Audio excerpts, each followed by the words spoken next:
And I believe we are live. Right as my wife gets home with coffee. I just heard the front door. Oh man, that is so perfect. What a great way to start day 3 of the NFL draft. A little bit of coffee. I'm getting the BFP logo. So eventually, there we go. Oh, look at that. The beanie is back. Beanie is back because the bad hair day is back. Oh, well, that's all right. Yeah, my whole upper head region is an absolute mess right now. Well, let's hope what's inside's doing okay. Barely hanging on. It's been a long 3 months. Yeah. Well, I got Final a month or day. two. A month or two on you. Oh, you tell yourself that lie. You tell yourself that lie that this is the end of it. Come on. UDFA all tonight, tomorrow, reactions all next week. Ooh, there's my coffee. 1 second.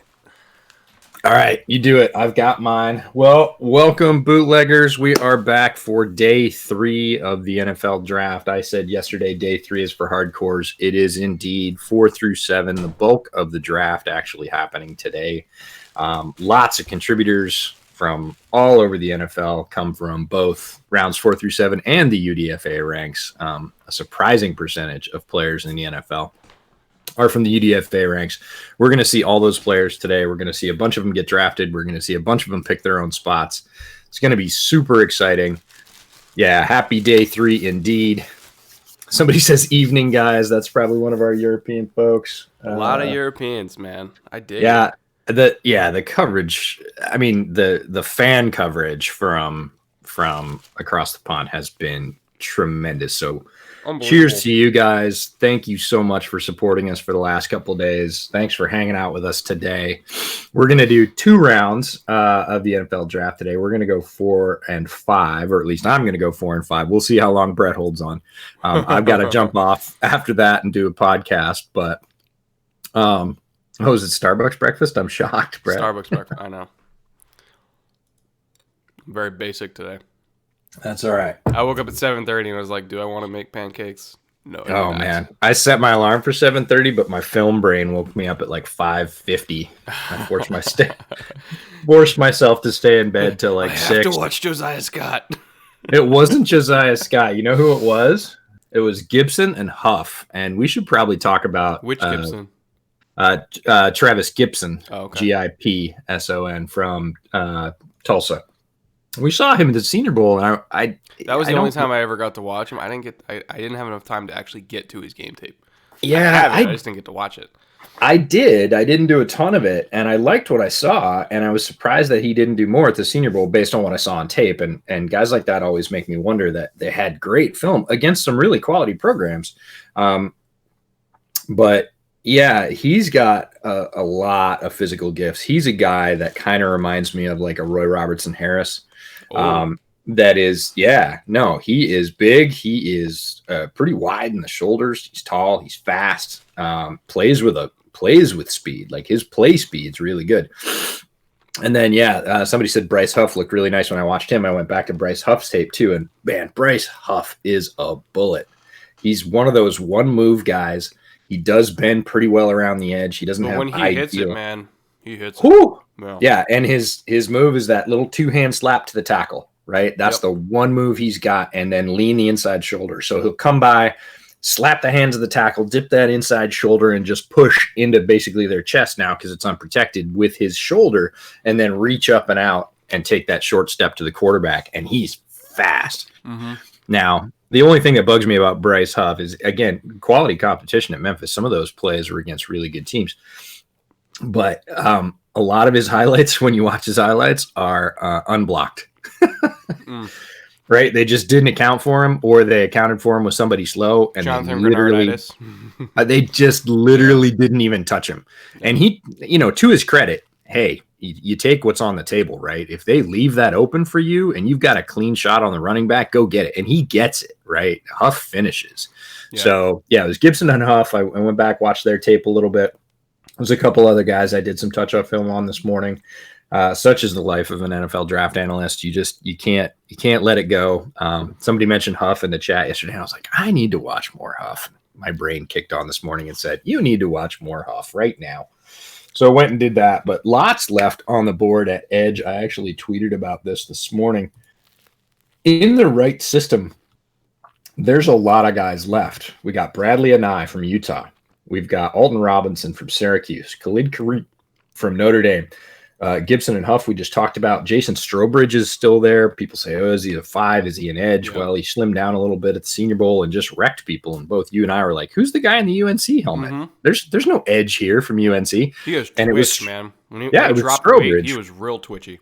Yeah, I like his contribution. And then Kenny Willekes are all still on the board today. So Anae, Robinson, Kareem, Gibson, Huff, Strobridge, Willekes, all guys that in the right system, if you put them in there, look, they're not going to be A-plus day one starters that are going to line up and just hold the edge all day long.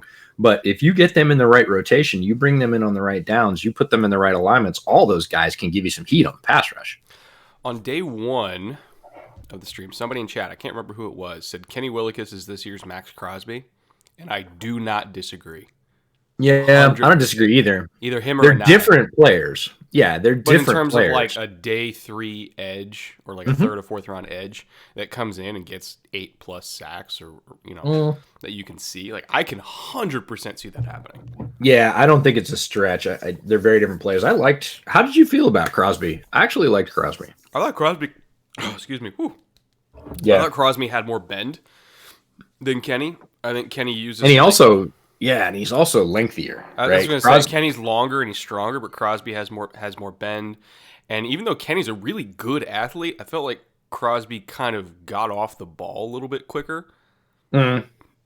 Yeah, Kenny's leverage is better. But Crosby, I thought, had just sort of greater reach and was rangier and a little bit, that instant twitch. Mm-hmm. I think they're once those first step or two after that, they do look really similar. Yeah. That first step or two is quite different for both of them. In terms of like physical skill set or profile or everything like that, I don't think they're quite the same. But in terms of just like value at the edge position. Yeah. I agree. I agree. If I was Mayock, I'd be all over it. He's a Mayock kind of guy. And you can't really have enough quality edge rotation. Well, also, I don't think Anae gets past Cleveland. If they're smart, they'll just take him. Just take the value.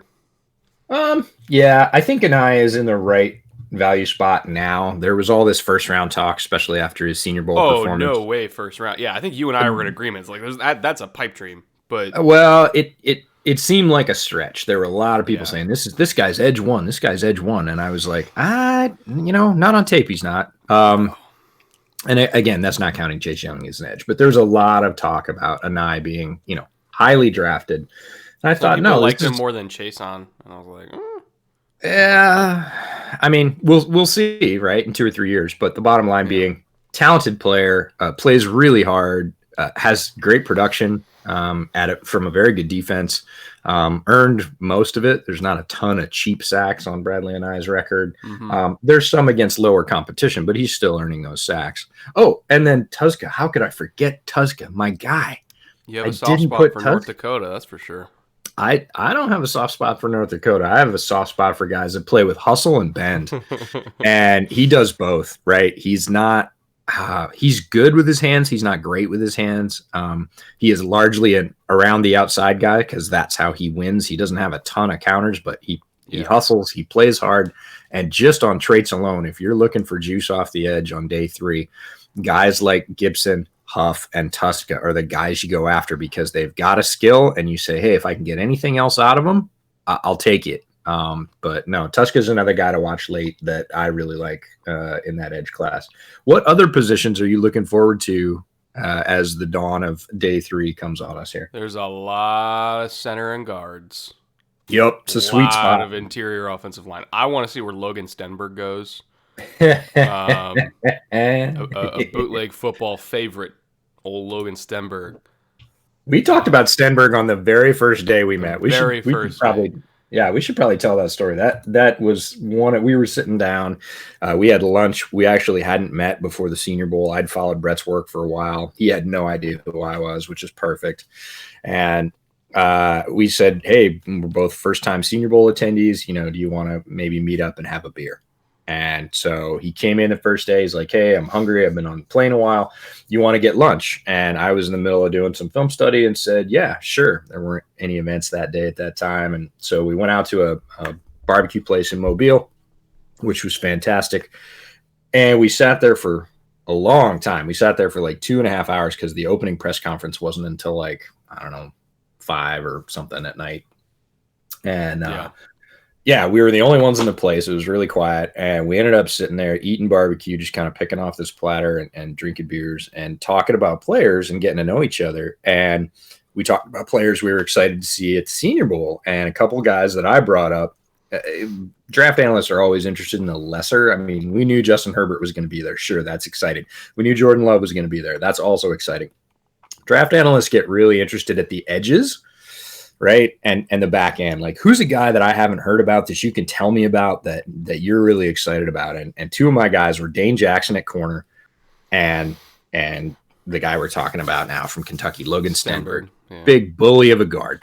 And Brett was like, really? Tell me about Stenberg, right? And so we watched him for the next couple days, and I think he came away from Mobile believing that Stenberg had a future somewhere as a long-term starter in the NFL. And an effective one. Not a pretty one, but an effective one. Yeah, that's somebody the that ultimate just argument. Doesn't lose. Yep. He doesn't do it the quote-unquote right way, but his guy still ends up on the ground. There's still a pancake at the end. Chalk that one up as a win. Quarterback stays clean. It's all that matters. Yeah, it's function versus form with Stenberg. That's the ultimate argument. And at the Senior Bowl, he was with the Cincinnati coaching staff, and they rode him super hard. Their O-line coach in Cincinnati is old school hard ball. Man, he is a yeller. He wants to line guys up and have them beat each other up, which you think would be a great Stenberg win. But he's also about technique, and he's a coach. He wants to coach guys up, and he's about hand placement and timing and frame and stance. And Stenberg is largely not about those things. No. He is stand up, get your hands on the guy, bend, and sometimes you see him really literally almost get bent over backwards and give zero ground. Was he a wrestler? Because those back bends look a lot like a wrestler.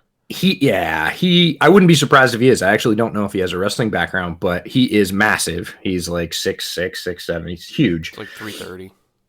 Yeah, and he is, we call it country strong. He is country strong. This is a guy that you could fill up like a 55-gallon drum full of rice, and he'd be like, where do you want it? And just pick it up and put it somewhere else.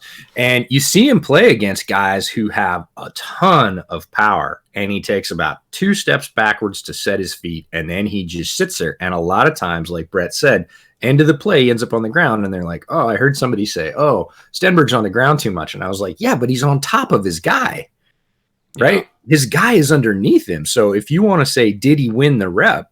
Like, it's not hard to tell who won that rep. And he does play mean. He does play with a nasty edge to him. He will put guys on the ground multiple times in the same down. He will lay on top of them.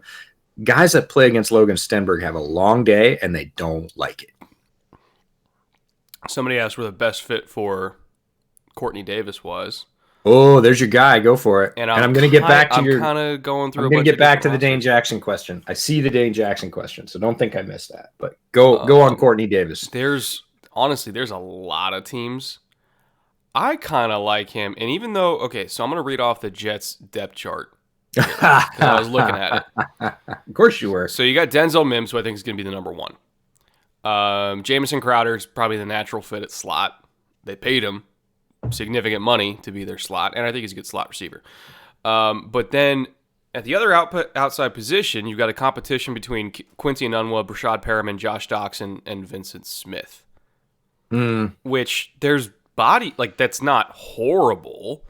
It could be worse, but I don't think the room is done being built yet. I think Courtney Davis, if he can catch more consistently, like hit the jugs machine, he could be a better receiver than Perriman. He could be a better receiver than Doxson. Honestly, he probably already is a better receiver than Doxson. Enunwa, pre-injury, I think was a really good player. I'm not sure where he's at. I haven't watched him since he came back. But like, there's a spot there. And I think if you're just loading up with as many possible weapons, just shotgunning it, and just saying let's try to get the best 6 we can, and whatever we end up with at the end of training camp is what we end up with. Courtney Davis, I think, is a good fit there. I would say Pittsburgh. I think there's open spots in Pittsburgh. You got Chase Claypool. Juju is their big slot. But after that, it's James Washington, Deontay Johnson. They got Deion Kane, but I haven't seen him since he came back from his ACL. Like, again, it's not totally set there. Like, I think there's 6 wide receivers, Amara Darboh. Like, I think Courtney Davis can beat out Amara Darboh. So he's not going there to be a starter. He's got to find his consistency, like you said. But I think he can, certainly with footwork and speed. We both were really excited to see him at the Senior Bowl, and then kind of came away like, he's got some work to do. But it's there, right? The blocks are there. I'll toss one at you for a Davis fit. What do you think of him as a Tua target? Ooh, that's better. That's way better. Yeah, that's immediately better than both the ones I suggested. I think there's a more viable path to get on the field in Miami. Yeah, and what does Tua do well through the whole draft process? What does everybody say about distribute? That's right. Super quick decision, super quick distribution with good accuracy, right? And for a guy like Davis who has quickness and really good footwork, to get a catchable ball delivered by Tua very quickly and then use his gifts to break it open, I think that's a nice fit for a guy like Courtney Davis. Perfect. Because he would be competing with Albert Wilson to be their slot, is my best guess. Because you got Hearns, Parker, and then who's the other? Who's the other kid that really Preston Williams that popped off last year? So boundary is set for them. They're really just looking for a slot. I think Courtney can play inside. He can also play outside, but I think he's probably a better fit inside. Yeah. So having him and Albert Wilson as your slot receivers, not bad at all. Yep, I like that one. Back to Dane Jackson. Somebody said, met Dane, great guy. Yeah, we met Dane at the press reception at the Senior Bowl. I wanted to find him. We did a couple of recorded video interviews. He was one of them. Dane was a guy that I was super high on and am still super high on. I haven't faded. I think he's a great nickel defender, slot defender. He plays with a serious edge. His technique is very, very good. There's a rep at the Senior Bowl, I think on day 1 or 2, that Brett actually sent me the morning after. He was like, "Brew, Dane Jackson, little comeback on a cut," and just comes right around the guy, knocks the ball down with one hand in a snap. That click and close for Dane is very, very strong. Not the biggest guy, but plays above his size. Really like Dane Jackson, but other position groups that I like going into day 3. We talked about edge or defensive end, however you want to look at that. Wide receiver, we got into a little bit with Courtney Davis, but there are a ton of folks that are left in the wide receiver pool. Not a surprise. Also, we're already historically way ahead of pace for the first 3 rounds in terms of number of wide receivers selected. So we're probably going to break the overall number of wide receivers selected, but Gabriel Davis, Isaiah Hodgins, Antonio Gandy-Golden's a guy we talked about a lot yesterday. Some people like Isaiah Coulter from Rhode Island, Tyler Johnson from Minnesota, KJ Hill, who's another Senior Bowl guy from Ohio State, Quintez Cephas, another Big Ten guy, Wisconsin, Quez Watkins from Southern Mississippi, who's a speedster, Colin Johnson, 6'5", outside potential with great footwork, Courtney Davis, we just talked about, DPJ is there, James Prochet, like, that is easily the most loaded position group going into day 3. And a lot of teams are going to get guys that can start right away in a role, depending on their depth chart, from that list alone. And it keeps going.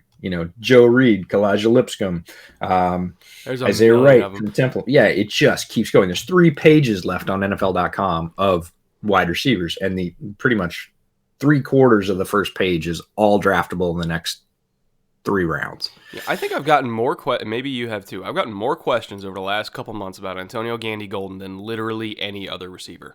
Like I've gotten some. I wouldn't say it's a lot, but we saw Gandy-Golden a lot. I was not familiar with his work at Liberty before the Senior Bowl. My first tape exposure to him was getting ready to go to the Senior Bowl, watching the list of wide receivers, and I thought, whoa, here's the thing. Like, level of competition's a thing, but here is a big guy that moves well, dominates on the outside ball, and went to the Senior Bowl and acquitted himself pretty well against a decent group of cornerbacks. And definitely, I don't think did anything. He had a couple of drops, but again, everybody's going to have a couple of drops. So, is it a thing with him? It's not necessarily on his tape, but there you go. I think he fits really well with Buffalo today. I think, if they can't get Bryce Hall, which it's a miracle if Bryce Hall drops to them. If they can't get Bryce Hall, if they can't get an eye, if they can't get Willikis, Gandy Golden, I think, is a really solid, because, again, even after acquiring Stephon Diggs, they do not have a single receiver over 6'2". And Robert Foster, I think, is their biggest one, who's barely 6'2". They have no size at the receiver position, which is fine. You can make that work, but you feel the effects of that down in the red zone if goal line fades are not really an option for you, which I think is Gandy Golden's best ball is goal line fade. So I think just to give them a little bit of a complementary piece in the receiving core. I'm not sure what round he's going to go in. I figured he'd be 4th or 5th, but this part of the draft, everybody's grades are damn near the same. It's just about fit. So I think he's like a good panic button option for Buffalo in this round. Can't disagree. Colin Johnson would fit there too. Oh, 100%. Yeah. Somebody says, where does Eno Benjamin go? We both love Benjamin. Benjamin was right after Zach Moss for me. Zach Moss went to the Bills. We were just talking about the Bills. That's a great fit. I don't really know where Benjamin goes. Wherever he goes, he's going to make a difference. Somebody says Throckmorton. Love Calvin Throckmorton. I think he could play tackle as a swing tackle. A lot of people have him as a guard. I think he'll be good there. He's a very quality offensive lineman, but his teammate, Shane Lemieux, needs to go before him. And, again, we're in that sweet spot for guards where now is the time. If you want a good inside guard, you don't need to get him in the 2nd round. You don't need to get him in the 3rd round. Like starting in the 3rd, we saw Damian Lewis go. We're going to see John Simpson go. We're going to see Logan Stenberg go. We're going to see Shane Lemieux go. We're going to see Jonah Jackson went, didn't he? I thought he got picked. I think he did. Hold on. Troy Pride Jr. is a stud. The chat says, yes, we both are huge Troy Pride guys. If you miss out on a corner that you really wanted to play outside up high, and we're getting to that point of the draft because we're not up high anymore.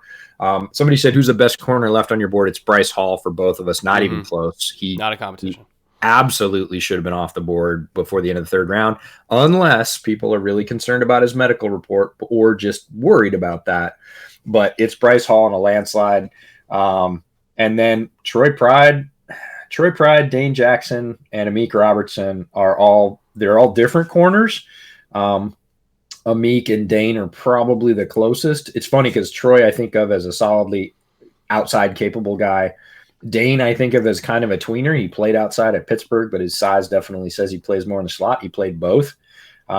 He can do a little bit of both. And Amik Robertson is, I think, clearly a nickel guy and one of the best ones in the draft. So there's 3 good corners on the board behind Hall, but Hall is by far and away, if you're talking about talent, size, experience, Bryce Hall's the guy left on the board at corner. Can you believe there have only been 3 true guards taken so far? Yes, because everybody was waiting. I really thought, and I think that's about right, because we talked about this. I don't think it's normal, but in this draft, we talked about this, that the sweet spot for guard is from like mid-3 to about mid-4, end of 4. Yeah. There's going to be a whole cluster of guards taken there, and everybody was just waiting because there's so many available. And of the guys, we said the differences between their grades, the differences between Simpson and Lemieux, and quite frankly, Lewis. And like Lewis is a little bit higher for sure. And Stenberg, depending on what do you think of his system. And there's a bunch of guys. Dotson's even in there. As a riser from Louisiana Lafayette, Robert Hunt, his teammate from down there, is a very powerful guard who I think is going to get drafted a little bit later, but is going to play a long time. So you got Simpson, Lemieux, Dotson, Netane Muti, again, depending on what do you think of his injury history. Ben Bridison from Michigan, Logan Stenberg. There's a ton of guys at guard. So, only 3 taken. Yeah, but now we're going to start to see that roll, right? So I'm just going to tweet out the stream real quick again. Okay. Day 4 is starting, and I think, oh God, what's the time limit on round 4 picks? I think it's like 5 minutes or something like that. So Yeah, that if anybody's not familiar with the third round of the draft, it is going to be fast and furious. We're going to miss some picks today. We're going to try and keep up with the chat. We're going to try and keep up with the picks for a couple of rounds. It goes really quickly. We will recap and sort of run back over the last 4 or 5 picks because they happen to go much, much faster today. Not that I think anybody on this stream wouldn't be familiar with the draft, because that's why you're all here. If you're here on day 3 of a draft live stream, you are interested in the draft and you are our people. So welcome. We can't thank you enough for supporting the stream, supporting Bootleg Football, supporting Film Room for Brett, my work at Windy City Gridiron. You can find both of us on Twitter. I'm at the Draftsman FB. Brett is at Brett Coleman. Not hard to find. Go give us follows there. Subscribe to the channel if you haven't, because although Brett says today is the last day and it's over, he is lying. We will be pumping out content all summer about all these guys, about scheme fits, about best draft, about our least favorite draft, about steals, about the UDFA class, because that's coming too. UDFA undrafted free agent. Everybody that doesn't get picked gets to pick their own team. That starts as soon as, and quite frankly, before the draft ends today. Yeah. Those negotiations. So that's going to be a wild west. And this year there are going to be a lot of guys that make teams off the UDFA rosters, because many places like wide receiver are so deep. Let's see here. Thoughts on DPJ to Cleveland? Ooh. Yeah. Ooh. I think I don't know how long it'll take him a while to get on the field. Right, but I think their quarterback be happy. He'd be one of those guys that's like, hey man, we gave him some practice reps and keeps making plays. Did you like the Hamler pick for the Broncos? We love KJ Hamler, and they were looking for a speed guy. A lot of people were saying that their target in round 1 was one Ruggs from Alabama. Mm-hmm. And they didn't get him, and they went for Hamler because they want speed. It's pretty obvious that they want speed in that system. So be interesting to see how they use him. But I think, again, their quarterback, Drew Lock, just got pretty happy that he's got a guy that he can get the ball. Like, Lock can get the ball down there. He does throw a pretty decent deep ball. So I think that connection is one you're going to see several times this year, and probably for a touchdown. If you look at really the whole AFC West, they are all building to beat Kansas City. Of course. Every single one. Copycat league for sure. It's, even the Chargers, as much as I disagree with their quarterback decision, they're like, hey, we got to get a quarterback that can air it out. We need somebody that, if he develops right, can make big-time throws that Phillip could not make. We need to, again, I disagree with their decision of Kenneth Murray, but they're like, we need to get speed at linebacker. We need explosiveness. We need somebody who, when he sees it right, can completely annihilate the screen game out on the boundary, which is what they do. Or have a linebacker that's athletic enough to cover Travis Kelce. So, again, they are both developmental picks, but I understand why they did it. You look at Oakland, weapons on weapons on weapons. I mean, we're getting Ruggs, we're getting Edwards, we're getting Bode. They have more receivers than they know what to do with. Yeah, they just drafted 2 really good ones right in a row. Yeah. Which I was on the Field Goals podcast with Brandon Schultz when that happened, and he was like, "Wait, did they just?" I said, "Yep, they sure did." Somebody's asking. Oh yeah, no, best fit for John Hightower. John Hightower, Boise State, big wide receiver. I think he and Gabe Davis are actually pretty close as guys that do sort of 2 things well. Mm-hmm.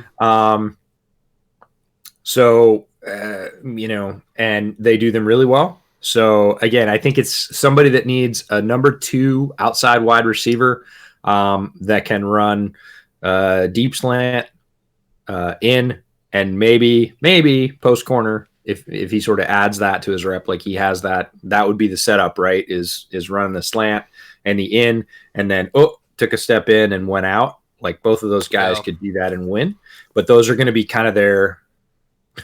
Is that a beer? Oh, he man. Morally, yes, it is. No, this happens to be a seltzer because I just had, I had an Irish coffee to start, and then I had a regular coffee to follow up because I've been up for 3 hours. I'm drinking a seltzer to stay hydrated because, man, did I have a headache at the end of yesterday's stream. Oh, boy. Yeah. I realized I did not drink enough water. It So was a rough day for me too. I got a water bottle, I got a seltzer, and I will have a beer later. I'm doing my podcast, Bears Over Beers. We're doing basically live recording during the 6th and 7th round. Bears have 4 picks currently, 2 in the 6th, 2 in the 7th. So we're going to start right before pick 197, which is the Bears' first pick in the 6th round, but it's pretty deep. And we're going to do those last 4 picks. And I will probably have a beer for that. But right now, I had 3 Fremont Lushes yesterday during the stream and a shot when the Bears picked Cole Kmet. By the time I forgot to bring something up with you, by the way. Oh, okay. Because I got something wrong yesterday. Oh, so we were talking just about the one, just the one. We were talking about DeGuara to Green Bay, I was like, okay, what's his role going to be since Sternberger's there and Mercedes Lewis is there? What I didn't realize was they drafted him as a fullback because Vitale is now in New England, so he's going to be their new Vitale, but a better receiver than Vitale. I don't think he's the same blocker, but he's going to be their fullback. That, you know how they love to run fullback seam, they run fullback wheel. Well, they drafted him to be Juszczyk. Yes, that's like their ideal scenario. Yeah, no, and I don't hate that. No, I don't hate that at all because he's a high effort blocker. Mm-hmm. He's great at running several of the routes. At least 2 of the routes that you mentioned are his wheelhouse routes. So that actually, I like it. I like it as a fit, but the value, you're drafting a fullback in the 3rd. They must have been convinced that they weren't going to get him elsewhere. But the thing is, there's not a lot of teams that use fullbacks like they use fullbacks. It's San Francisco, who has one. It's Cleveland, who has one. It's Ravens New England, occasionally. who has one. Ravens occasionally. There wasn't a whole lot of competition, I think, to get him. Yeah, War Dog. So they drafted a fullback in the 3rd. Yeah, that's kind of the gig. It's kind of the gig. Yeah. I can't remember where Juszczyk was taken. Oh, Bengals took ADG. There you go. Akeem Davis-Gaither. Oh, ooh. Wait, Logan Wilson and Akeem Davis-Gaither in the same linebacking core? Oh, buddy. Yeah, well, they definitely complement each other. All right. I love that. NFL.com doesn't have it yet. ADG. So Akeem Davis-Gaither from Appalachian State, linebacker, kind of a hybrid. There's a lot of hybrid type linebackers. He's a hybrid linebacker safety. He definitely plays what you would consider weak side or run and chase linebacker, whatever you want to call that. He has a bunch of impact plays. He is not a take on the block guy. He is a run around the block guy, and that's okay because he has a ton of quickness. He still makes a lot of plays. Can line up in the slot. Like I said, they actually lined him up at corner at Appalachian State on several downs. That was one of the things I noted, like true outside boundary corner. Not very many guys athletically that you can do that. We saw him at the Senior Bowl. He ended up picking off a pass on day 2 across the middle that not many linebackers would have gotten to. And I got to talk to him on the field after that. And I asked him about that one play. I said, hey, man, that was a great pick. He had another one that he knocked down that he almost grabbed. 49ers got Williams. Is that true? Which Williams? Raekwon Williams? Trent. Is there something with Staley that we don't know? They're talking about whether or not he's going to retire. Niners traded for Trent Williams. No shit. Wow. Oh, what did they give up? Probably picks today, right? It has to be. Niners traded for Trent Williams, Tanner Muse. Somebody said, EJ, how'd you like the Jay Johnson pick? Jalen Johnson pick, I really liked. My thoughts on that are up on Windy City Gridiron. I gave the grade. I did a podcast about it. So head to Windy City Gridiron on SB Nation. You can check out my reactions to both the Kmet pick and the Johnson pick. Bottom line, spoiler, I like the Johnson pick. Are we going to do a draft recap video? Well, Brett's the video guy. I mean, I guess now we could do videos since we do side by side. But well, I was thinking that we would do a podcast for every single division and just stretch it out over 8 episodes. Really, because we're not going to have anything else to talk about in the offseason, so we might as well milk this shit for all it's worth. Oh, I'm going to have a couple of things, but that's all right. Wow, Trent Williams. That is crazy. Interesting point about Davis Gaither. And What's that? So the Logan Wilson and Davis Gaither together in one linebacking core, to me, screams we need to beat Baltimore, and we do not have the speed or twitch at the second level to beat Baltimore. So we're going to get somebody with exceptional instincts that is always going to put himself in the right hole, with all the inside gives to Dobbins and Ingram and Edwards. Like, let's get Wilson to handle that. Let's get Davis Gaither to be our overhang player on the outside and completely shut down, because Davis Gaither is one of the few linebackers in this class, if you can call him a linebacker, that I think has the twitch to not get roasted by Lamar in space on the edge. So you're putting Davis Gaither you're putting Davis Gaither to the back as an overhang position, so that he's going to be forced to give it, because Davis Gaither can actually track down Lamar on the edge, and then you let Wilson clean up inside. Like, they are building specifically to beat what the Ravens do, and I love it. Well, it's funny because yesterday when DeAndre Swift got picked by the Lions, you said to me, oh, you guys need Roquan more than ever, right? And that is absolutely the reason the Bears drafted Roquan Smith, is because they had good linebackers. They didn't have true side-to-side, deep coverage speed, and Roquan brought that in spades. Trevathan, very good linebacker. I'm glad he's back, but does not have that gear that Roquan has to go get scat backs in space, slot receivers, very mobile quarterbacks with great wheels, and Cincinnati is, 2 years, a little bit later, saying, okay, got to do this. So cutting Joe Staley, we'll see. They traded a 5th this year and a 3rd next. Yeah. Wow. That, to me, screams Staley's retiring. It has to be, but that's not they're a lot. past the point of getting a left tackle now. Yeah, but that's not a lot. It's for not Trent a lot. Williams. Like, Trent Williams is, I don't know. How do you feel about Trent Williams? I think if he's on the field, he's a top 10 tackle in the league. Like, at any, like, left or right, he's a top 10 tackle in the league if he's on the field. But he refused to take the field with the team he was on. Presumably, he's fully healthy now. He's still only in his early 30s, which in tackle years is still prime. It's the end of the prime, but it's still prime. Yeah. And you're a team that's trying to win a Super Bowl in the next couple of years. Like, go get your boy. Yeah, no, you can I think get back a 3rd round pick in a lot of ways. You can trade down from the second next year, get that 3rd back. And even so Washington trades down. I'm seeing in the chat.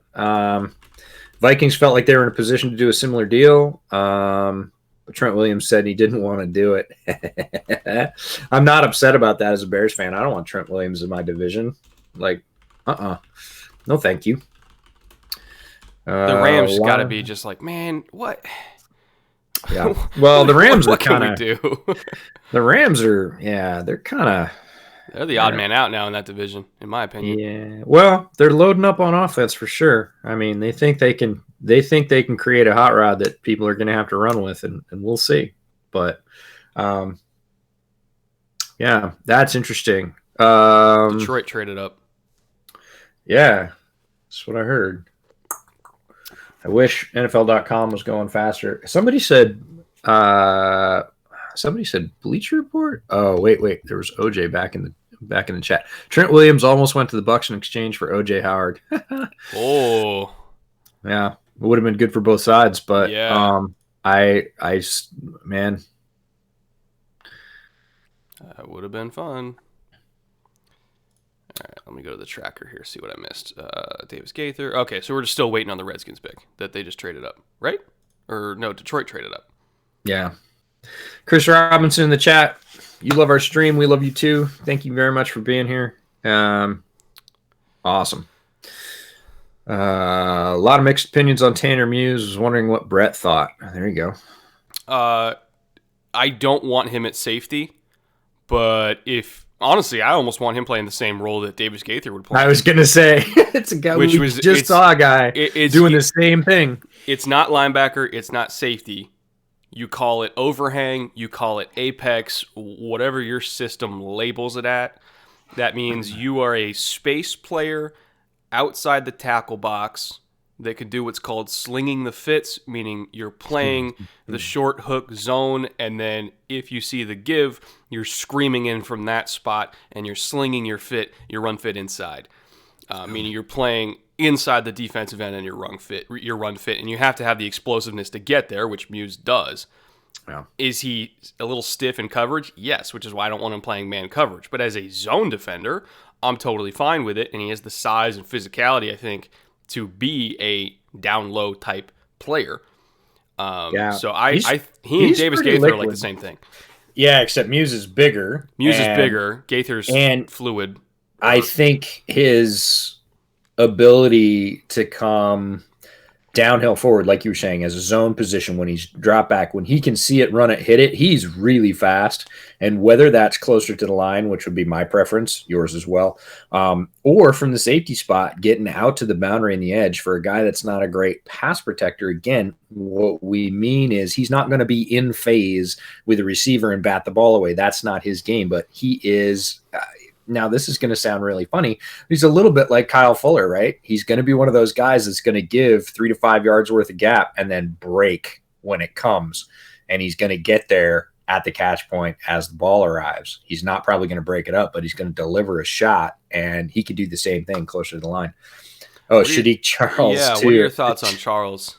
I actually think that's a pretty good pick, and I understand why they went and got him. Because if you're not going to have Trent Williams and you want to put a tackle in the pipeline, there's about 2 or 3 left, including Charles. Talked about this last night as we were closing off, that there's a shelf, right? And the other one was Prince Tega Winogo from Auburn, who we were hoping to get to see at the Senior Bowl. He was there, but he didn't get to play. He was a medical pull. Or Ben Barch, who I think I'm not the biggest Barch supporter, but he's farther. I like Barch a lot. Yeah, but he's farther away than Charles is right now as an SEC starter. Yeah, so the Redskins went chalk here. They took the best tackle on the board to get somebody in their pipeline. And they couldn't wait, because if they didn't like Winogo, maybe because of the medical, then really you're talking about a developmental guy in Barch at the pro level. Like, Barch showed that he can play in the pros. That's not what I'm saying. It's that you're not going to plug Ben Barch in day one in the NFC East and say, hey, we're competing right now. So, and the thing is, Charles, I think they're building, you look at their running back room, they're building this team to run the ball. Yes, they are. Throw off play action. Charles can run block a lot better. He's a load. He's got more ass mass to him, as they say. Yep. No, I fully agree with that as a true statement. So, I'm fine with it. I'm okay. It's 4th round. I mean, if you're getting a starting tackle in the 4th round, good on you. Yeah, and they didn't really have any choices. Like, it was either Winogo or Charles. They chose Charles, and after that, there is a definite plateau. Texans traded up with Miami. Uh-oh. What's your boy doing? How do you feel? Morning, gentlemen, checking in late. What are your hopes and targets for each other's teams today? Brent for the Bears and EJ for the Texans. Well, I mean, the evil me that likes to see pain, or the sort of real team building that I would like to see the Texans do. Boy, that's a good one. Or I should say Miami traded up with Houston. Sorry, had that backwards. Oh, okay. So Houston. I looked at the tracker and I was like, wait a minute. Yeah, I was like, hey, Miami what? There. So Miami's going up for who's maybe Hall? No, they already have enough corners. Anai? Maybe. Who's there? Well, Rosen, but who's this free safety on the board? Maybe. No, because they got my guy yesterday.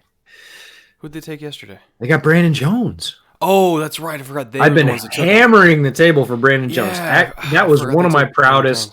That's one of my proudest moments. Yeah, he's a good player. I forgot that. Brandon Jones is tremendous. I see him starting in Miami this year pretty easily, again, because they got rid of their current free safety, Rashad. So, yep. I don't know who they're going up for. Who do you think they have to go up for? I think everybody knows Anai's not going to make it that long. Well, sure, but how excited would you be if it was Benjamin? You know Benjamin? Uh-huh. Well, I got a text telling me it's something different. But I'm gonna let you live react to it because it's very interesting. Oh, good. I think this is gonna be fun. I think they're really they're doing a good job for Tua. I'll just say that. Oh, so Simpson goes to the Raiders. John Simpson, guard, Clemson. We talked about him. We saw him at Senior Bowl as well. I'm a little lower on Simpson than some other guys, but if you get him in the fourth, I'm not going to argue. He's a guy that I think has the potential to start. So, yeah. Only 2 Clemson players so far for Mayock. Yeah, that's low for him. Oh, my God. Simpson, I like. He's got really strong hands. Once he gets his mitts on you, you're not getting off. Yeah, once he locks, but you can make him lunge and miss. And that's the thing. That's the thing. He's aggressive to a fault sometimes. Yeah. Okay. So Miami gets pick 111. Texans get 136 and 141. Well, Texans fan, what do you think of that? We needed more mid-round picks. Well, so did we. I'm okay with it. I'm okay with it. Maybe they traded up for DeAndre Swift's dad. Okay, that wins the chat so far today. That's pretty darn solid. Or who was the other? Mekhi Becton's sister. Everybody wanted to draft her as well. Eno Benjamin would be fun. I think you said they're doing a good job for Tua, so it's either a tight end or a wide receiver, or maybe line. But I would say I'm gonna look at my wide receiver board one more time. Gandy Golden? No. Okay. A little bit more subtle. Yeah, Gandy Golden is a lot of things, but he's not subtle. He's not subtle. Harrison Bryant. Let me pull up their Parkinson? depth chart because I do wonder if this is going to be a depth pick or if a starting pick if he can challenge for a job. Yeah, this is probably a depth pick, which means they must really like him. Well, unless they have different plans. What are their plans? Like DeGuara, right? That's the plan or the fit or the scheme or how they want to use the player really changes the outlook on why they did it and what we think of it. Oh, who do you think would win in a cage match? Mekhi Becton's dad or DeAndre Swift's dad? See, it depends. Are we allowing grappling? Because if it's Mekhi Becton's dad, it's over. But if it's just pure striking, DeAndre Swift's dad would knock his ass out. But I would love to see it. You said we were going to have nothing to do all summer. I think we got some promotion. There's not a cage in the world big enough. Yeah. Let's see. Who's better fit for Philly? Antonio Gandy Golden or Hightower? Left tackle and left guard next year. Yeah. I'm here for it. Oh, the Giants got Darnay Holmes. Oh, that's so good. Dave, you sly devil. I think it's good, but I'm not. I mean, come on. Like Darnay Holmes or Bryce Hall. Well, the thing, they don't have any spots for an outside corner. I know. No, Darnay Holmes, we like the player. It's just, they needed a nickel because they moved Julian Love to safety. Yeah, but I'm going to go look at that because Holmes I like, but I don't think I like him as much as, like we said, several other players on the board. If you're looking at a nickel, now they might not like Amik because they might not like Amik. He's smaller. I get it. But, yeah, we talked about Dane Jackson. Now I realize that I'm looking at the NFL board and they've got Dane rated higher than Darnay Holmes, but it's close. It's really close. 5.99, 5.94. I'm a big Darnay Holmes fan. I like Darnay Holmes, but there's in no way do I hate this pick. And yes, I think Dave Gettleman is doing a far better job than we would have predicted. This is the best draft I think Gettleman's had in a while, mainly just because he's hitting right down the middle of the fairway. He's not doing anything crazy. Right, but we talked about this draft lines up better for Dave Gettleman than almost anybody. It's an incredibly strong offensive line draft. There weren't a ton of big defenders that he wanted to put in there because he thinks he has them. So he's already done that, and, there you go. Putty 119. Sorry, go ahead. No, go ahead. He asked what I think of the Browns draft this far. They're murdering this draft. Yeah. This is one of the best Browns off seasons. Everybody said last year's offseason was like the best Browns offseason ever. No. This Browns offseason is phenomenal. Getting Jedrick Wills, getting Delpit at free safety, the coaching hires they've made. Is that really true? Kelly, 2 UCLA guys go within a couple of picks. Oh, Solomon Kindley, guard, Georgia. Mm-hmm. Okay. Which is why I was interested. It was like, okay, are they keeping Hunt at right tackle then? Or is this like a pure swing guard pick if you're keeping Hunt inside?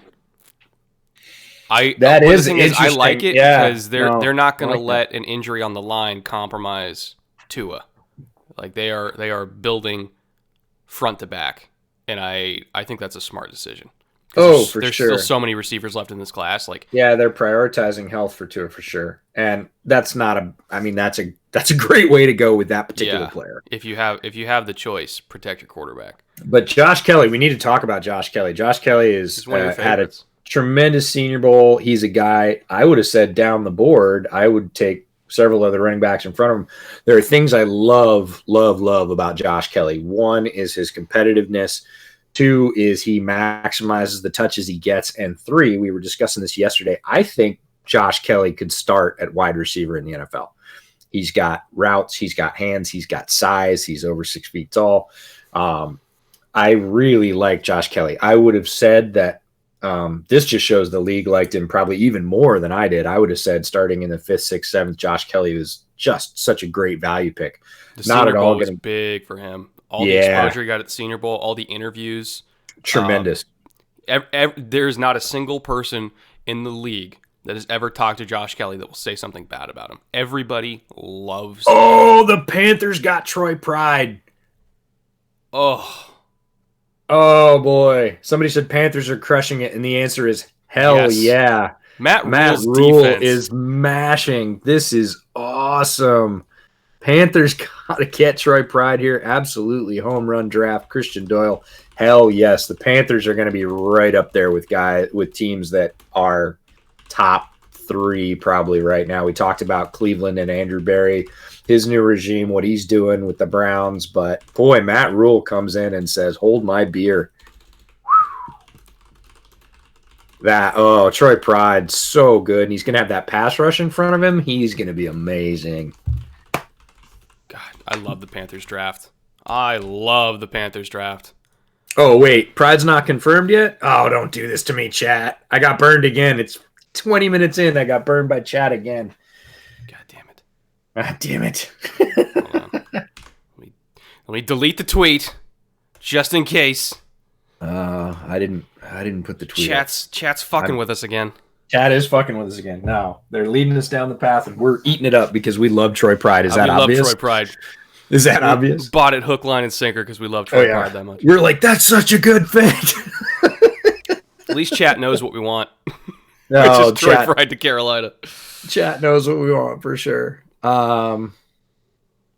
Yeah. Who has the worst draft so far? I haven't even looked at all. I always do that at the end. I always sit down because there's so many picks, and it's hard to keep them all straight. You can start out shaky and then get some absolute bangers on day 3 and kind of, resurrect everything. Oh, it's confirmed. It's Pride. It's confirmed. It's confirmed. Oh, my goodness. Tweet's going back up, chat. No, hang on.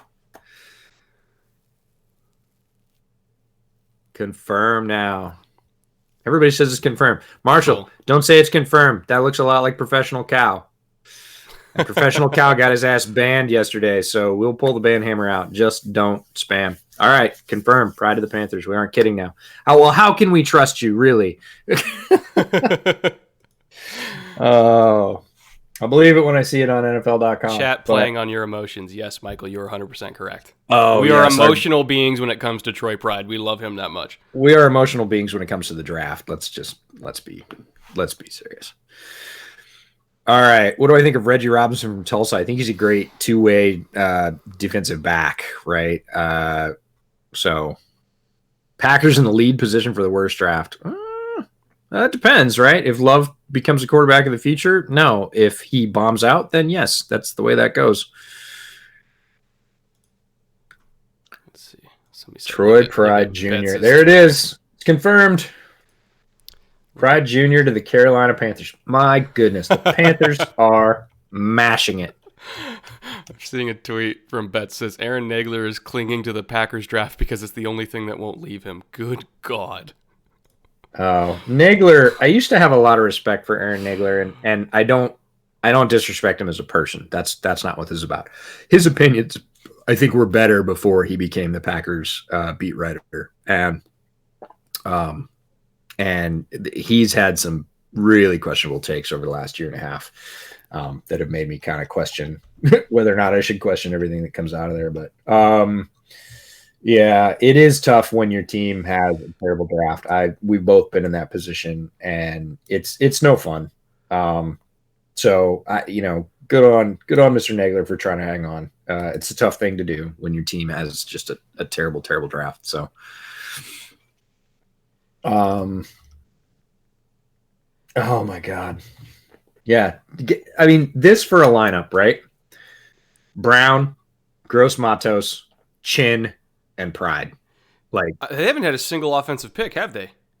they got Brown, Gross Matos, Chin, and Pride. And all those guys are going to push for starting spots. Yeah. Chin, I think, has the longest to go or the furthest to go out of those four guys, but it's not so far. It's not like he has a long ways to go. He has one thing to get better at, and that's playing faster, seeing it and hitting it. But if he does that, he has potential to be like easily Pro Bowl, if not all pro. But yeah, Derek Brown, Gross Matos, Jeremy Chin, and Troy Pride Jr. That's a pretty good haul right there for the Panthers. So they're in there. And then we were talking about the Browns draft, so let's pull that up and relive that glory. Wills, Delpit, Elliott, who we don't like so much, and then Jacob Phillips. I don't know. The Wills pick is amazing. They got the best tackle in the draft.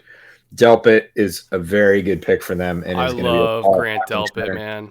Yeah, he's going to be a ball hawking center for them. So, like the top two, and honestly, that's where the strength of most drafts should be, is your top three picks. Jordan Elliott, I think they drop off a little bit. But again, he could be good, especially on that very deep Cleveland defensive line. And then Jacob Phillips, I'm not here or there. I think there's other linebackers I would have taken first. It's not that I don't like Jacob Phillips. It's that neither one of those Elliott or Phillips picks makes me go, oh my God. Looking at Troy Pride and going, oh, they got a good one. So, yeah, we'll see. And again, they're not done. They've got another pick right here. Says the pick is in. So round 4, pick 9. You're going to love it too. Oh, you already got it? Uh-huh. Oh, Harrison Bryant? Yeah. Nice. Now, see, their draft just got better. Yeah, value. Great value. Really good player. If, we'll see. They've got a tight end that I like, who I think is actually going to have a better year. But if he doesn't, Harrison Bryant's going to be there pushing for his job. And people will think that's nuts with the tight end that the Browns have in the building. But it's not. He's a very productive two-way tight end. He plays very hard. Good receiver.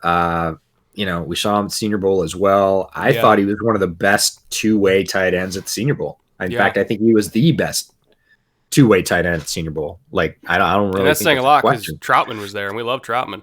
Yeah, and Troutman had a good Senior Bowl. I thought Harrison Bryant had a quietly very solid Senior Bowl. And some people say Bryson Hopkins, but not two-way, right? As a receiver, Bryson Hopkins had a very good Senior Bowl. But as a two-way player, I think Bryant was the guy that everybody came away going, that's a good guy. What is their system? They need tight ends that can block. If you're running outside zone to the strong side, you need gotta get the edge end that can block. They are too deep at every position. Every position. Oh. I don't know how the hell they're going to keep this team together for more than like 2 or 3 years because they're going to be outrageously expensive by like 2023. Yeah, but then you start, Barry knows, then you start letting guys go. Yeah. And picking up compensatory picks.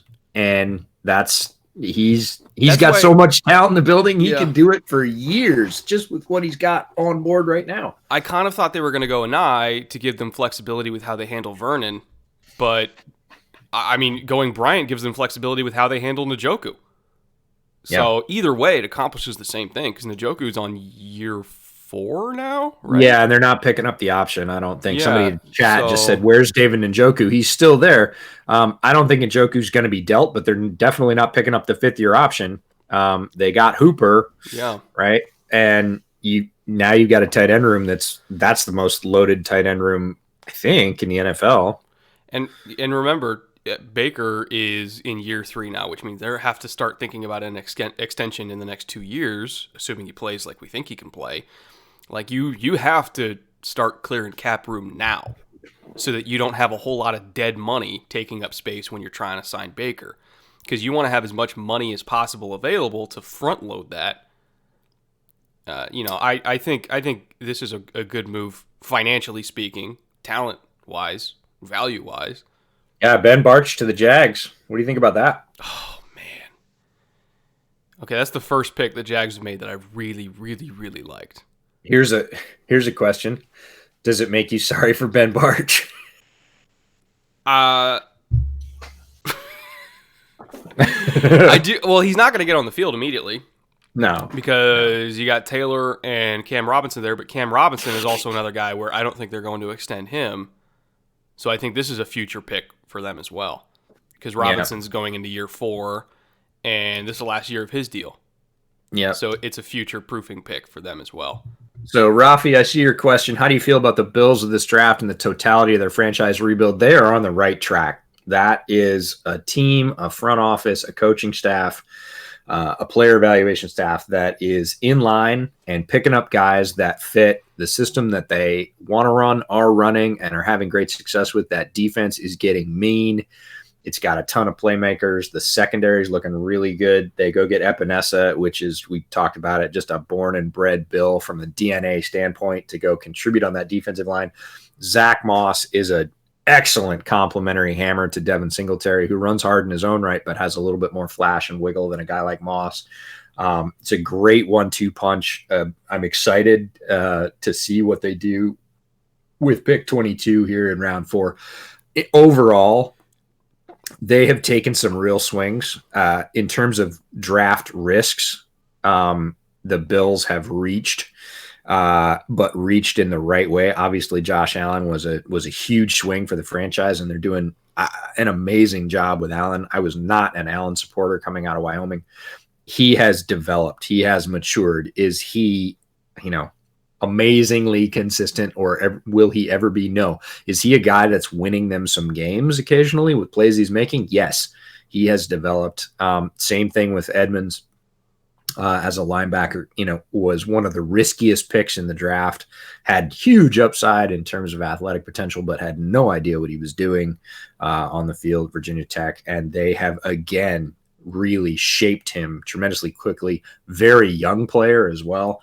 That rebuild in Buffalo is looking really, really strong. And I couldn't be happier about it because, again, my entire dad's side of the family, born and bred in Buffalo, long time, hardcore Bills fans, all of them, except my cousin Katie. Shout out to my cousin Katie, who decided as like a 6-year-old that being a Dolphins fan would be fun. And if you know what the Bills-Dolphins rivalry is like, that got her and has gotten her over the years a great amount of crap. Good on you, Katie. Strong Irish girl for holding your convictions. But the Irish are nothing if not stubborn. Oh my God. Her dad, my Uncle Kevin, who's also my godfather, as his daughter, and she was like, I'm going to be a Dolphins fan. And he was like, what?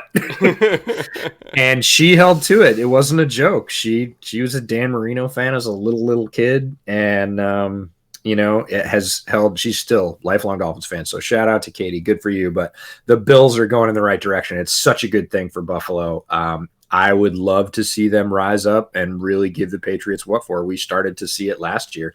They gave them some very competitive games, and I think they can roll over them this year, if they get themselves over the top. So it'll be fun to see balance sort of restored to that division. That division's been sort of fait accompli forever, right? The last basically 20 years. It's like Patriots and whoever.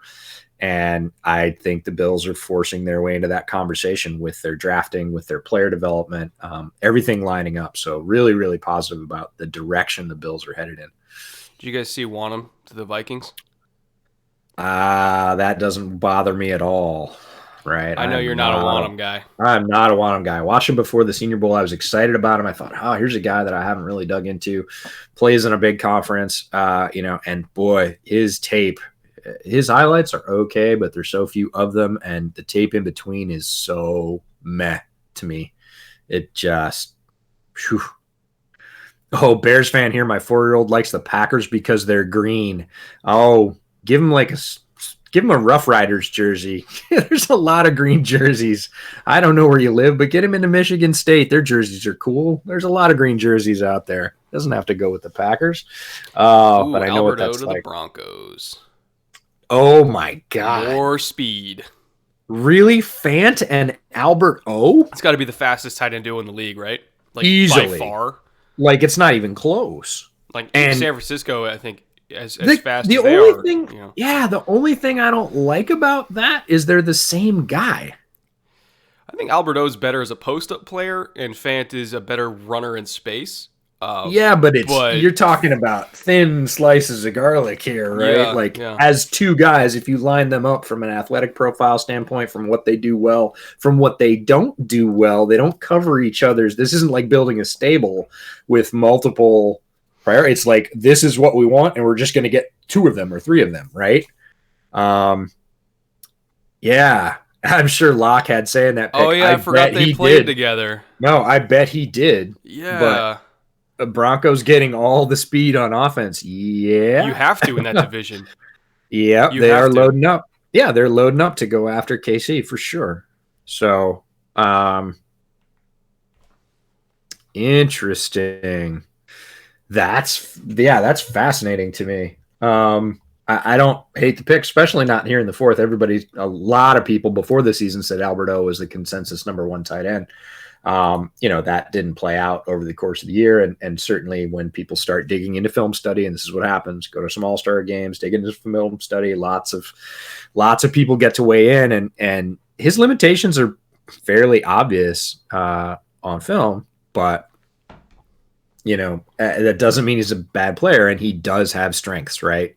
Brett brought up one of them, the contested catch, post fade. That's his route. That's the thing, right? Yeah. That is his calling card. He pulls that out, and he is fast. He is big. Doesn't have great hands. Not a tremendous blocker for his size. Definitely doesn't block up to his size. Like, he's a good blocker, but he's not the blocker you'd think if you looked at his athletic profile. So interesting. Yeah, that's fascinating. Let's take a quick look at Denver's draft overall. The Panthers responded to my tweet. With what? Larry David gif. Well, I mean, you can't go wrong with a Larry David gif. I said, Matt Rule's one goal in life is to make Tom Brady as miserable as humanly possible, and I love it. Troy Pride in the 4th round is one of my favorite picks. Yeah. So, wow. Dude, this is ridiculous. I'm sorry. Broncos have to be in the conversation. Jerry Jeudy, KJ Hamler, Michael Ojemudia, who fits their system. He's not my favorite player, but he fits their system. Cushenberry, A-Jim, and Albert O. Yeah, I mean, yeah. Let's just say the Broncos are doing everything they can to help themselves and their quarterback. They got him and I don't say 10-year player flippantly because I hate that saying. Oh, he's a 10-year starter. Almost nobody is a 10-year starter. The average career in the NFL is 3 years. And even if you're really good, you're probably going to stay with the same team for 7 or 8 before you're too expensive or they let you go. So when I say Lloyd Cushenberry could be a 10-year starter, it's a high compliment. And I think you get a guy in front of a young quarterback like that. Cushenberry to lock is going to be a thing in Denver for a while. We talked about what a good value McTelvin Agim is on the line. Ojemudia, not my favorite corner, but he does have length. He can play zone for them. And then speed, Jeudy, Hamler, Albert O. Like, ooh, boy, Drew Lock's just got to be. I'm taking Albert O. He is the opposite of Aaron Rodgers right now. Yes. He is like, look at what they're doing for me. And Aaron Rodgers is like, look at what they're doing to me. I'm taking Albert O. in the 4th round, I don't care if he gets 10 catches if 8 of them are touchdowns. Yeah, big ones. Yep. I either don't care long about seam anything shots. else. Yep, long seam shots or fades over a small corner that get a mismatch with motion, which they We're can talking about a do. 4th round pick. You're using a 4th round pick on 8 touchdowns a year. That's fine. I would say 6, and I would be totally fine with 6. I would have no argument with a 4th round pick who picks up 5 or 6 touchdowns a year. He's going to be a fantasy nightmare because he's going to vulture. Oh, else, is that true? Falcons get Michael Walker. Oh. Woo! God. So that tells you what we think about that pick right there. No, we both like Michael Walker, and he's got some juice. I think he fits in the Falcon system better than easily 2/3 of the league where he could have gone. That's fun. I like that pick a lot, and so does Brett. So, yeah, that's really, really cool. Joe Flacco punching the air right now. Oh, man. The only thing that can stop the Broncos now are holding penalties on Garrett Bowles. Aye. What would you have done, just for instance, if the Broncos had picked up Williams? Which Williams? Trent. And then got Bulls out of town, I'm assuming. Or moved him, right? Like, I have to think that they were on the phone and maybe just didn't want to give up a 4th. I have to think that they were on the phone. I like that. Oh, man. Because you have to check, right? Everybody in the league was checking. Oh, for sure. What do you want? How much? How's he feeling? Yeah, for sure. All right. Let me catch up on some picks here. But no, we like the Michael Walker pick a lot. Alberto is fun. DJ Wanham going to Minnesota. Ben Bartch to Jacksonville, we covered. Harrison Bryant, great pick in Cleveland. Andrew Berry is really doing a solid job there. Lecky Fotu, I missed him to the Cards. That's interesting. Who's he going to replace? That catches us up. Lecky Fotu, very powerful player, defensive tackle from the University of Utah. He's definitely not, I would say he's not a pass rushing threat. He's a guy that can control 2 gaps. Very, very strong. If you do see him get a pass rush, it's because he absolutely grabbed a smaller man in front of him and tossed him out of the way. Doesn't have a lot of burst. He has some short area burst, but he doesn't outside the hashes. You're not going to get a lot from Lecky Fotu, but he is going to make sure that you're not running through those interior gaps. So Lecky Fotu, a good solid pick. And again, this is about where nose tackles, true sort of 1 or 0 defensive tackles who can control the middle of the line start to go. So I like that pick. I'm trying to think about who he'd replace. Wanham is a baby Danielle Hunter, ? I don't see that. Hunter had a lot more juice. He was all over the place coming out of college, LSU. But I don't see any kind of flexibility or gas from Wanham that reminds me of Danielle Hunter at all. Physically, frame-wise, he's somewhat similar, but a play style, I don't see it. So, again, I could be wrong about that. But, no, I don't get any kind of excitement. Oh, the Jets took Pirine, Michael Pirine, running back. I liked him a lot more than maybe some people gave me a lot of shit because I had him as my running back. Hold on, let me pull this up. You definitely had him higher than I did. I had a high grade on him. Yeah, you told me that you liked him. Relatively speaking. Yeah. He was my RB9, which is higher than a lot of other people. Like right behind Eno. Oh, definitely not. So Eno was my 7, and then it was Keyshawn Vaughn, who ended up. Who did he go to yesterday? Tampa. Tampa, and then Darius Anderson out of TCU again is sort of that powerful one-hit back. He doesn't do a lot of things well, but he has more. He's got a heavier build than like a Swift, but he has a very similar get him to the outside, find a gap, have him do that one-step cut and just blow north-south. And when he blows north-south, man, he goes. And then I had Dylan before you get into the sort of the guys who I think are more complimentary Darrington Evans, DJ Dallas, Josh Kelly, Xavier Jones, Javon Leake, James Robinson, all those guys. So interesting. P. Ryan fits somewhere in the middle of that group, probably right behind Kelly, above Xavier Jones. So for me, but that would have put him down at 10, 11, maybe even 12. So you got him at 9. That's not that far off. I thought Not that far off.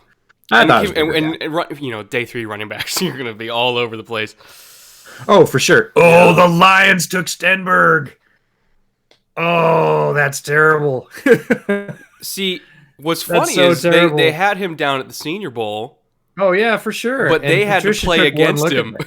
Yeah, Patricia took one look at that guy and went, man, that guy's a mountain. We should get him. And perfect value, 4th round. Like, that, absolutely. That's, I hate that pick only because I'm a Bears fan. That is a blow to the Bears. Yes, it is, Matt, for sure. Stenberg is not a guy you want to try and move. Eddie Goldman's job just got a lot tougher. Akeem Hicks is going to meet up with Stenberg a couple times. That'll be fun. I can't wait to see that tape. That's going to create a black hole. It's like crossing the streams. It's matter and antimatter.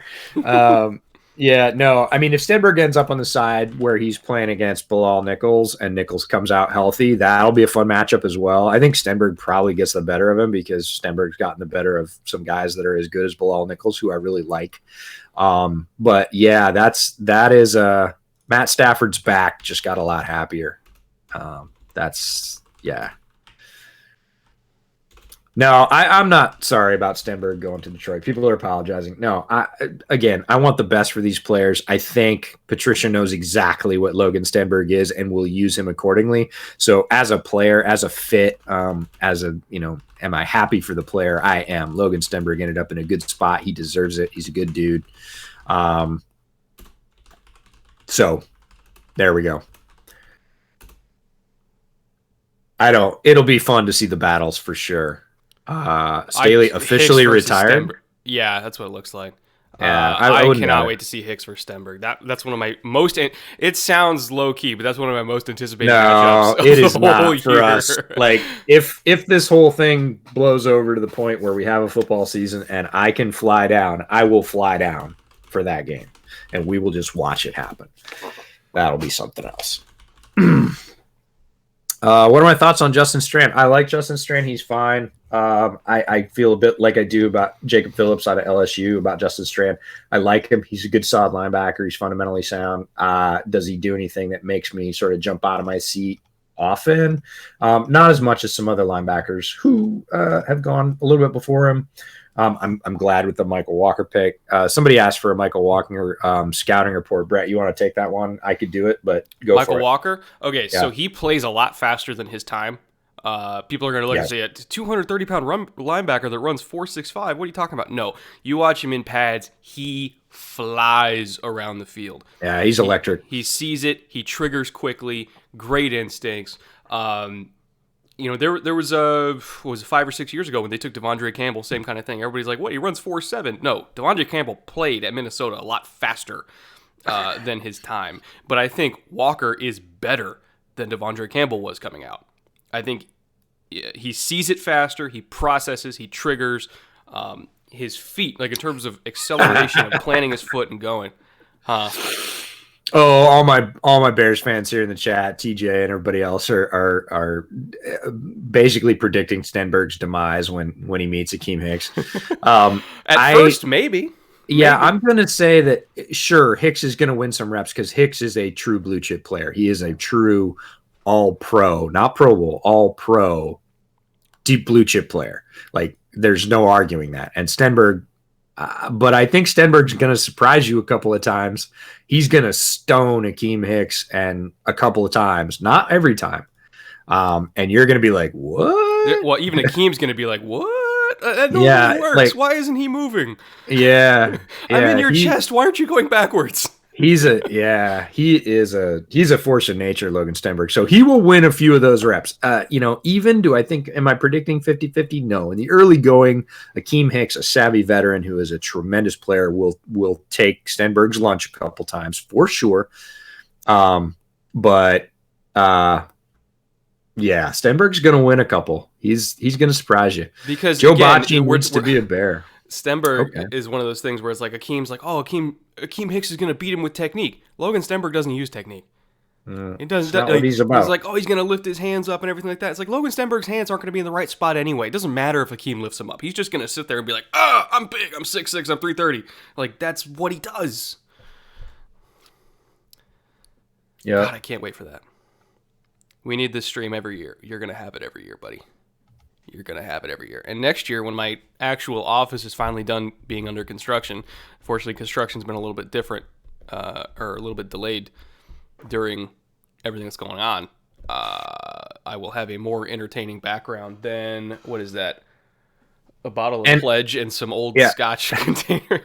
And ideally, hopefully, the COVID situation will be under control by the time we do this next year. And the plan was that I was going to be down at Brett's house for the draft. That was our initial plan, 6 weeks ago before the world changed.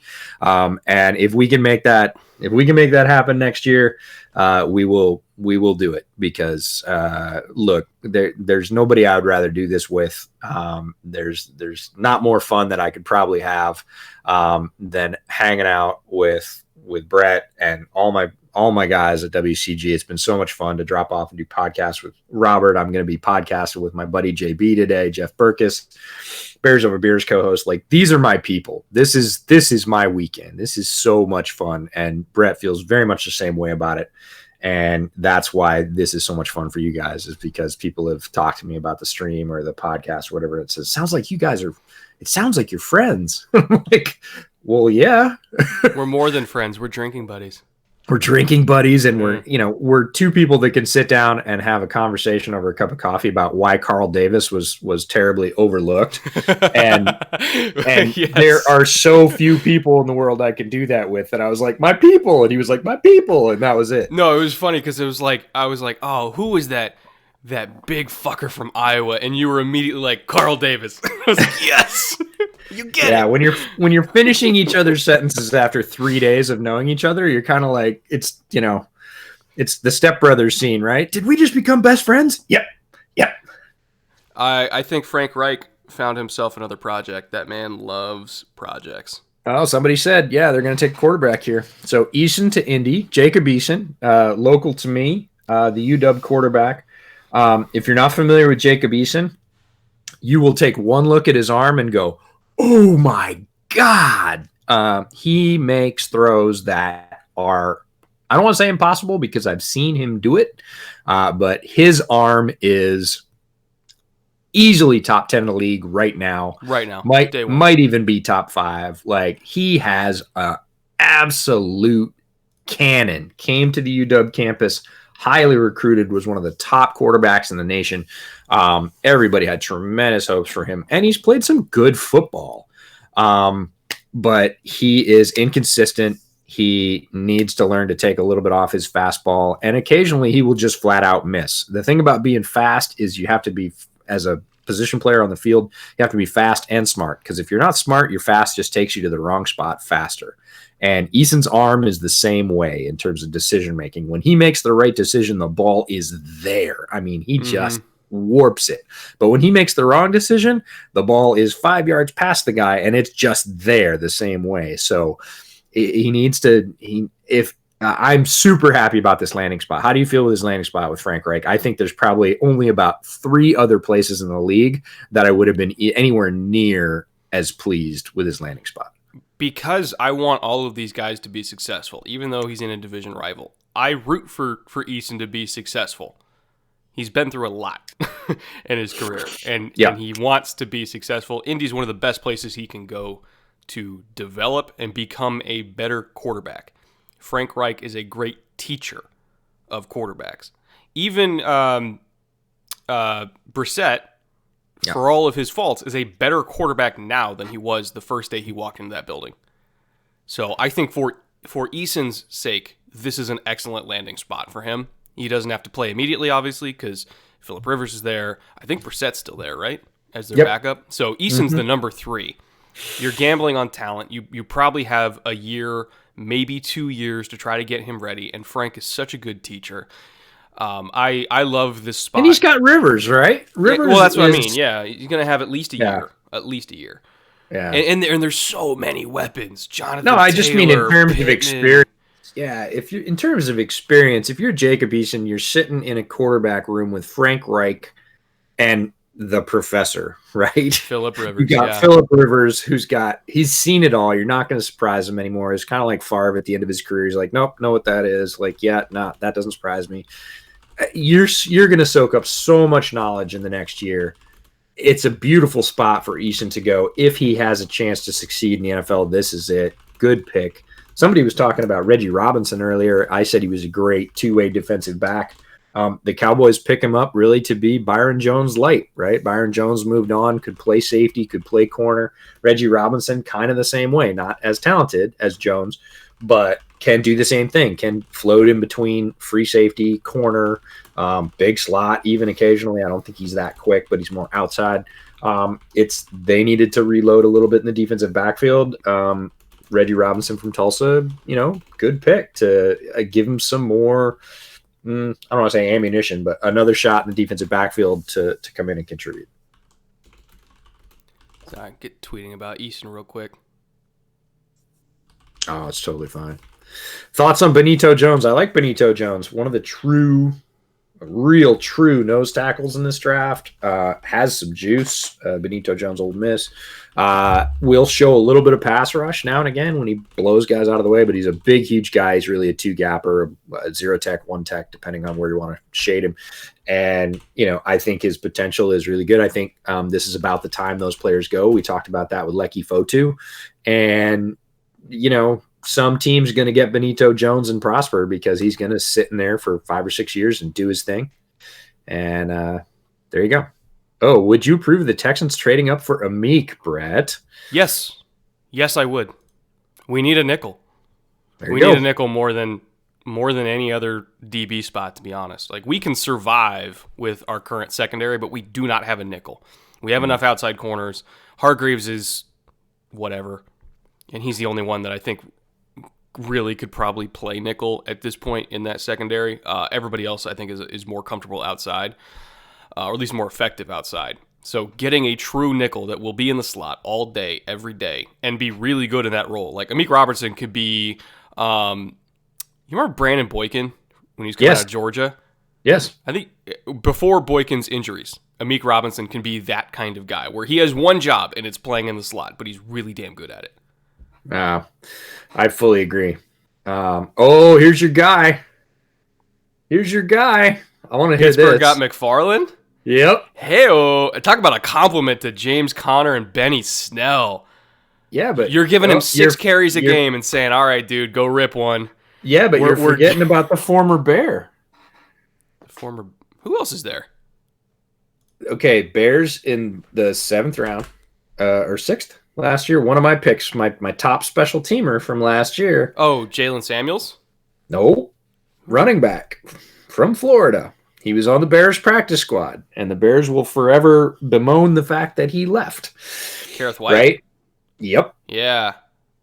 So Kareth White and Anthony McFarland are not that far apart. Like, No. McFarland's better, but they do the same thing.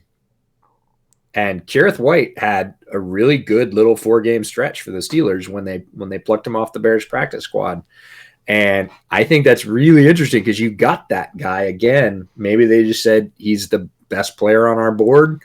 I think we want to mix in some outside zone and we want to mix in some toss. We want to mix in some counter, and we don't think that Connor can get the edge on that. So we're going to take somebody who can. Not saying that White can't do that, but yeah, but that's White's game too. Like, yeah, that's his thing is one cut and go. Like, he's not a White only great. has 1 year left on his deal, right? Yeah, White was a 7th rounder. So hold on. he was one of my 2 picks. Steven Denmark and Kareth White. I kind of nailed that because Steven Denmark was my sleeper and Kareth White was my top special teamer for either late round or UDFA, and they picked them both. White's got 1 year left on his deal, so they're getting 4 years in McFarland. Yep. I think that's just a we don't. Is it wanna 4 have or is it 3? We're in the 4th round now. Is it 3? Is it? I thought 3 was after. I'm not sure. You might be I'm not right. sure. I think you might be right. Let's see. Love Eason, just not to my AFC rival. Sure, White was a 7th rounder. Thoughts on DPJ? We'll get to him in a second. Could the Bears trade up for Biotish and slot him as guard? They could, but why would they? There's other good guards. They don't There's that still they can Lemieux, wait. right? Well, sure, but I mean, the Bears aren't picking for a while, and that's I think what he's saying. But like Kevin Dotson's probably going to be available, and would I trade up for Biotish or just wait on a guy like Kevin Dotson? I'd wait. Plus, Ifedi's going to be a fine guard. Like everybody gets on Jermaine Ifedi, but he's with the Bears now. If he slots into guard, a lot of his liabilities go away. He's going to be way better than the right guard situation last year, no matter what. As long And as he's even not if he playing just tackle. plays. Right. And even if he just plays average, or if he doesn't, Alex Bars from Notre Dame is also on the Bears I roster. forgot they have bars. Yeah, there's everybody's like, they need a guard. And I'm like, they have a Fetty and Bars. Now, that's not an all-star lineup. It doesn't keep you from drafting a Quentin Nelson if he's there. But all these guys that are like, trade up, do this, get a second-round guard. I'm like, nah. I forgot. So you were gone during this pick yesterday. Yeah. What are your thoughts on Jabari Zuniga in the third of the Jets? Oh, I like Zuniga. I actually Yeah. came in right at the end of it when we were having sound trouble. So I got back in the chat right about the time we were doing the Zuniga wrap up, or at least when NFL.com was, because I was seeing his highlights. I like Zuniga. I think Zuniga and Khalid Kareem are two peas in a pod. Zuniga gets less press than Kareem does, if that's possible, because Kareem's getting almost no press. But they're the big physical guy. So we talked about the pairs. We talked about Zuniga and Grenard. We talked about Khalid Kareem and Julian Aquara. And then we talked about Alton Robinson and Kenyon Coleman being three very similar pairs of pass rushers all in this draft. And they all have the big, heavy guy that is the sort of more talented and can move. And that's Zuniga, Kareem, and Alton Robinson. And they all have the fast, lighter guy. So that's Coleman, Grenard, who's the heaviest of the light guys. Yes, I know. And then Aquara, who went yesterday as well to the Lions, I think. Zuniga, I really like. I think he's going to be one of those guys that fits the Jets profile a little bit. Did James Morgan go to the Jets? Oh, interesting. James Morgan. Well, he was one of your favorites. Sure. I wouldn't say favorite, but favor farther down. I love the way he spins the ball. His production has not been tremendous. So James Morgan, quarterback, started at Bowling Green, ended up going to Florida International U as FIU in his last year. Didn't throw for a ton of touchdowns, but throws a very pretty ball. And it's very catchable. Yeah, that guy's got a good arm. He can spin it for a late round pick. So is he like a threat to do anything, come in, push Darnold? No, we're not talking about that. Might he develop into something nice? I think he has potential. He's not my favorite late round quarterback, but he is one of my favorite late round quarterbacks. This is the area of the draft where you're taking a chance on potential because you can potentially flip these guys later and get higher pick. Like, Yep. Who was the one that San Francisco took, and then he had a big Monday night game, and everybody was. Oh, the kid from I want to say Iowa. No, that's not right. No, I know who the you're other talking one. about. The other. Yeah, not Beathard. Beathard got hurt, and then he. Right. Yeah. God, what's and of course I can't think of it because I've got. If they traded him after names. that season, which they could have after that season, Yes. but they didn't. They could have got a good pick for him. There were people that wanted him as the Bears starter. Yeah. And I don't even say that with a hint of sarcasm. I had people in my mentions going, well, they could just go get him and he'll start for the Bears. And I was like, maybe. Yeah. I mean, look at Gardner Minshew. What do you think the Jags can get for Gardner Minshew right now? Probably a lot. Yeah. So, take a chance on day 3 with the quarterbacks. See what they are. You might be able to flip them. Wow. Chat just went amazing. Greenlaw, Dan Mullins, Nick Mullins. There we go. Nick Mullins. There we go. Yeah. Okay. Thank you, chat. We appreciate it. Thank you for not leading us astray again. It's just line after line of Nick Mullins. Somebody brings up a really good point that if I'd told you that a quarterback that started out of Bowling Green was going to go ahead of Jake Fromm, if I told you that James Morgan was going to go ahead of Jake Fromm. Well, if you saw Fromm throw a deep out, you'd be like, yeah, that makes sense. I'm not saying. I'm just saying if anybody said the starting quarterback at Bowling Green then transfers to FIU is going to go ahead of the starting quarterback at Georgia, who is highly regarded, Would you take Cole McDonald in front of Fromm? I might. In fact, I probably would. I would, just because I like his Traits. two-way potential, Yeah. but it depends. It totally depends on offense. Let's. Yeah. Oh, Texans traded up So we traded down, then traded up. Who we got? for who?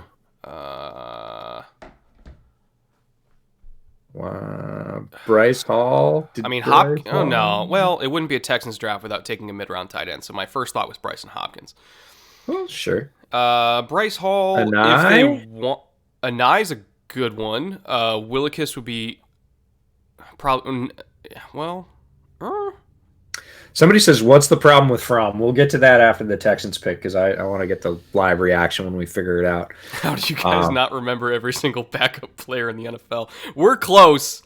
We're We close. know most of them, and it's not that we don't know them. It's that when you flush your short-term memory with 350 names every year in the draft, you forget them.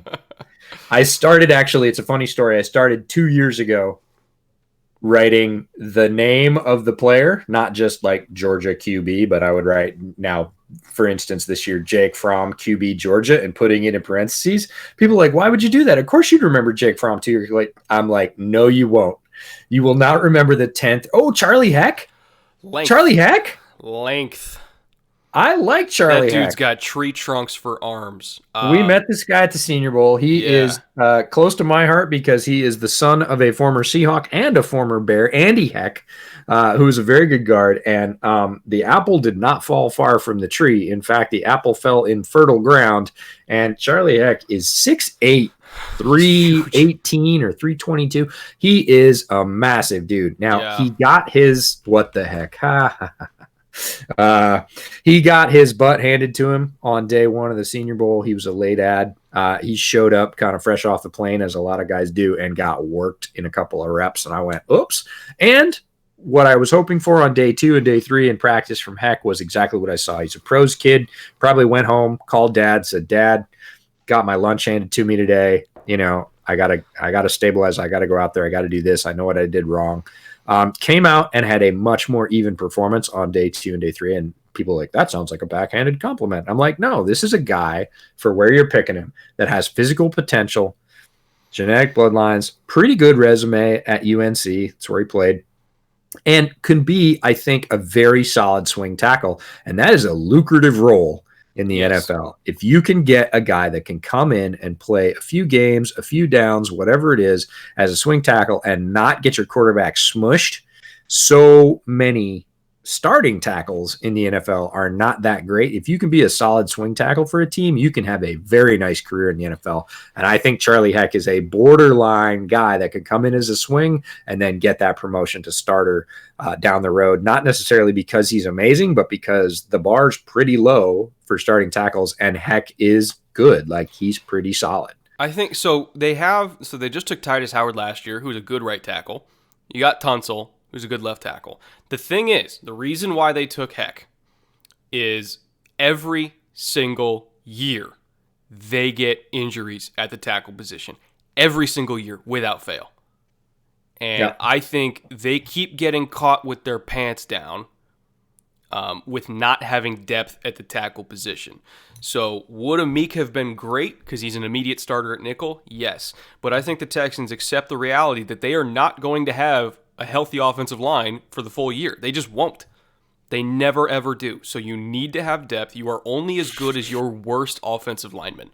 That is more true than almost anything else because it is a unit that relies on communication. Oh. If one guy loses, they all lose. Eagles got Wallace. Eagles got Kayvon Wallace. Really? It's a good pick for them. That's a good pick.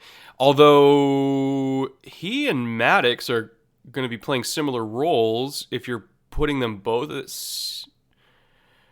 So is Maddox still the nickel or is Wallace the nickel? No, Wallace would be more strong. I don't think I mean, he can play nickel for sure and well. Yeah. I mean, Maddox is better in coverage. Yeah, Kayvon Wallace is not as bad in coverage. I'm going to pull up my Wallace report because No, not that Wallace is bad in coverage. I just think Maddox is really good in coverage. I disagree with that. I'll tell you that story sometime. Okay. Short story. Bears were playing the Eagles a couple of years ago, and I watched the game, and as I was watching the game, they were setting up. It was so clear to me that they were setting up Maddox for double move, and I said, "Man, I'm just waiting for the Bears to double move with Maddox Robinson into oblivion." And like, no shit. 3 minutes later, they throw a huge completion over Maddox on a double move, and everybody's like, "Nostradamus, what the fuck?" Blah blah blah blah blah. Right? And then they did it again and got a touchdown, and people went bananas. And they're like, "How did you know?" And I was like, "Well, if you watch the routes they were running, that's all they were doing. They were setting them up short. That game, yeah, setting them up short, and he finally bit, and they crushed him, and he bit again, and they crushed him for a touchdown. So Avonte Maddox is good, and everybody gets beat, including by double moves, especially in the NFL. Because they ran like 7 curls in a row. Yes. They all through the first quarter and a half, it was short comeback, short curl, short in, short out, break, come get the ball. And I was like, man, they're just hooking this guy. And sure enough, he bit hard, and that was it. He was 7 yards beat. It was bad. So the quick blurb, for those of you that don't know, I watch 2 or 3 games. I write down full notes about the game, including timestamps of the film, traits I saw, good plays, bad plays, all that stuff. And then at the end, I try and sum it up in a little blurb just so we can have it for things like this. Kayvon Wallace, safety, Clemson, great athlete who excels coming forward to make hits on shorter throws. So he's a lot like Tanner Muse that way, his partner at Clemson. Good in pursuit and shows very good man coverage skills downfield. I was surprised by that. He is very solid. Can be passive on angles when in solo situations down the field, especially in run support. Less effective in zone. Terrible hands. There are 4 or 5. Yeah, there are 4 or 5 passes that hit him square in the numbers, and he just blew like, nope. I said would make an ideal heavy slot nickel CB because he was better in coverage than I thought he was. You even saw him at the combine running through drills, drop after drop after drop. Yeah, he just looked like he was fighting it. He will jump it. He will be in position, but he's gonna get a lot of PBUs and not a lot of picks. Yes, absolutely. There's still value to that, but that's why he went in the 4th round and not in the 2nd. Yeah, that's the difference. Because he should have had 3 pick sixes last year. There were games where he should have had 3 picks. Yes. Like he gets in position. The ball hit him squarely right here in the numbers. Like he's running sideways. He's got his head turned back towards the quarterback, which is a huge hump to get over for college defensive backs. He's doing everything right. You said it. He's in phase. He's with the guy. He's turned. Ball hits him, and he just can't get it. The first time I saw him, because you get to college players. Gabe Davis to the Bills. Ooh. I actually like that. We were talking about big wide receivers who can do the outside thing. We were talking about Colin Johnson and Antonio Gandy-Golden. I'm not sure I like Gabe Davis ahead of Antonio Gandy-Golden. I don't either, but I do like his fit in the office. Yes. So an actual 6'2" thick receiver with boundary ability. I'm all about it. Yeah. And Gabe Davis has a lot of fans too. Like he does. I am a Gabe Davis fan, and I actually kind of like this pick. He does 2 things. He's a bit like Hightower and Gabe Davis. I think I compared earlier, but he does 2 things. Does them pretty well, and one is a good solid outside post, and he might get post corner, and he does it really well. Like that's his route, and that's what most of his highlights are. And there's nothing wrong with that in the 4th round. Bryce Hall is going to make it to the Chiefs, guys. Sorry. Yeah, you're just trying to ruin my day, bud. Oh, I don't know. I alternately hope that's true and hope that's not true. So if the Jets are smart, they'll take him right here. It's a 4th round pick. What do you have to lose? Yeah, Gandy-Golden versus DPJ. There's a grudge match from chat. That's right. DPJ still hasn't gone. I would go DPJ. DPJ, but it's not out of the realm, right? Are we talking Bills specifically? I don't know. He just put it up there. This is Joseph Sheehan in chat. Thank you very much for the question. Great question. You guys are full of great questions today, which is awesome. Keeps us going. We love the engagement. Couldn't be happier. Man, 745 people, 749 people watching the 3rd day of the draft. I love it. EJ announces pick. Brett. Ooh. We haven't got that. You're not wrong. Yeah. We haven't we haven't gotten the comments about what it looks like you're going to go do after the draft today. Well, I got a bank robbery at 3. As long as that hat And pulls down, I I have guess. a hipster art gallery party right after that. So. Oh, nice. pull a See, double if duty. you're in the Northwest, it'd be reversed, but whatever. Yeah.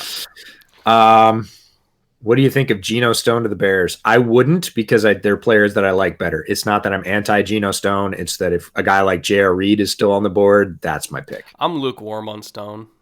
Yeah, I'm not. He's okay, but he's fine. He'd have to make the roster on special teams to me. Yeah, he's fine. What round is J.R. Reed worth? I would say anytime. Right. I think from now Yeah. for the rest of the day. Yeah, and I would have said at the beginning of this round, I am higher than J.R. Reed. I'm higher on J.R. Reed than most people are. I really, really like him. I was also higher on another safety, Brandon Jones out of Texas, who ended up going in the 3rd to Miami yesterday, which I think is just great. Great for Brandon Jones, very solid for the Dolphins. Super happy about it. I saw a lot of potential in Jones, and so did they. So that's cool when that lines up like that, because it certainly doesn't always happen that way. Favorite slot type wide receiver left: DPJ, Courtney Davis. I'd say even Mack from Ohio State. Is more of like a bigger slot, but I think he can do it. Best left. You're talking pure slot wide receivers, right? Yeah, or just somebody you think can survive in the slot. I don't know. Well, when they say slot type, because slots, it depends now. I would play Isaiah Hodgins there. I know most people think he's more of an outside guy, but he had some success catching balls from Jake Luton at Oregon State there. A lot of people like Coulter. I wasn't really one way or another about Coulter. A lot of people love KJ Hill. I think he will be a good slot. We talked about Courtney Davis in that role. Courtney Davis, if he can get his hands together, would be probably. Oh, Prochet easy for me. Oh yeah, he hasn't gone yet either. No, Right. Prochet for sure. Like Prochet has. I'm just gonna say it. Prochet has the best hands in the draft. He reminds me a lot of again, who's that backup on the Niners? Trent. Also from down south, he was Louisiana, right? The other Trent on the Niners Yeah. now. Fuck, Yeah. what's his- yeah. Yeah, You know what I'm talking about. Yeah, he was from Louisiana. Yeah. Yeah. Hold on. I'll look it up. It's gonna Yeah, bother me. very, very solid. I'm sure Chad will have it up 50 times in 10 seconds. But I was a big fan of his as, again, that slot. And I actually think Prochet has more gas than he does. Niners, Trent Taylor. There we go. Yep. I like Trent Taylor. Where he was on is my Trent sleeper Taylor team. now? Yeah, he was on my sleeper team. There you go. Taylor, NRC got it. So I would say Prochet for slot. Joe Reed would be a great slot. Going down. Yeah, he's still in the Niners. Okay, cool. Yeah, I would say KJ Hill probably comes in second for me behind Prochet. Here's my thing with KJ Hill. He has all the quickness. Like, you can see he knows how to run a route. But he's one of those guys where it's ba-ba, ba-ba, ba-ba. And it's like, bro, just break. You don't have 4 seconds to run a slant. Like, it's very Braxton Miller-ish where it's like, run the slant. You're good enough. Just do It's it. that I know what you're talking about. It's that day 3 highlight from inside at the Senior Bowl in practice. That one killed you. I'm like, the quarterback got sacked 2 seconds ago. Just run the route. Christian Doyle, EJ, Giants got Leon Sandcastle, Brett. Oh, that's a good pick. Yeah. Oh, Cameron Clark went? Oh, Cameron Clark to the Jets. We were talking about him yesterday. Yeah, we were. As a tackle for Charlotte, but he's going to play guard for the Jets. Is he a good pick? I think he's I think that's a fine pick. The Gabe Davis pick to Buffalo we talked about. I like that a lot. I think Josh Allen's going to like that a lot. Again, if he can diversify his route tree, I think Gabe Davis could do some things. But again, he does what he does real well right now, and that's 1 or 2 things, and that's why he has all the highlights. That's why he has all the backers. I like Gabe Davis. Do I like him ahead of Gady Golden? Probably not, but he's a little bit faster, I think. I don't know what Gabe Davis's 40 time was, but on film, he's as fast.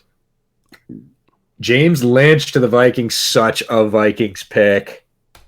Are they not trading at all with their 13 picks? They're just not moving at Damn, all. James Lynch pick is good, and I hate it. Yep, Steve, I'm with you. James Lynch is there are places he could have gone where I would not have feared him, and that's mostly folks that don't know how to use and develop their defensive line. Him going to Zimmer makes me think, oh, we're going to see all the good things that James Lynch does more often because of it. So, yeah, I don't the Vikings usually do this. They usually stack up some players that I think, well, if they'd gone somewhere else, I wouldn't have feared that. The worst thing is Minnesota's picking again in 2 picks here. So here's what's interesting about Lynch. He's not very long, but you don't really notice that on film. No, he makes a lot of plays for like what he has. You would think he would got. get locked out with sub 32-inch. I mean, 6'4" with sub 32-inch arms, which is crazy abnormal. Yeah. And you would think he would get locked out more, and he doesn't. And I'm curious to see how he handles NFL tackles that kind of know how to use their length better. I don't know if he'll still get inside, but he's got some other traits, and he plays hard. And I think Zimmer's gonna, and I think he's also gonna be a special teams monster on like rush teams. Yeah. So a lot of speculation about what the Cards should do. People are talking about a tight end. Thad Moss, Hopkins. Somebody asked about Biotish. What's happening with him? Got to be an injury with him. I would think it's also the same. I was going to bring this up like 20 minutes ago, but in terms of tackles, Prince Tega Wanogho from Auburn, like the injury has to be a thing because he's more talented than guys are going off the board now. Like I like Cam Clark. He's fine, but I realize he's going to play guard, not tackle, but the fact that you've got an SEC starting tackle sitting on the board in the late 4th in a tackle short league, even in a great tackle draft, there's something going on with Wanogho. Either they couldn't get medical rechecks or they did and they didn't like what they saw. Or they didn't like what they saw. Bryce Hall to the Hawks. Please. Please, yes, from a player development perspective. Please, no, from anybody that has to play the Hawks. And I still dream of him going to the Bears. Yes, I know they got Jalen Johnson, but that dream won't die until he goes someplace else. Somebody asked if James Lynch is a 5-tech. I would play him. The further inside he goes and puts on a little bit of weight, the better. Yeah, I don't think 5 is too far. I kind of think of him that way. He's in a lot of ways to me, he's Epinesa. Epinesa light, right? Again, we talked about it at 5. He's fine at 5, but he shows more highlights flashing against guards inside. I think Lynch has a lot of the same. He's similar in that way. I'm not saying he's Epinesa. I'm saying the two of those players, the way they get production is similar. You know where he shows up the most, and you'll see this in the OU game. He's really good on stunts in terms of setting them up. Yeah, he moves pretty well. But he holds guys in place and clears it for whoever's looping behind him. He's really good at taking a jab and then keeping it tight if he's the one that's arcing behind. He's really good on stunts, and considering how much the Vikings blitz and also bring stunts Wait a minute. Who did Arizona get? Because we're saying that the Vikings got Troy Dye. Oh, Rashard Lawrence to Arizona. Interesting. Okay. Yeah, that's right. The Vikings had Troy two Dye picks within 5 spots. Yeah. Wait, did they trade? Because Troy Dye on NFL.com went to the Cardinals. Hold on. Is that wrong? Yeah, I see it on the Cardinals too. I see James Lynch and then Troy Dye and then Minnesota. Oh, nope, they just changed it. Changed it. Rashard Lawrence to DT, LSU. We were just talking about this, right? Those big DTs that go in the middle, 0-1, occupy space. Rashard Lawrence is that guy for LSU. That guy is a beast. He's a captain. He's a captain on that defense. They got Fotu and Lawrence. I was going to say, they got Fotu and Lawrence. That's a lot of beef. Yeah, no. These are where those guys go, and they play with good value for where they got picked. Yeah. They're going to get there. They're going to take up space. They're going to ensure that people don't get by them. That is a wall that Arizona just built. Don't sleep on what they just did. And here's the thing: is Trailer and Ted Washington level team building, right? They are putting 2 rocks in the middle. I'm not saying either of those 2 players, Fotu or Lawrence, are as good as Washington and Trailer, but this is the same thing. Put 2 huge guys in the middle, clear your linebackers to run and hit. That's That's solid work by Steve Keim out in Arizona. You know what this reminds me of stylistically? I am not saying it's the same thing or that it will be the same thing. You look at how Baltimore built that defense in the early 2000s and the late 90s.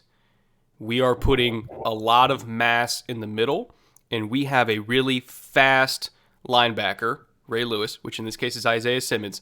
You put so much beef in the middle that everything has to spill outside because they can't run up the gut. Yeah, they're going to have a lot of trouble running through those two guys. Those guys are you rock. Use your speed, which is Isaiah Simmons. You got Budda Baker, who is he's got rockets strapped to his feet. Let me see who else they have there, because I know there's a lot of speed on the second level. They picked up Devondre Campbell, who plays faster than he times. Jordan Hicks, everything has to go outside. And they have all of the tools to now run it down outside before they can turn the corner. I really like this foundation. Oh, I don't mean to. Well, yeah, I do. I was going to say, I don't mean to brag or make you jealous, Brett, but I just got delivered an Irish coffee. God damn it, Beck. Who says it wasn't Koa? Just kidding. I need to have kids and train them to bring me booze. Yeah, no, I buy it. Let's see. So Troy Dye does indeed go to Minnesota. I don't love it. I don't hate it. Troy Dye is a good run and hit backer. Very, very experienced. 45 games or something like that of starting experience in the Pac-12. He's tall. He's got length. He's pretty good speed. You were higher on him than I was. I'm not low on him. Again, fourth round is I'm fine with that as a value. I'm actually really happy that a guy like Michael Walker got picked before him, because I think that's a larger athletic potential. For real, Beck is greater than everyone. Oh man. Yeah, shout out to my wife. She's doing a great job. Just when I think John Schneider was fucking everything up, he goes and redeems himself. Colby Parkinson. Russ's new best friend. Well, we talked about this. I talked about this with Brandon Schultz, who's the guy that does the Field Goals podcast and also the Seahawkers podcast. Been doing pick reactions with him this week. And the Seahawks need another tight end. They had these tight ends. They have a type. And right now their problem has been injuries, right? They have the guy they like and he gets hurt. They have the guy they like and they get hurt. They traded a couple guys away. The guys they kept got hurt. So they needed somebody. And look, the Seattle to Stanford tie is very strong. They do great recruiting down there, along with the other West Coast schools, USC, UCLA. But Colby Parkinson gives the Hawks a legitimate red zone option. 6'7", runs pretty darn well, blocks better than you think he might. We're big Parkinson fans. I turned Brett onto Parkinson when we were down at his house about 6 weeks ago, and I said, you got to watch this guy. Really? Why? I said, well, look at how big he is, and then tell me what you think of the way he runs. And he was like, damn, why aren't we hearing about this guy? And I said, look at the quarterback, because the Stanford quarterback was terrible. Oh, he's awful.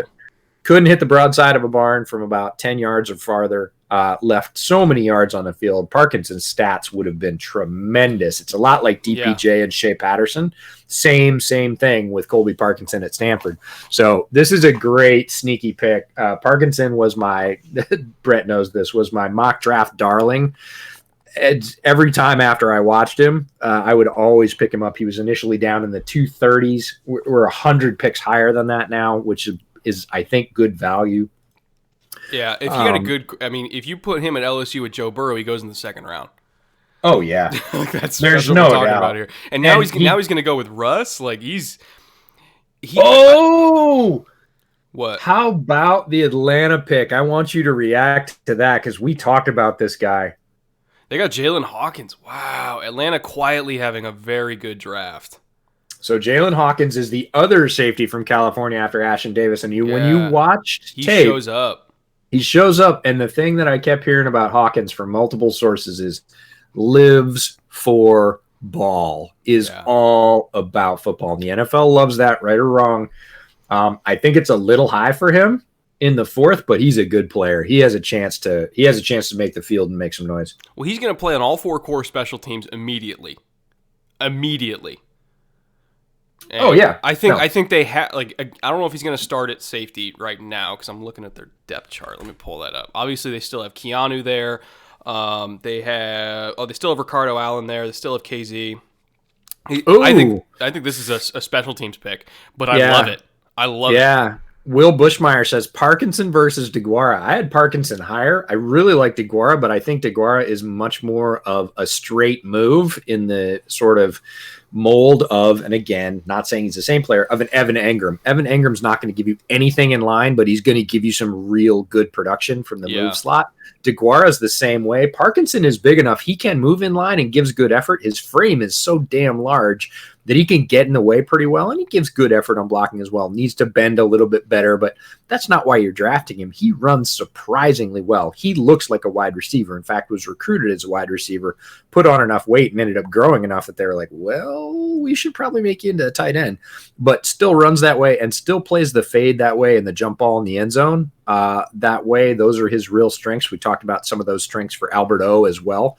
Not quite as fast, but I would have taken Parkinson because I think he has a more well-rounded game and a more true tight end game than DeGuara. So great question. Two of our favorite players for different reasons in the same position group. Tom just made a really good point. Considering Atlanta doesn't have another pick until the 7th and no money, that makes sense. If you're going to get special teamers, get them now. Yeah, get the one you want. And people will say, oh, it's too high. But the bottom line is a team like Atlanta not going to get him if they don't get him now. So take the guy you want. And great point. Oh, Dotson went to the Steelers. That's such a Steelers pick. Kevin Dotson? I never got to him, actually. I never got to watch him. Oh, he is a road grader. He is Casey Hampton on the offense. Ooh. That's just I'm big, I'm strong, I'm a tree stump. Yep. I'm not going anywhere. Yep. No, that is it. Like, that is Dotson. Like, Dotson. Who do you think has more power, him or Stenberg? In run blocking, it's Dotson. Really? Yeah. He just generates more movement. He's not as tall and he's twice as wide. Like, Dotson is a trunk. Like, you watch him, that is his whole game. Now, pass pro, he's got some work to do. Like, if you're talking about who's a more well-rounded player or who has better power in pass pro, it's Stenberg, no doubt. But if you're talking about straight up road grade, explode off the ball and blow somebody up, I'd go Dotson. Yeah. Schefter says Joe Staley's expected to retire because of health concerns. Yeah, I heard that. I wonder if that means concussion or joints. I mean, he's at the age where you can't play football as long as he has without health concerns. Yeah, of some kind. For sure. So it makes sense. And he's made a ton of money, so good on him. He's been to a couple Super Bowls. Yeah. Great pick by the Steelers. I agree, Massimo. That is a Steelers pick, man. James Conner just started jumping up and down if he knows who Kevin Dotson is, because he's going to be looking for that jersey and following it, because that guy is right there. Let me see if I missed anything. Parkinson, Hawkins. I don't think we have the Rams pick yet, right? They're just on the clock. I don't think we have it yet. No, I don't even have Dotson up on NFL.com. So chat's leading us down the path again here, and largely, thank you guys. You've been largely on point. You've been largely on point. You've only led us astray a couple of times, and Troy Pride Jr. did come through, so it's kind of hard to falter for that.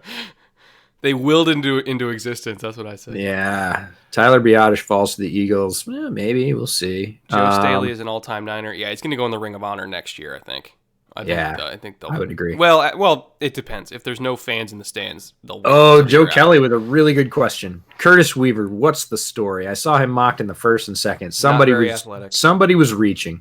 Yeah. Weaver had a lot of production and not a lot of great tape against quality opponents in my mind. When I watched Weaver, and I told this story a couple of days ago, that I saved Weaver as a guy that I'd heard about months and months ago over the summer, and somebody said to me, EJ, got to put Curtis Weaver on your list. Get serious. And so I saved him. And sometimes in the long struggle of getting through 4 or 5 months worth of tape, you got to pull something out that you're excited about to keep you going. And late one night, I could do one more even. Okay, I'm going to put Curtis Weaver up. I heard he was good months ago. Let's do this. This will charge me up. And about halfway through the first tape, I was like, maybe this isn't his greatest tape. About halfway through the second tape, I was like, really, this is who he is. And I just, it's bummed. It's like when you think you're getting one thing for Christmas and you open up the package and you realize, it's not what I thought it was. Weaver was kind of that way for me. It's not that he's a bad player. I just expected a whole lot more from him. And I'm fine with where he sits his value. And quite frankly, if I'm taking an edge, there's a lot of guys left on the board that I would take above him. I would take Khalid Kareem in a heartbeat over Weaver. Alton Robinson. I think I would take Alton Robinson even on potential, even though he's so hot and cold. Just on potential. Yeah. I would Coleman probably. is the one where I'm kind of like. I might take Gibson over him. You take Tusko over him too. Nah, I don't know that I would. I think that would be an even fight, and for somebody that was being mocked, because Tuska's never sniffed anything but the 6th or 7th. Weaver, I have seen, the poster's not wrong. I have seen Weaver, or had previously seen Weaver as like, hey, he could sneak into the 20s, right? And I was like, I hope not. The quote that I heard at the Senior Bowl was he's on the all-time bad body team. Yeah, he does have a very odd body. If Weaver went to one team, who would get the most out of him? Andy, you're killing it with the questions. That's a great question. I would say Bill could do something with him in New England. Yeah. He kind of fits. I mean, it's not going to be great wherever he goes, but that's better than a lot. Yeah. Who's going to be the first DE off from Syracuse? At all. Yeah. Who's going to be the first DE off from Syracuse? Robinson. Yeah. No doubt. Coleman might even go undrafted, which is unfair, but it's totally possible. It's very possible. But Robinson's got all the traits.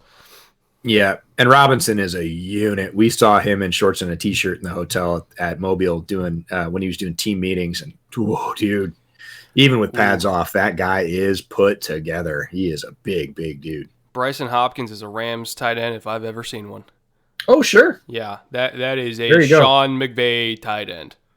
Yep, absolutely. Well, he's Gerald Everett's there, isn't that right? Yeah, but I think he's only got 1 year left. Right. So Bryson Hopkins is in that Gerald Everett role, and good on him. I think he's a better Gerald Everett. Yeah. So, fun fact about Bryson Hopkins: he is not a junior, but he is the son of an NFL player. Anybody know who? Come on, chat, come through for me. Yeah, Gerald Everett only has 1 year left on his deal, and they have no money, so that makes sense. Watch Fromm go to Jacksonville. No. Watch Anthony Gordon go to Jacksonville. They'd have two of the same guy. Yeah. Oh, man. And Tyler Higbee. Yes, Tyler Higbee's a different guy, though. Tyler Higbee is a bigger, rangier version, TJ, in LA. So, yeah, Higbee and Hopkins, not a bad 1-2 punch. No, not at all. Yeah. And again, they're trying to get cheap weapons. They're trying to get as much firepower as they can for as little money as they can because they have no money. Yeah, Curtis Weaver to the Baltimore Ravens. I can see it. DeAndre Hopkins is Bryson Hopkins' father. Yes. Well, only if one was on offense and one was on defense. Anthony Hopkins, DeAndre Hopkins. No, man, no, this is odd. Most people don't get this. I found this one out late. It's Brad Hopkins, former Tennessee offensive lineman. You got it. Joseph Belinsky. Good job. Nice work. Brad Hopkins, there you go. Yep, all-pro tackle for the Titans. Here it comes. Yep, very nice. Dustin Hopkins, the kicker. Oh. Jags select Josiah Scott.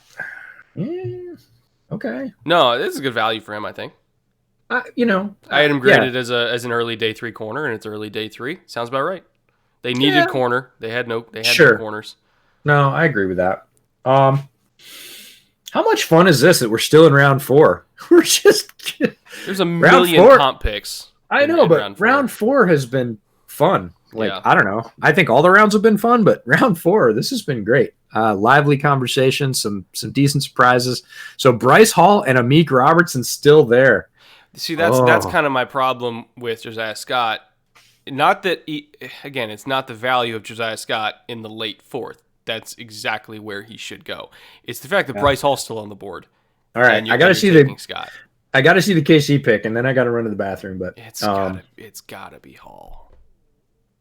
oh It's gotta man, be Hall. you know who's gonna go bananas? Huh? Greg. We had him on yesterday. Because they thought they were gonna get him in the second.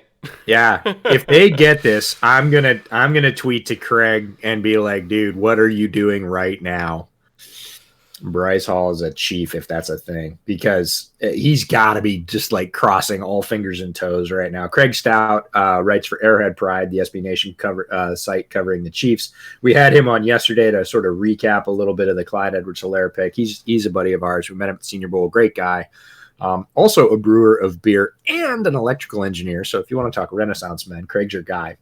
He's smart in all things he does. Yes, he is at Barley Hop on Twitter. Great follow. And he's the defensive analyst for the Chiefs on Arrowhead Pride. And he was big on Bryce Hall, and he was hoping they would have taken him yesterday. If they get him today, I imagine Craig and cohorts are going to be going a little bit nuts. Well, the thing is, if Casey doesn't take him, then I got to wonder what the hell's wrong with the ankle. Somebody's just not happy with injury, because it's the same thing with Prince Tagovailoa, the Auburn tackle. It's just the lack of ability to get medical rechecks must have killed him. Well, there's always a couple of these guys, though. I want to say this, and you know this from watching the draft, that you get into round 4 and round 5, and suddenly everybody's like, wait, somebody's on there? Yeah. I mean, every year. They did it. They did it. Look at the chat. Are you kidding me? Oh, where's my phone? I gotta get Craig. I gotta take a second, and then I'm gonna run to the bathroom. But all right, Existence that's fantastic. Is pain. Yeah, exactly. No, I can leave because I know you can handle Hall. I love Bryce Hall. That's what I'll say before I go. Remember Eddie Falling, Lord Ariados. Go back and search my Twitter timeline from the summer. Search the Draftsman FB plus Bryce Hall, and you will find a tweet that says Bryce Hall is this year's Eddie Jackson Memorial winner of guy that got injured and fell in the draft and then does really well. I said that directly like 5 months ago. And here we are, 4th round, Bryce Hall, well more talented than the 4th round. And look out. That is a massive get for them. So I'm going to take a quick break, text Craig, and I'll be back. But tell everybody why Bryce Hall's good. Okay. You have a 6'1" physical corner, and he plays 6'1". He plays to his size. Excellent range, length. He can play bump and run like you expect a 6'1" corner to, but he's more comfortable in off coverage, meaning he's going to play 7 yards off, 1 yard in, and he's going to bait you because his click and close for a big corner is outrageous. Absolutely outrageous. You do not find 6'1" corners that move like him in space, that have a T-step and close like him. Like, having a 6'1" corner play off and still be able to stop a slant in off-man coverage is fucking rare. He's got ball skills, he tackles, he plays the run aggressively. I don't care that he's an older prospect. I think he's going to be 24 as a rookie. I don't give a shit. Like, this is unbelievable. Unbelievable that you get him in one of the last picks of the 4th round. All because of a broken ankle, which a broken ankle most of the time is not something that's going to like totally hamper your career. I think he only fell this far because there was no medical rechecks. Nobody could bring him in and have their doctors look at him, so they didn't know what it looked like in terms of recovery. But, oh my God.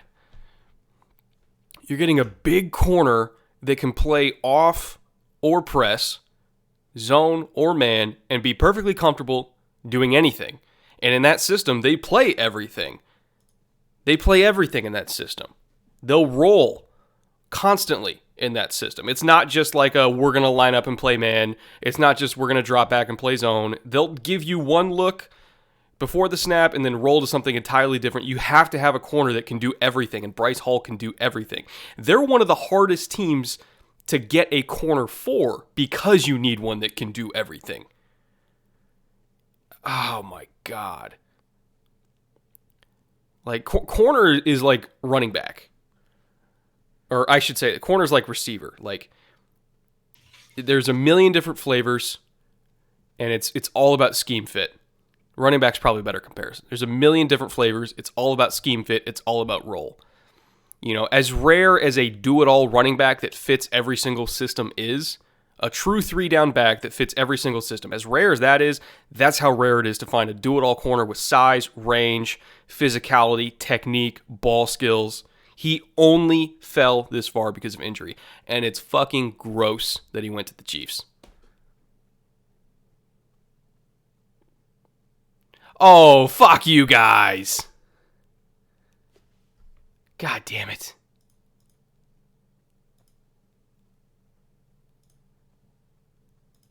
Did I get baited? Did I get baited? Who did they take? Oh, they took L'Jarius Sneed.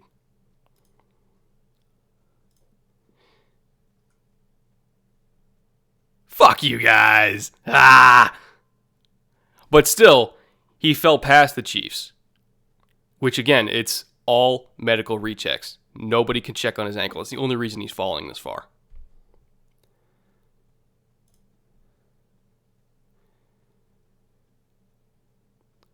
What is wrong?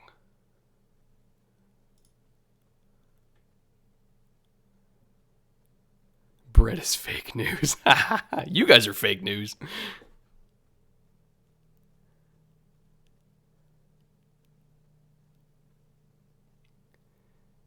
So they took L'Jarius Sneed over Bryce Hall. That is purely medical.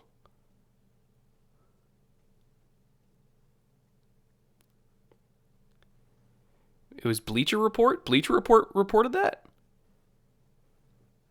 That Bryce Hall went to the Chiefs? That was Bleacher Report?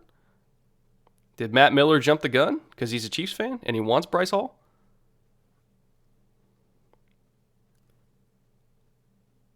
Hold on.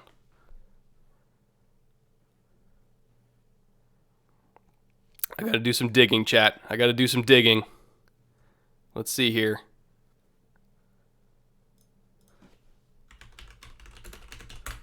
I need to see what's going on, because none of this shit makes sense.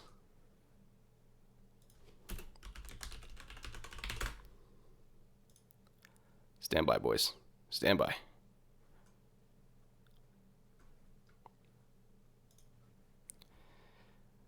I can't find anything. I don't know. Please, Texans takes Bryce Hall. God damn it. I mean, Amik's there, right? Nope. Fuck, the Raiders got Amik Robertson. Ah! We got baited, EJ. They didn't take Bryce Hall. Yeah, they took L'Jarius Sneed. Oh, damn it. Apparently, Bleacher Report reported it wrong. Oh, all right. Now I got to delete a tweet. So I'm going to blame Matt Miller for that one. He probably wasn't at fault, but I'm going to blame him anyway. Yeah, profile. All right. But still, I like the L'Jarius Sneed pick. I think Hall's medicals are the whole reason.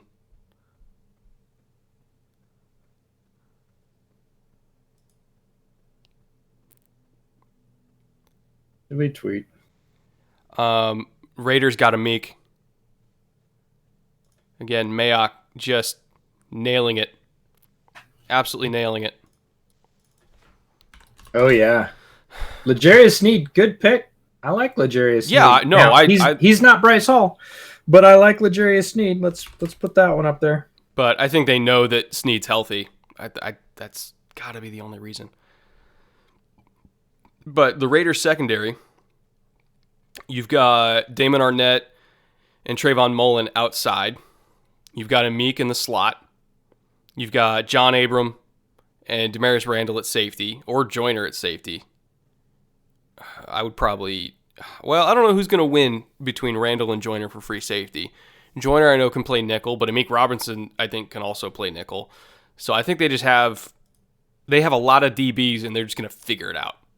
They're just going to figure it out. They're just going to take talent, figure it out. And they later. Can play so many of them, right? That's the thing is, you look at like what Saban does at Alabama, right? Everybody's like, ooh, a lot of defensive backs, right? There was a majority of the plays in the all 22 of games that I watched in Alabama where McKinney,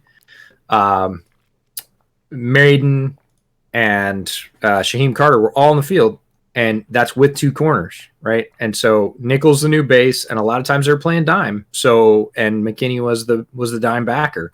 So that's the new standard, and you got to fill to that. Used to be you needed, 5, 6, maybe even 8 linebackers, depending on if you're a 3-4 team, right? Now you need like 4 or 5, and you need that many defensive backs, right? So there you go. Oh, John Reed to the Texans. Is that real? Are you baiting me? No, it's real. You should be up and down about that, Mr. Coleman. I did not get to watch John Reed, not going to lie. Oh, dude, you are so excited. I will take this one. John Reed got hurt at Penn State, came back with a vengeance, slightly undersized, about 5'10" on the outside, built very solidly, super duper aggressive, makes a ton of plays on the ball, lots and lots of plays on the ball. John Reed is one of my favorites. I listed him as one of my down the board values for defensive. Do you like him inside? Because that's what. I would try and play him outside. I think it's his value. He could play inside. He has that mentality of a very aggressive slot. And at 5'10", maybe that's where he's kind of like Pride, right? Pride is 5'10" something. Yeah. But Reed is crazy aggressive, both against the run game. You're going to love his tackling. He is the guy that flies up and destroys screens and makes just the amount of PBUs he had, man. Crazy, crazy, crazy. Is John Reed a better pick than Bryce Hall? John Reed is a different pick than Bryce Hall. No, I have Bryce Hall rated higher than I have John Reed. However, I'm much higher on John Reed than most people are. I think that's a good pick for the Texans.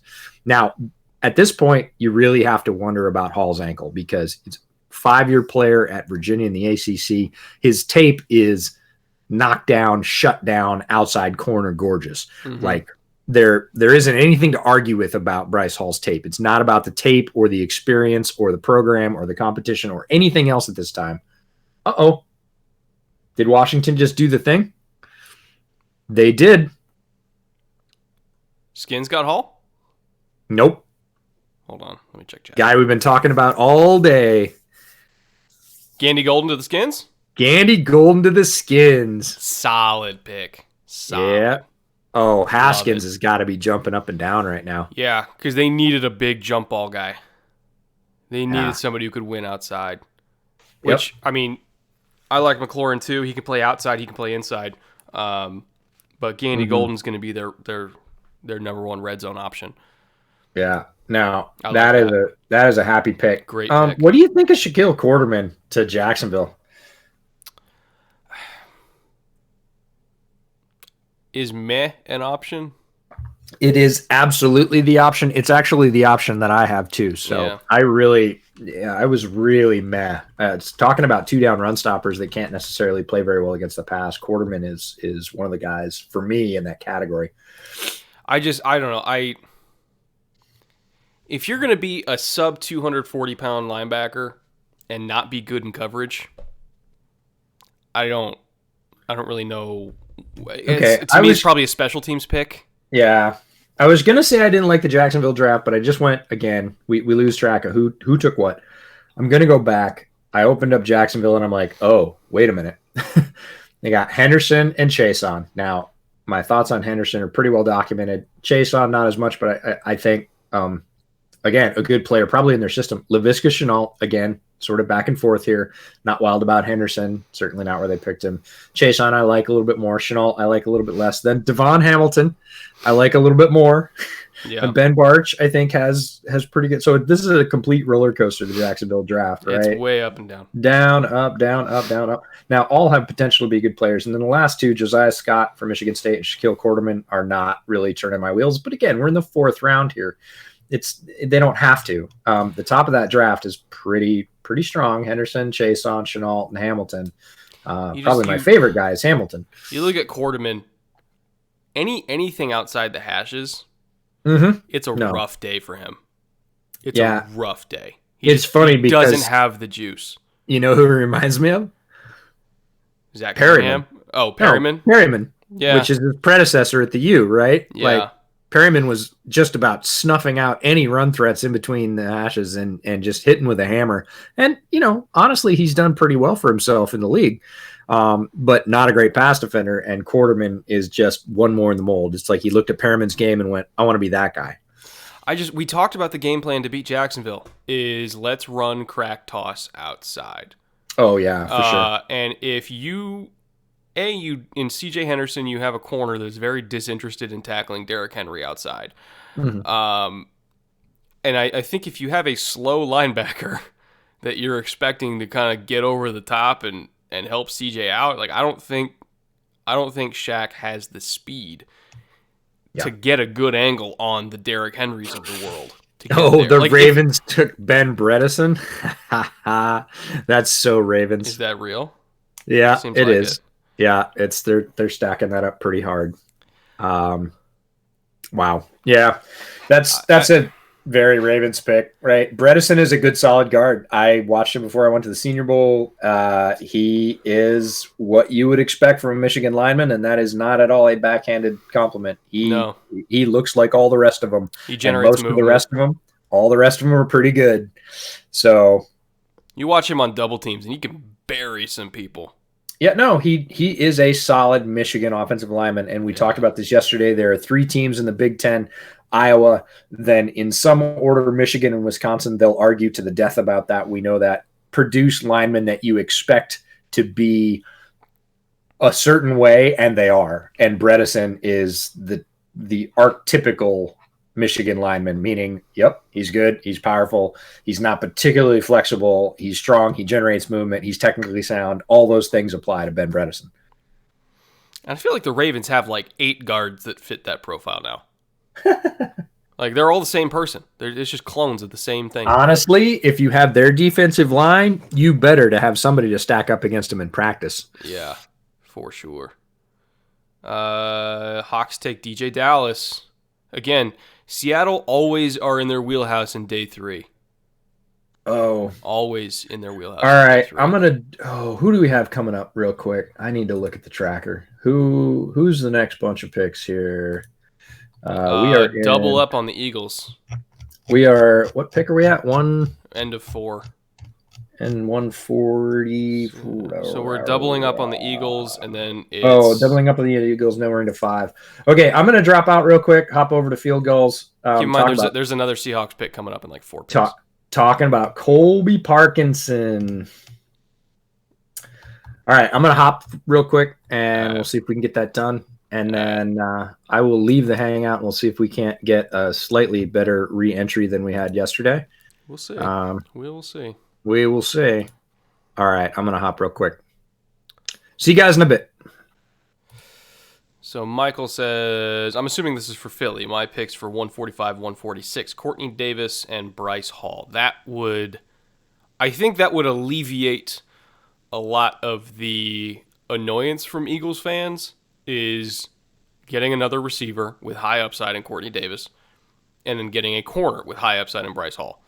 I think no matter what, Eagles fans are going to be pissed because they don't like the Jalen Hurts pick. I happen to really like the Rager pick, and I like the Hurts pick. But you need, for the sake of satiating the fan base, you need another receiver and you need a corner. That's Bryce Hall to the Eagles, please. Are we just willing that into existence? Probably. But at this point, I kind of wonder if Hall's even going to get drafted, period. I mean, if he's not going in the 4th round, I don't know if he's going to go at all. This is ridiculous.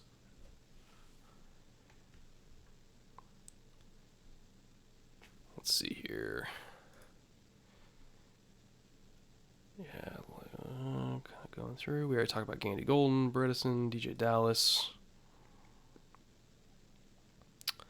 Thoughts on what the Colts do at 149? I'm trying to see, what else do they need? Because they don't need a whole lot. Because you already got Pittman, Hilton. You took Paris Campbell last year. You still got Pascal. They don't really need any weapons. Their offensive line is solid. You could probably get a swing guard if like a Shane Lemieux is there. I think that's a possibility at 149 for them. Maybe a swing tackle if you're like big on Parrott. I don't think Parrott's gone yet. At tight end's kind of gotten really thinned out over the course of the fourth round. There's not a whole lot of them left. But you still have Jack Doyle and you got Trey Burton, who potentially, if Trey Burton comes back healthy in a few months, because he said he had a bad hip injury, they might be okay there. Running back is totally fine. You got Jonathan Taylor, Marlon Mack, Nyheim Hines. That's one of the best trios in the league, in my opinion. Looking at defense, DeForest Buckner's the headliner. You still got Justin Houston, who's on the downslope of his career, not going to lie, but he's still a quality starter. And then Kamoko Toure, when he comes back healthy, I think is going to be a very underrated edge rusher for them. You could probably use some depth there for the rotation. That's right, I forgot they had Sheldon Day, too, for rotating at 3 technique. You could still probably use another edge for a rotation, so I'm looking at Khaled Kareem. I'm looking at maybe Kenny Willekes. Bradley Anae has somehow still not gone, I believe. That's another underrated storyline. How is Bradley Anae still on the board? There must be a medical thing I'm not aware of there either. Linebacker, they're fine. Because I liked Okereke when he was coming out. Obviously, Darius Leonard's a stud. Linebackers are fine. Corner, they've taken a lot of corners and signed a lot of corners over the last few years. So I think they're okay there. Safety, kind of depends on what they're doing with Malik Hooker, if they're trading him or not. You could probably use another strong safety. But, yeah, they don't really have a lot of holes. Like, Indy's fine. All right, what did I miss here?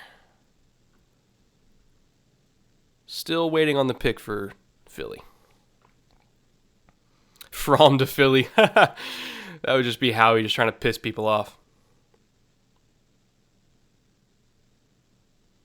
Oh, that's right. You're right. Parrott did go to the Giants yesterday. I forgot about that. Yeah, that's right up Gettleman's alley as well. Totally forgot he went yesterday. That was a good pick. Super long, high potential. I think he loses leverage a little bit, but at his size, that's kind of expected to lose leverage at that size, but he makes up for it with length and power. Better feet than you think. He's a good tackle. I think he could work his way into potentially a starting role opposite of Andrew Thomas in a couple years, if not sooner than that, to be perfectly honest.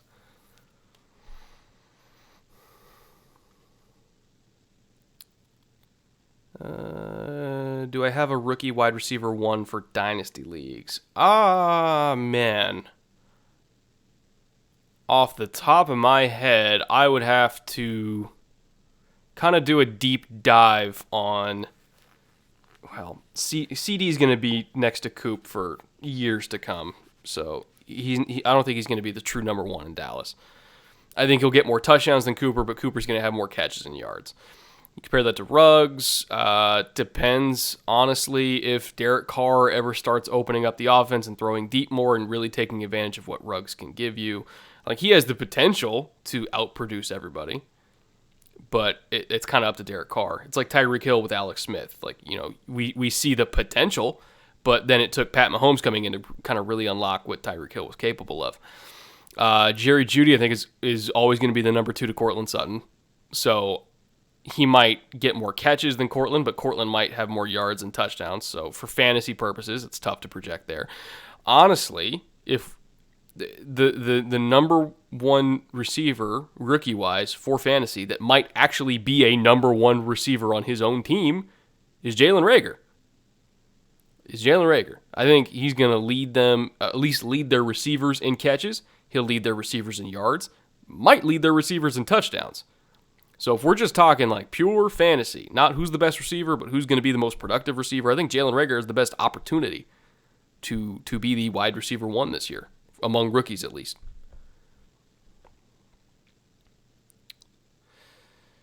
Jack Driscoll, okay.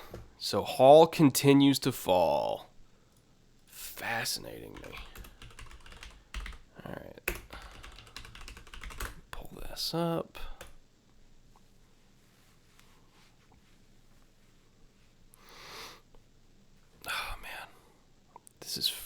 this is so weird.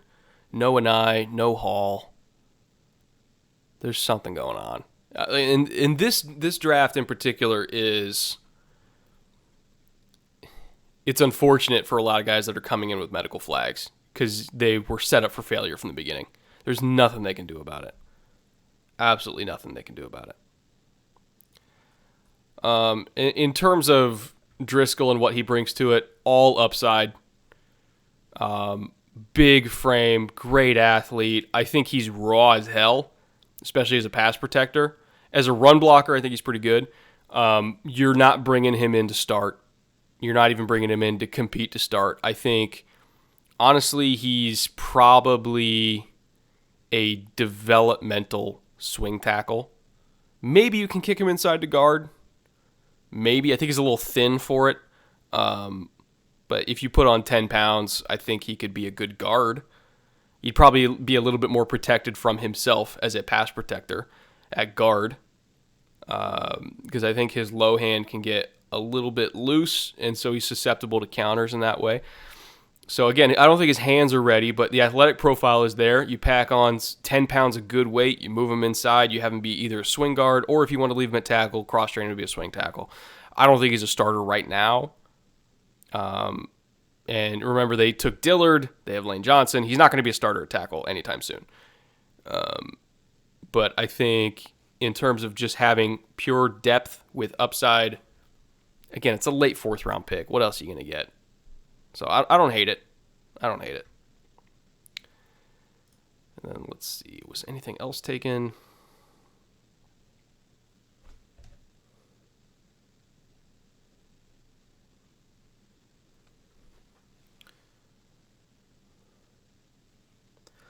Sorry, boys. Got a text real quick.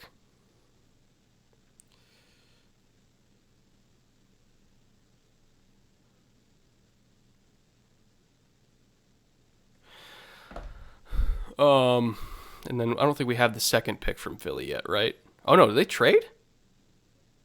They traded to the Cowboys. Interesting. I hope this guy doesn't turn into an all-pro for Dallas because Eagles fans will lose their shit giving a player to the Cowboys. Is it Biotish? Is that confirmed?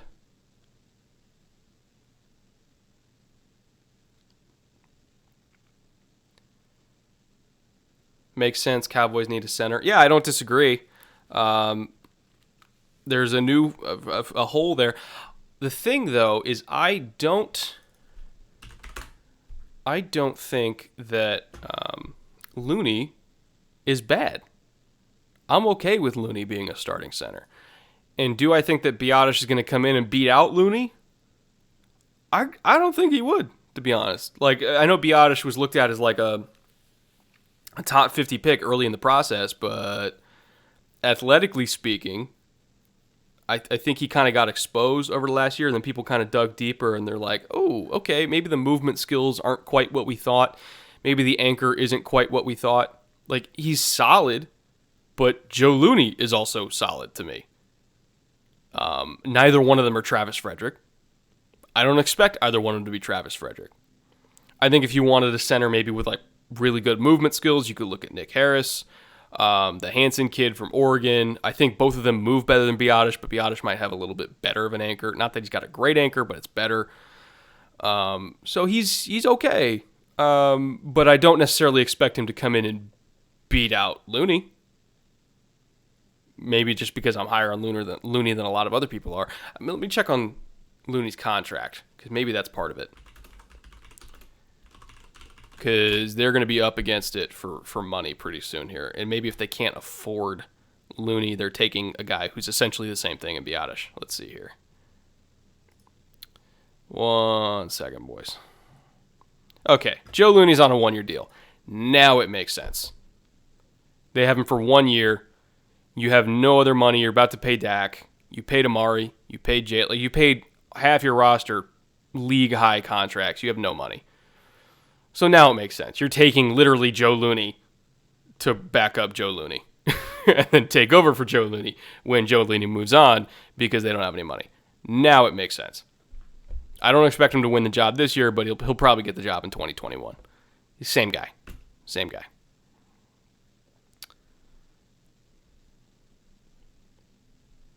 That's right. Connor McGovern's there too. You're right. You're right, Andrew. He is there too. But none of these guys are like moving the needle as like an all-pro center like Travis Frederick. But that's fine. They're solid. None of them are bad. And I think that's okay. As long as you don't have a weakness at center, you're fine. What round did I expect DPJ to go? I thought he would go in the second or third, just on potential. Unfortunately, he was a victim of a really bad quarterback situation. There's a reason why Shea Patterson hasn't been taken yet either. I'll just say that. He's going to outperform. At this point, he's going to outperform wherever he's drafted. He's a better receiver than where he's being drafted. Bengals took Khaled Kareem. Oh, man. God, the Bengals are having a good class. Let me see if that's confirmed here. Sorry, boys. 1 second. Khaled Kareem. Okay. So the thing with Khaled Kareem is he is built like a house. He is 270 pounds of anger. He's got length. He's got power. He can play from a 2-point stance, a 3-point stance, a 4-point stance. He's scheme versatile. It doesn't matter if you're playing a 3-down front or a 4-down front, he fits. Highly instinctive. Really nifty push-pull move coming off the edge. He's more of a power rusher than a speed rusher, but if you have power and length, you can make that work. If he gets inside your chest, you are in for a long day. Long day. I don't want to say he's Khalil Mack, but he has a similar kind of style to Khalil Mack in terms of he really goes for that long arm, and then he'll kind of ghost and dip around you. But everything he starts is with the long arm. That's how he sets everything up. I really like Khaled Kareem. I thought he was going to go in the third round. Getting him in the top of the fifth, I think is what we're in, is excellent value. Excellent value. Like, he was the table setter for Notre Dame. The other kid across from him that went a little bit earlier, he was more of like the flashier speed bend kind of guy, but Kareem was the one that set the table. And he was the straw that stirs the drink, as they say. Really good, solid defensive player. Is he ever going to be a star? Probably not. But he's going to be very solid and be a contributor on that defense for a very, very, very long time.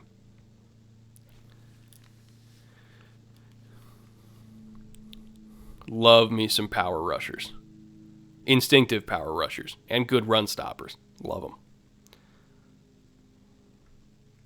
Bryce Hall available in the fifth is crazy. Agreed. It's medical. All medical. Alton Robinson to the Seahawks. God, talk about a Seahawks pick. Super high potential. Size, length, twitchiness. He's almost the opposite of Khaled Kareem. Where Khaled Kareem, I think, is kind of what he is now. Like, super high floor, not as high of a ceiling. Like, Alton Robinson, lower floor because he's highly inconsistent, but his ceiling is Pro Bowl edge rusher. You know, his ability to just flat out overwhelm tackles at time is impressive. Alton Robinson, to me, is one of the best picks that Seattle's made so far. Like, they've nailed their last two in Parkinson and Alton Robinson. Both of them, I think, are going to be better players than a couple of the guys they took earlier, which is kind of the theme with Seattle, of they always hit on the late round guys, and this is an excellent value.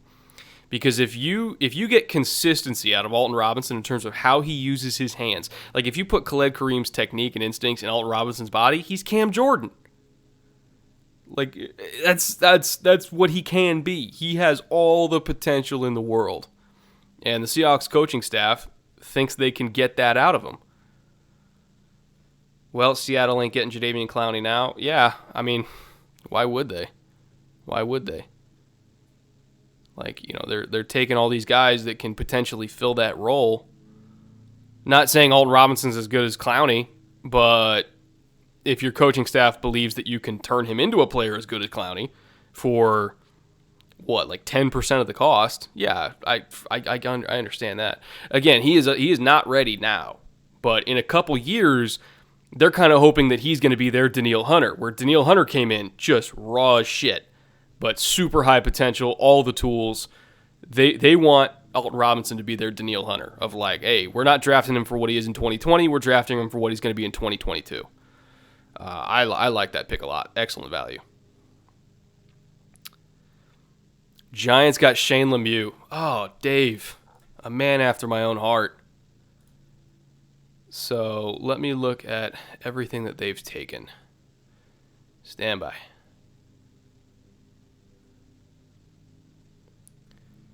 So, hold up. Teams, New York Giants. So let's look at the Giants draft as a whole. You take Andrew Thomas at 4. Was he my highest rated tackle? No, but he is a double in the gap. You know what you're getting. Excellent pass protector, good run blocker. Is his upside as high as Becton or as Wills? Maybe not, but his upside's still a Pro Bowl tackle. Maybe it's not Hall of Fame tackle upside, because I think like Wills can be like a Joe Thomas type tackle. So maybe his upside isn't that, but if you're still getting a consistent Pro Bowl caliber starter, like a Dwayne Brown caliber starter for a decade, great pick.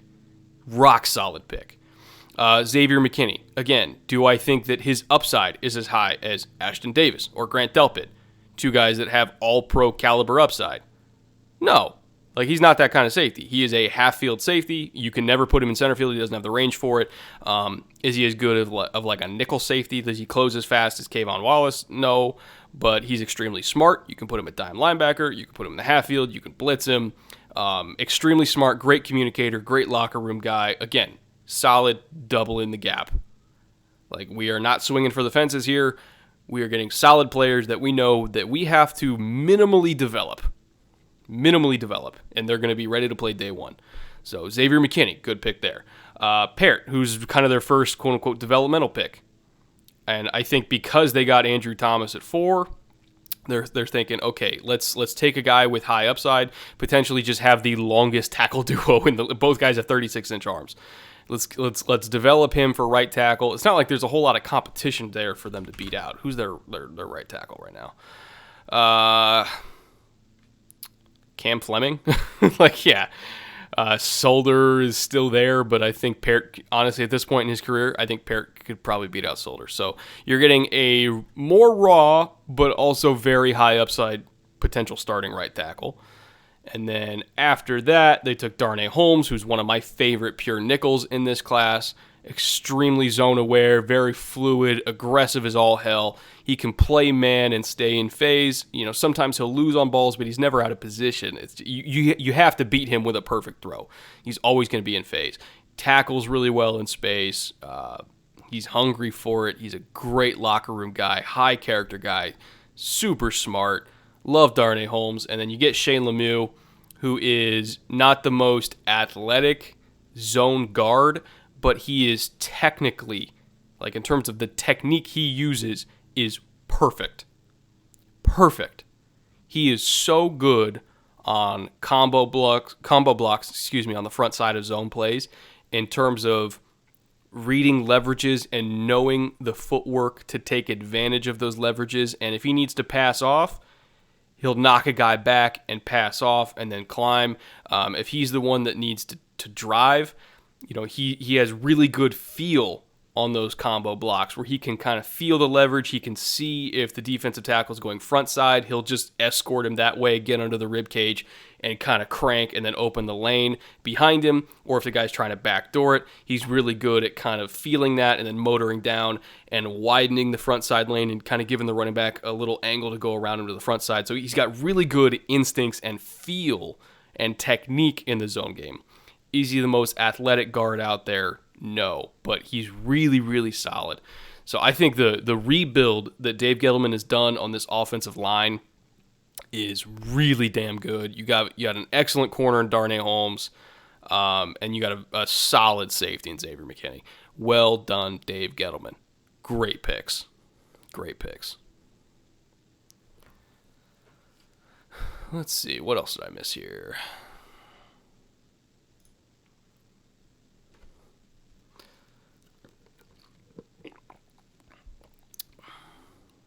Hold on, I gotta look at the tracker.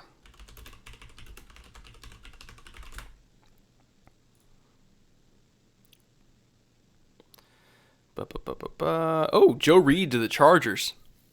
That's an interesting one. So Joe Reed He's a big body receiver, not in the sense that he's tall, but he's thick. He's like 200 something pounds. I think he's over 215 pounds. Really good with the ball in his hands. He kind of turns into a running back with the ball in his hands.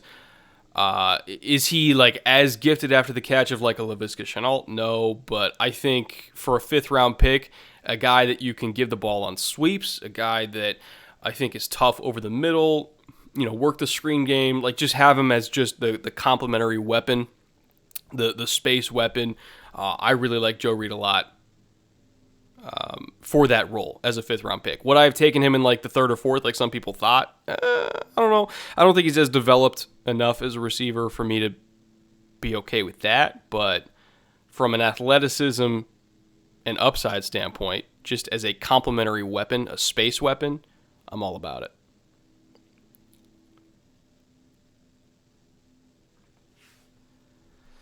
Let's see.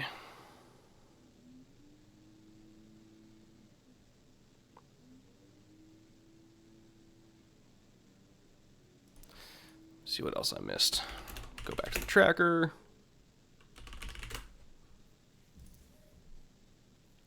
I apologize if you guys can hear my landscapers outside, by the way, if you're hearing a blower or anything like that.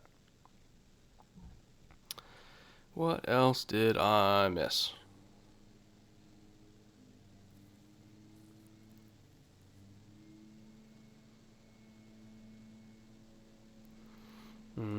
Oh, by the way, Reed's also a returner, and I don't think they have a kick returner. They have a punt returner, like Eckler. I think is a good punt returner, but I don't think you want to give him kick return duty either, because I think he can get absolutely lit up, and you kind of want to limit Eckler's exposure at this point after you paid him. So maybe getting somebody like a Reed who has return experience and kind of taking that role away from Eckler is good, just for the sake of preserving his health. I missed Colts and Panthers. Okay, they took Danny Pinner, the guard from Ball State, right before Lemieux. I probably would have preferred Lemieux there, but I did have a 5th round grade on Danny Pinner, so I suppose value-wise that makes sense. I still probably would have gone Lemieux, although that being said, they do run a lot more gap scheme in Indy, and I think Pinner's better in gap scheme than Lemieux is. Lemieux's more of a zone guy, so schematically speaking, I guess that makes sense. They're both like 4th, 5th round kind of guys to me. So I scheme wise, okay, I'm okay with that. I think Pinner is okay in pass protection. I think he can kind of let his feet get crossed up a little bit sometimes. I think if he's going against quicker defensive tackles, that gives him a little bit of trouble. But it's more of a technique thing, not necessarily a tools thing. But I think his value as a run blocker in that system is fine. Again, we're talking about a 5th round pick here for a backup guard. You could do worse than Pinner. Do I expect him to be a star? No. Do I expect him to start there? No. But hey, you're only one injury away, so you better have a decent backup guard. And then who's the other one that I missed? Kenny Robinson to West Virginia. I'm going to be honest, I did not get a chance to watch Kenny Robinson. I fell behind on DBs towards the end of the process, so I did not get a chance to watch him. I'm going to have to take a look at him later. But, I mean, the Panthers continue to just take defense. They are building the defense first, and they're going to deal with offense later. And that is fascinating to me. But also not super unexpected. When you look at all the offenses around their division, the Saints offense is super deep. The Bucs offense is super explosive. The Falcons offense, they've loaded up with offensive line talent just like the Saints. They have very deep offensive line, extremely explosive receiving core, great running backs like Matt Breida to Dolphins. Was he traded? Ooh. Who else is in that backfield? Because by no means do I think Matt Breida is a number one.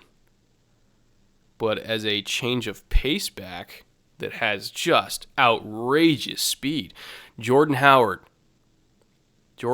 their number one. And then Breida as a compliment, I actually like that a lot because they both complement each other's skill sets. Howard's more of a banger in between the tackles that you give the bulk of the carries to, and then Breida as the changeup, or should I say the fastball. You get him involved on outside zone. You get him involved on toss, sweeps, counters. You let Jordan handle all the ISO, the power, the inside zone. I dig that a lot because I'm not a Kalen Ballage guy. That one I don't understand. He can't break tackles. For a guy his size, he cannot break tackles. It's unbelievable. Myles Gaskin does not have the juice that Breida does.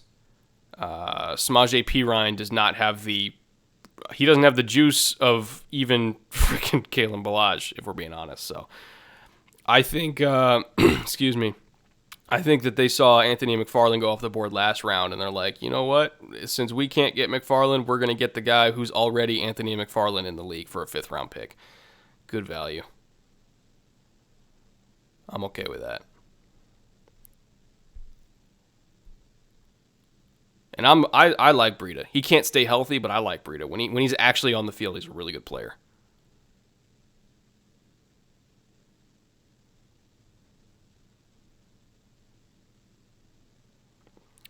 Let's see. Did I miss anything else?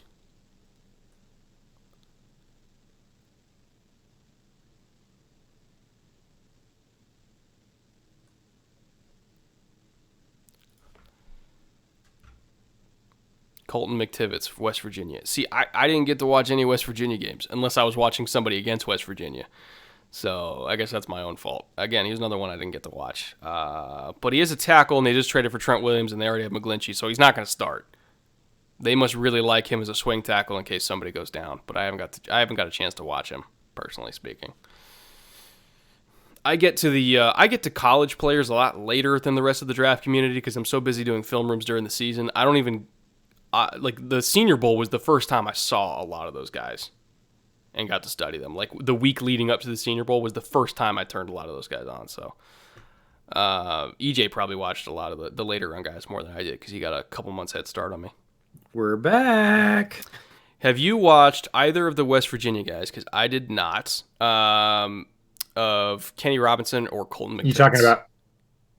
I like Kenny Robinson a lot, and what he did in the XFL was impressive stuff. I think that's another knockdown for the Panthers. I really do. That is a great pick for them. McKivitz, I didn't watch as much. I have a tape and a half of McKivitz, and again, he's like the story you're going to tell on McKivitz is the same story you're going to tell on a lot of the guys that are still on the board at this point in tackle, which is he had his wins. He definitely had his times he got beat. You saw the potential with length and strength. Footwork was, I don't know, it wasn't bad, but it definitely didn't blow you away. Needs work, needs consistency. His hand punch can be really, really solid, but he doesn't always hit it. So he's like a lot of late round developmental tackles. McKivitz, I didn't watch super closely. Robinson, I think, is a steal at this point. I really do. I didn't get a chance to watch Robinson at all. He's got great. The Panthers are committing to defense. Yeah, no, he's got great range, pretty good ball skills. Showed more flash in the XFL, certainly. I like Robinson. I was waiting for somebody to take him, and I wondered because of his status, right? Not coming straight from college, having the XFL experience, is that going to be a plus? Is that going to be a minus?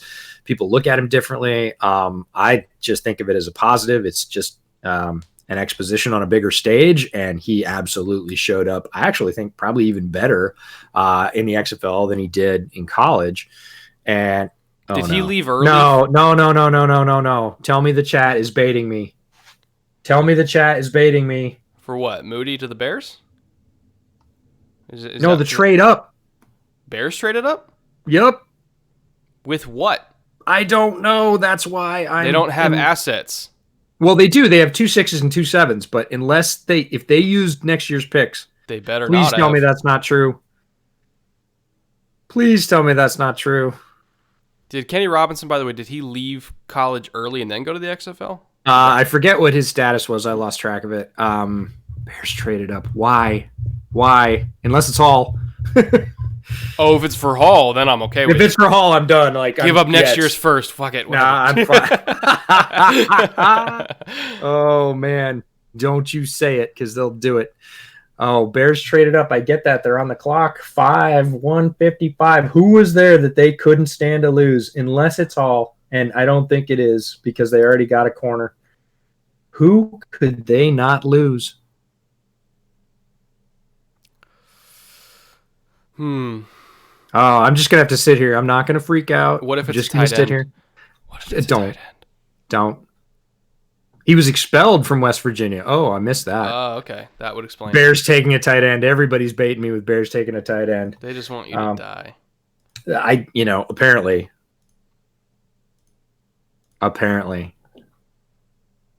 Tight end. I mean, well, they took Jalen already, so maybe it won't be Hall, unless That's what I said. They already have their corner, so I really don't think it'll be Hall. But I would love that in terms of, man, you could play three corner big all the time. What if it's Fromm? Gibson, Georgia tight end. No, Trevis Gibson. Okay.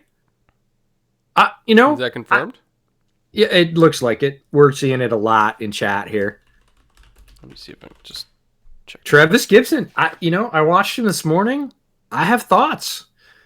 That guy, he's a solid player. If it is Gibson, I'm assuming he'll be outside linebacker, right? They're not going to tell him to add weight. It's the Floyd. It's the Floyd. Yeah, they're not going to tell him to add weight and be a DE because he's only 260. So yeah, no, they're putting him in the Floyd 260. role. He's going to back up Quinn, right? This is Quinn's rotational.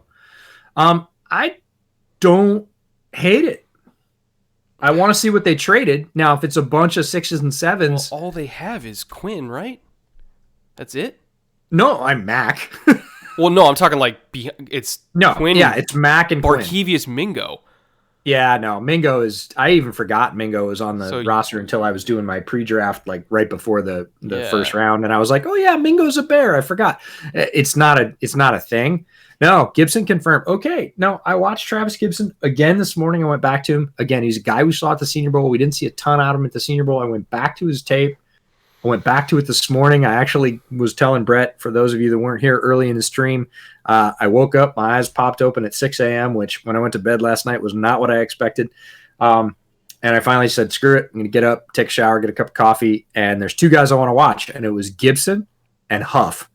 And I actually wouldn't have been upset with either of them. So that's not bad. I could have been upset. Size, strength. Yeah, no, and flash. Like when he makes plays, look out. He makes plays. Traded up for him. I see that. I get it. Who do they think was going to take him? Well, it's not that. I mean, somebody's going to take him. Again, we talked. This is funny. It ties in really well with the storyline, right? That we started off with. There's heat at edge, and Gibson was one of the guys that I mentioned that can give you pass rush. And the Bears have Mack and Quinn, and then not a lot. They got Isaiah Irving. And not a lot of guys that are sort of going to push for those reps. And Gibson can come in and push for that sort of round rotational. Bears traded next year's 4th. Wow. Okay. All right. I'm fine with that. That's, for a guy like Gibson that could bring you real edge rush, I think that's thinking okay. They're getting a comp for Leonard. Is that what they're thinking? No, he's a different player than Leonard. He's more forward than Leonard was. Leonard had more back and coverage. A comp pick for Leonard. Oh, maybe. So maybe it doesn't matter. Maybe. Yeah, maybe it's even. Yeah. All right. Well, I'm going to hop out, go do the pod for the Bears because I didn't expect to have to do that today, but I am going to hop out and do it because I just watched Gibson this morning. I'll do that and I'll hop back in, but I don't hate it. So thanks for trying to bait me. I appreciate it. But I know I'm on to you, chat. I'm wise to your ways now. When you get back, we're going to talk about Khalid Kareem to the Bengals. Oh, yes. No, there's the whole run I saw at the beginning of the 5th is solid guys that EJ likes. So, I will be back, but I'm going to hop out and do that.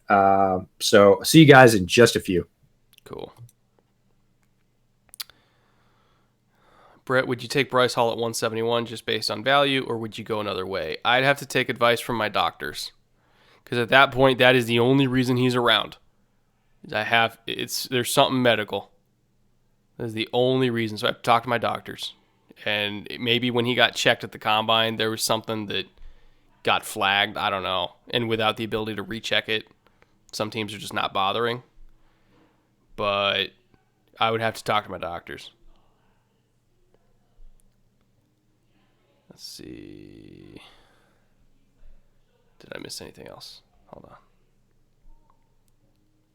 on. Ooh, Keith Ishmael. Man, Redskins are putting together a nice class. Nice class. Really under the radar. Quick center. Let me just make sure that's real.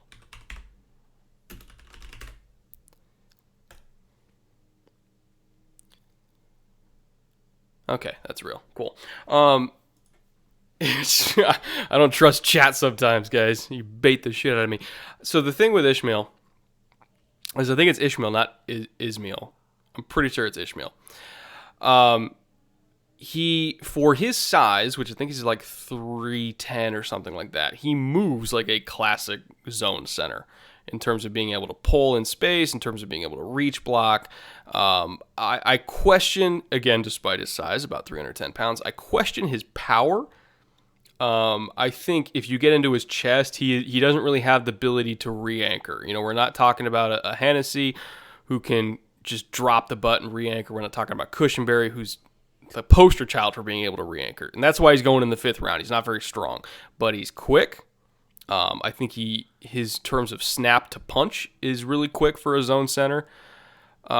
If I had the choice between him and Nick Harris or him and Hansen from Oregon, I would probably go with the other ones. But I don't hate it. I don't hate it at all. For a 5th round pick, you get a backup center. Potentially could maybe work his way into a starting spot, but at minimum he's going to be a backup center. Yeah, I mean you're taking swings for the fences at this point in the draft, and you're gambling on traits, and he's really quick, so I'm okay with that.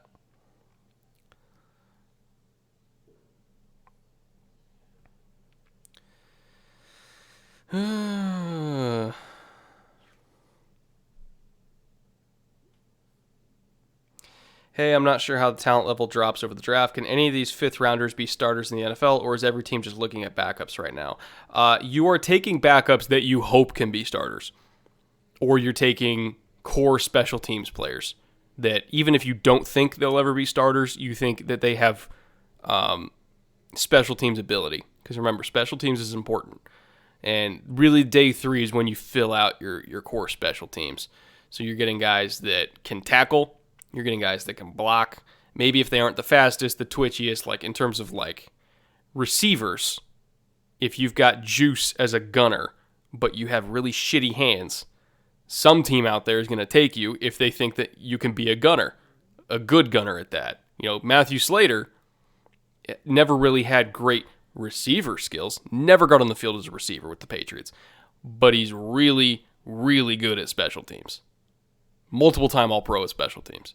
So you can make your career out of that. And, you know, Slater was a 5th round pick, and he's now the longest tenured Patriot because Tom Brady's gone.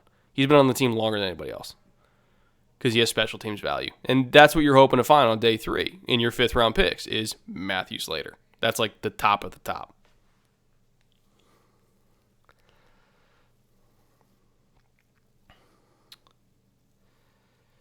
Do you think Donovan Peoples-Jones would be a good fit for the Pack? Yeah. I mean, he's my wide receiver 6, and he's still not gone. So there's something up with him, too, that I don't know what's going on. I don't know what's going on. He's really, really explosive. Better route runner than people think. Tough over the middle. I don't know if there's a medical thing or a character thing with him. He should not be here right now. He absolutely should not be here right now. If they get DPJ, that's an excellent value. Green Bay started drafting backups in the 1st. Oh, Packers fans never change. I love you guys.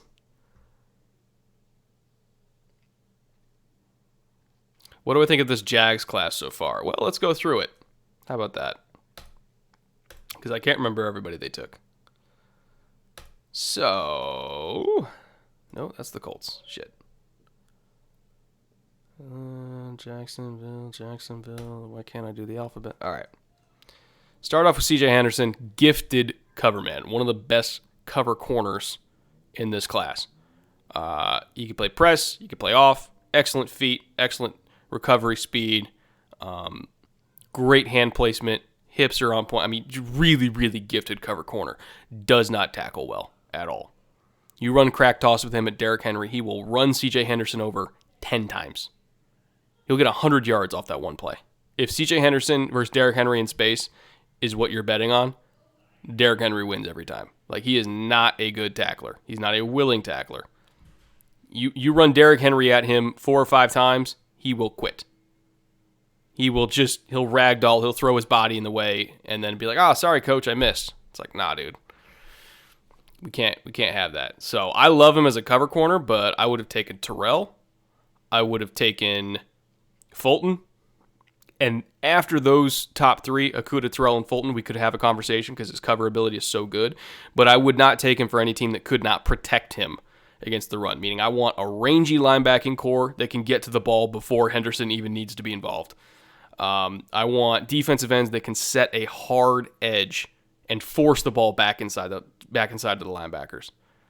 I want a strong safety that can fly downhill and get to the ball before Henderson needs to be involved. Because if you're relying on Henderson to be the last line of defense out on the edge, you're going to get burned. You just will. Great cover corner, shitty run defender. And then you got K'Lavon Chaisson. I love Chaisson as a player, but it depends on the system. You want to use him as like an off-ball linebacker or like a Sam linebacker that you then rush off the edge on third down.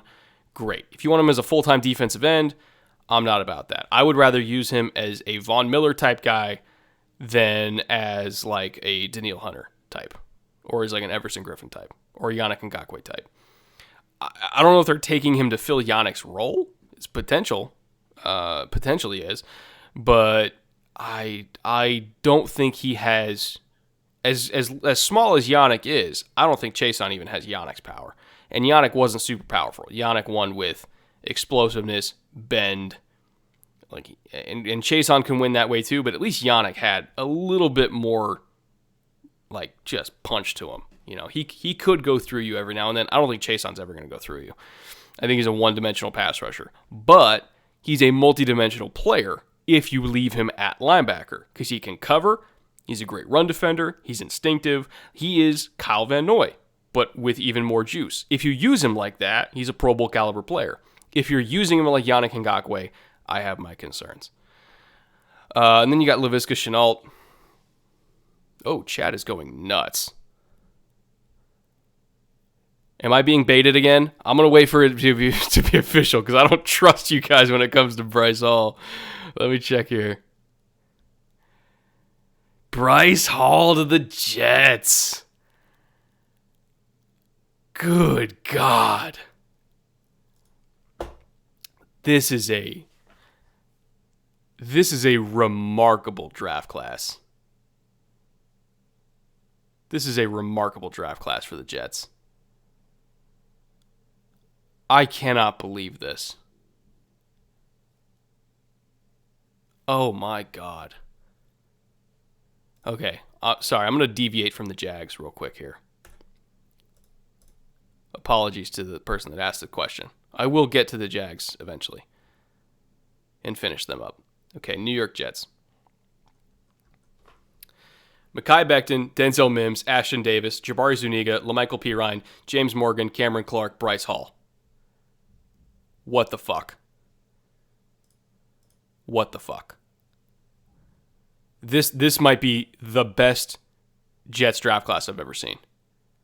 In fact, it is the best Jets draft class I've ever seen. You have 3 guys that are going to be immediate starters, and I think high-level starters. In Becton, franchise left tackle. Franchise left tackle. Does he have a few warts here and there? Yeah, but he is a dominant run blocker. He is a capable pass protector that will only get better. He is a freak of nature. This is not a Greg Robinson situation. He is so far along in terms of development compared to Greg Robinson. It is not the same player.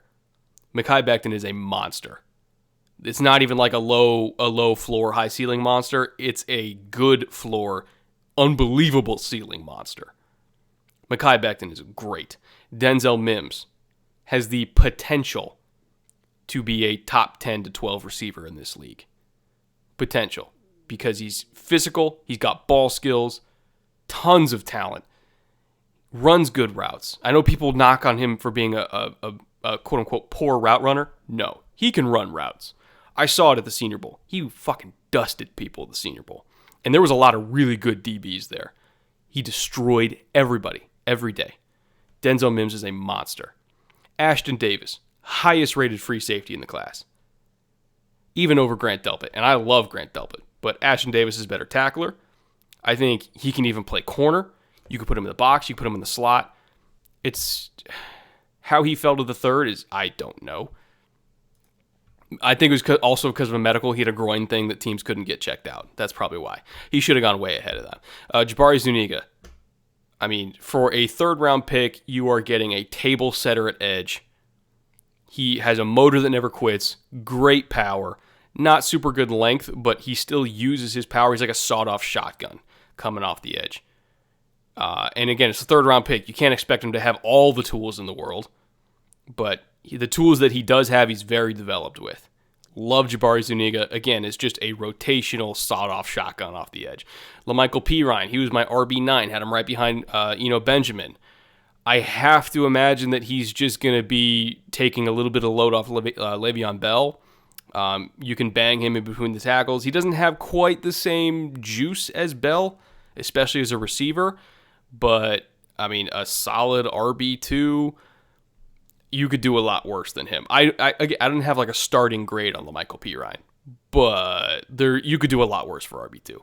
James Morgan, developmental quarterback that in my opinion, because Sam Darnold, I'm pretty high on Sam Darnold, and James Morgan, you're investing in him to maybe flip him for picks in a couple years because he's not all the way there yet, but he's highly talented. Cameron Clark, not all the way there yet, highly talented. Great feet, needs to improve his strength. He's just like Ezra Cleveland. Just like him. But he's a small school guy, with strength issues, so, people weren't really sure how they could gamble on him, and he's not ready to start immediately. He needs to spend a year in a strength and conditioning program, improve his core strength, especially because power will destroy him at this point. But as a potential right tackle of the future with great feet, again, great developmental prospect that by 2021 I think can potentially be a starter. And that brings us to the coup de grace. Bryce Hall. Unbelievable value. Size, length, range, physicality, can play press, can play off, play zone, play man, tackles against the run, experienced, 5-year player, locker room leader. Only fell this far because of an ankle injury that couldn't get checked out. That's a starting corner, day one, that you're getting in the 5th round, and a good starting corner. Wow. This is the best Jets draft I have ever seen. Ever. Wow. Okay, let's hop back in here.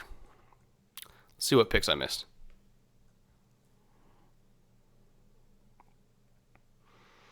The Patriots took a kicker from Marshall. If you guys honestly expected me to have watched this kicker from Marshall, I don't know what to tell you. I did not. I'm going to assume that Bill Belichick watches kickers from Marshall, so he must know what he's talking about. Who else was after that? Nick Harris to the Browns. Yes. Really quick zone center. Very, very quick. He went behind some centers that honestly I would have taken Harris over because he's so quick. So right now they have J.C. Treader there. Harris is quicker than J.C. Treader. And the thing is, remember, it's Kevin Stefanski. So we're running outside zone all day. We need a zone center that is extremely quick, that can reach block, that can move on the second level. Nick Harris is the poster child for that. He has Garrett Bradbury type movement skills. Now, he's not as strong as Garrett. I think he gets overwhelmed by power, whereas Bradbury did not, which is why Bradbury went in the 1st round and Harris is going in the 5th, because power would beat him up a lot. But in terms of having the movement skills for the system, Harris is a fantastic pick. And if he can get stronger, because he doesn't have to start right away. If you can get stronger, he can be a Jason Kelce type center for them. Not saying he will be, but remember, Jason Kelce went in the 5th round too because he was an undersized zone center that had problems with power coming out of school. He got stronger. He learned how to use his leverage advantages and became an all-pro, probably going to be in the Ring of Honor. That's what you're doing with Nick Harris. You're gambling that he is Jason Kelce. What else did I miss? Tyler Johnson to Minnesota. So I'm assuming he's going to be like a slot for them because you have Evans and Godwin outside, which is where I'd want to leave them. And then who else is their slot receiver right now? Because I know they had one. Did they have one? Maybe they didn't. Is the only other receivers they had Justin Watson and Spencer Schnell? Is that it? Is that all they had? I thought they had a slot receiver. Oh, no, they lost him. That's right. I think, was it Tennessee signed him? I think it was. Or, what's his face? Hold on. Stand by. I want to get this right, chat. I want to get this right. Adam Humphries. That's right. They lost Adam Humphries, who they had a while back. I totally forgot he left them. So Tyler Johnson does not have any physical skills that blow you away. Doesn't have great deep speed. Is not exceptionally quick getting in and out of routes. I think that Donovan Peoples-Jones, I had him graded higher, and I'm surprised if Tampa was going for any receiver that they didn't go for Donovan Peoples-Jones, which makes me think there's a character thing or a medical thing because DPJ is just way more talented than Tyler Johnson. But that being said, Tyler Johnson has excellent hands, excellent feel against zone coverage. He just knows how to get open, which at the same time is very valuable for Tom Brady because he just wants smart players that can read coverages on the fly and get open, that can manipulate leverage. Like Tom Brady's worked with a lot of receivers that were not overly talented, but were very smart, understood coverages, and could just work themselves open. That is Tyler Johnson. Very solid, very smart. I still would have gone DPJ because I tend to favor talent, but in terms of just drafting for what Tom Brady likes, yeah, Tyler Johnson makes sense.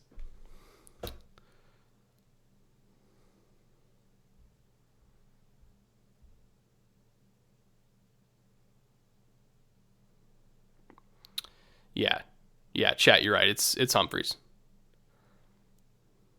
And Perriman left too. Yeah, Perriman's on the Jets as well. And remember, Godwin played in the slot because they had Perriman, because Perriman couldn't play in the slot. Godwin's better outside than in the slot. So I think they're taking Tyler Johnson to play in the slot.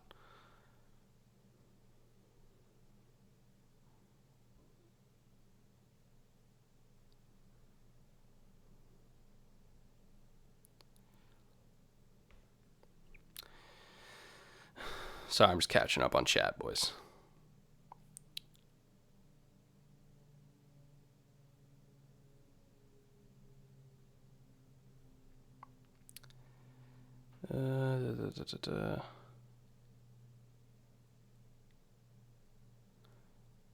He's going to continue thinking that Johnson went to Minnie, he went to Tampa Bay. Yeah, I know that.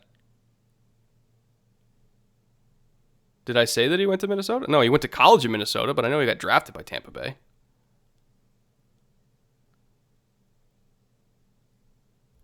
Did I misspeak and think that, did I say that he went to the Vikings? I don't think I did.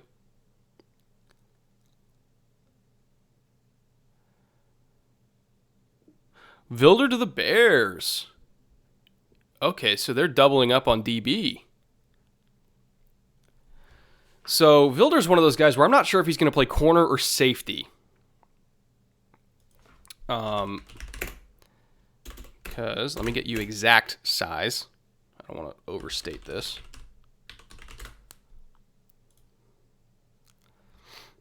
Yeah, so he's 5'10", 191. And I think the Bears already have a lot of nickel DBs, and I think they want a little bit more size outside. Plus, they already drafted Jalen Johnson, and I don't think that they were in the market for a nickel. So I think he's maybe a potential conversion project to safety because he has really good range. He's ultra explosive. And right now, their other nickel is, because they had so many of them. Where was it? Yeah, because they had Buster Screen, who's been a nickel for most of his career. Duke Shelley they just took, who's a natural fit at nickel. Like they already had guys that can play inside. Maybe they just like Vilder enough that they think that he can start over all those guys. But to me, either you put him at nickel or you put him at safety. I don't think you want to play him outside. He's got speed and explosiveness, but I think he gets beat up by size. So maybe it's just a BPA thing of like, hey, we'll take him, we'll figure it out. But I do think he's a really good player. I just think he fits best at positions that the Bears already have. So that's a little bit fascinating to me. Where's EJ? He's currently on a Bears podcast talking about the Bears picked. So he's probably talking about Vilder right now. And we'll get his opinion as a Bears fan when he gets back. Because I think he'll probably say the same thing of like, well, we already have a nickel. But if he's better than all their other nickels.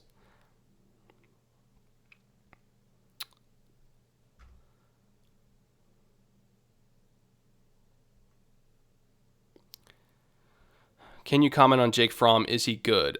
Jake Fromm is smart. He makes good decisions. He's accurate, but he does not have a lot of physical talent. The arm is not there in terms of if you want to throw a deep out from far hash, it is not there. I would even question a speed out against off coverage. I'm not sure if he could hit that without a corner taking it back the other way. So if you're eliminating any throws outside the numbers because you're not sure he has the arm to hit it, that is a backup quarterback, to be honest. Like, if you want to work the middle of the field, that's fine. You're not working the edges with him. And I think in the NFL, you have to be able to threaten the edges with more than just screens. You have to be able to throw outs, or at least threaten with outs, or else teams are just going to overplay everything in breaking and then race you to the ball on out breaking routes and see if they can pick it off. I love Fromm as a backup. I think he's going to be one of those like journeymen that bounces around and helps with like quarterback development. In the mode of like I wouldn't even say he's as talented as Matt Moore, but that kind of thing where he just stays in the league forever because he's smart and he's a good dude. He's good to have in the quarterback room, but just in terms of pure talent, I'm not sure it's there.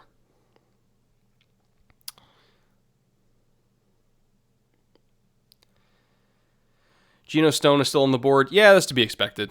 There's a lot of safeties that I felt like were, honestly, Vilder, who just went to Chicago, I think I would rather have him and convert him to safety than Geno Stone. He's got way more range, way more explosiveness. I actually like that pick to Chicago. I'm just surprised by it because I felt like they already had a million nickels on the roster.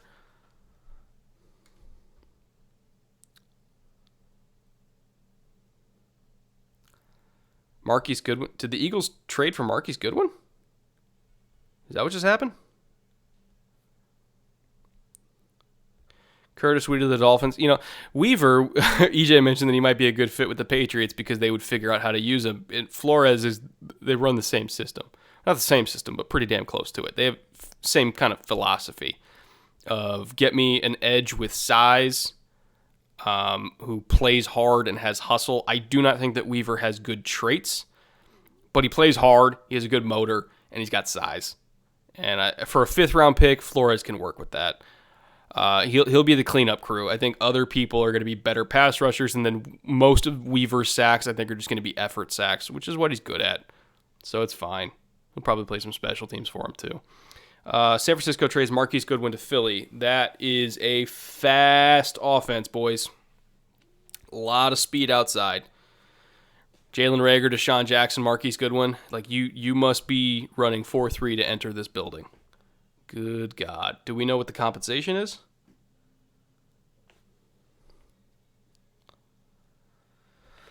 Let's see if we can see the compensation.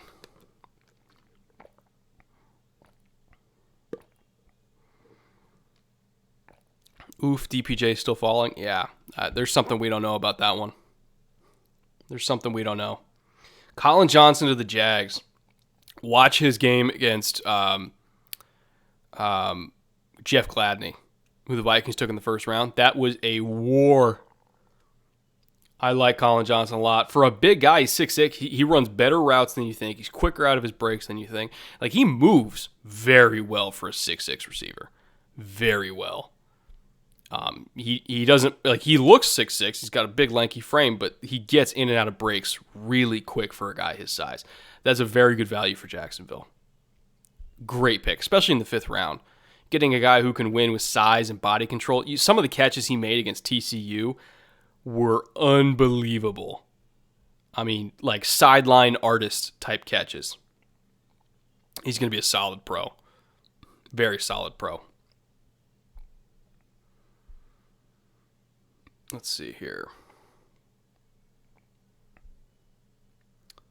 We don't know the compensation yet for Goodwin trade. I have to imagine it's a late pick because they're just trying to offload salary. They have no money. They're just trying to offload salary. Well, I should say they have money, but they're about to not have money. They need to clear space. Brett, who are the top 5 players you ever evaluated? That is fascinating. Off the top of my head, Andrew Luck is up there. Chase Young is up there. He's the best pass rusher I've ever evaluated.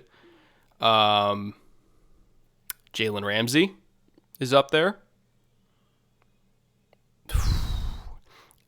In terms of 3 techniques, Aaron Donald is the best 3 technique I ever evaluated. I had a top 5 grade on him. That year, I had Aaron Donald going, ironically, to the Raiders at 5th overall. I had Khalil Mack going to the Jags. I think they picked 4th. And I had Aaron Donald going to the Raiders at 5th.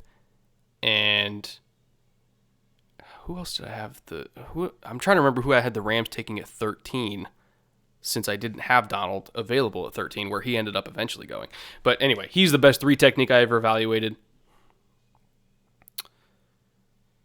Man, they took Quintez Cephas over DPJ. And that's nothing against Quintez Cephas. Really good body control, hands, ball tracking ability. A lot of corners in the Big Ten will tell you that Cephas was the toughest one to cover because even when he's covered, he's not covered. You throw it up to him, and he's not the biggest dude in the world, but he's got such good ball skills. Excellent zone awareness in terms of identifying holds in coverage and sitting down. Very smart receiver. I think he's similar to Tyler Johnson in that way, but Tyler Johnson might have a little bit more speed, but Cephas, I think, is a little bit more instinctive as a receiver. He's going to be one of those like late round picks that he'll get like into a mind meld with whoever his quarterback is, which he went to Detroit, right? So he's going to have one of those like mind meld connections with Stafford where it's going to be 3rd and 7. And he's just going to work himself open. That's what he does. He works himself open. And he's going to be around in the league solely for that reason, because he's very smart, very instinctive, great ball skills, tougher than shit. I love that. I love that to them. Again, I still would have taken DPJ on talent, but Quintez Cephas is a very good football player. And I emphasize that. Football player. You can put him on all 4 core special teams, and he'll play special teams for you, in addition to just being a 3rd down specialist. If he gets like 35 catches in the season, 30 of them are going to be on 3rd down. Can almost guarantee that. I love that pick. Okudah said his hardest cover. Yeah, because he's really tough. Like you, because Okudah does 2 things. He plays press or he plays bail. And Cephas is a very smart receiver. And so smart receivers are tough for talented corners because smart receivers know that they do not have the talent advantage. And they know how to use body control and leverage and head fakes and everything like that just to kind of work themselves open when athletic ability will not get it done for them. Cephas is that kind of player. Who is the best players you ever evaluated that did not pan out? Ooh, as in who was my highest grade that didn't pan out? That's an excellent question. Sammy Watkins? Well, no, I mean, Sammy's fine. Sammy wasn't what I thought Sammy would be, if that counts. Who's another one? Hold on. This is an interesting question. Maybe I'll save it for after the picks. But it is a fascinating.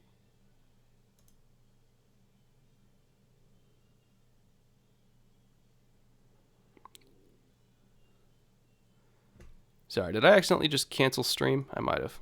Whoops. I apologize if there was a little hiccup in the stream there, boys. I might have fat fingered the back button on my mouse. That's my fault. Let me know if there was a hiccup, because I'm not entirely sure how YouTube streaming works. If I accidentally hit back and go to a different window, if it just cancels the stream, I don't know if it does that. But let me know if there was a little hiccup. Hackenberg, yeah, that's up there. I fucked that one up, didn't I? But I learned a lot. Since the Hackenberg mishap. I'll say that. In terms of what I prioritize when evaluating quarterbacks, I learned a lot from Hack. I learned a lot from Osweiler. I learned a lot from Malik McDowell. That's a good one, because Malik McDowell, he never got to play. And I had a monster grade on Malik McDowell. He's one of the better kind of hybrid 5 techniques, 3 techniques that I've seen. But he never got to play because of off the field stuff. So yeah, that's a valid answer. Who's the best player that ended up being a bust? Because he was a bust for sure. But it might not be from actually Jake Fromm to the Bills. Talk about a polar opposite of Josh Allen. What?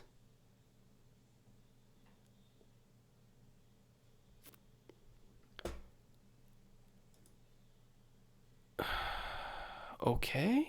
Hold on. He would be the second string, right? Not the third string. Matt Barkley is already the backup.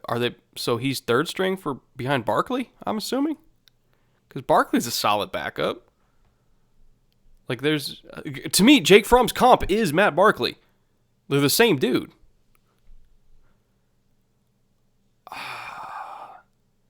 Okay. I think it's one of those, like, he's our third string quarterback. He's a good guy to have in the room. I kind of felt like they could have gone DPJ there and just given Allen even more weapons, but all right, that's fine. Whatever.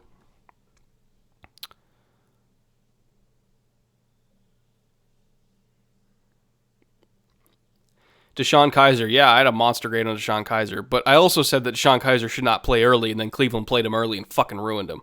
So that's partially the fault that he went to the Browns. If he started his career somewhere else, maybe he could have become what I thought he could have become. Like, that's another one of those things of, like, situation matters. And he went to a horrible situation with a horrible head coach with no weapons and terrible protection. DeShone Kizer was set up to fail from the start. I still think he could have been something in the league, but he got ruined before he ever had a chance. He should not have played as a rookie. I said so, even in the mock draft that year. He cannot play as a rookie. And then they played him as a rookie with no support system and a terrible coaching staff. That sucked for him. It really did. I felt bad. Now, I will say that I had a garbage take on Mahomes that year. I had a garbage take on Watson that year. I was okay. I was accurate on Trubisky. I did not want him in the first round. I vastly underestimated Mahomes and Watson. And keep in mind, Watson I had a high second round grade on. Like, I liked Watson a lot. I just didn't have a first round grade on him. Fuck that one up. But I learned from it. I learned from Hackenberg, I learned from Osweiler, I learned from Mahomes, and I learned from Watson. All in different ways, I learned what's important at the quarterback position. So I feel like I've gotten better at evaluating quarterbacks over the last 3 years because I learned from my mistakes, both in terms of what I overvalued and in terms of what I undervalued. So I think every year I'm getting better at evaluating quarterbacks because I'm kind of learning what traits matter and what traits don't, and what I should be prioritizing in my evaluations. I'll say that.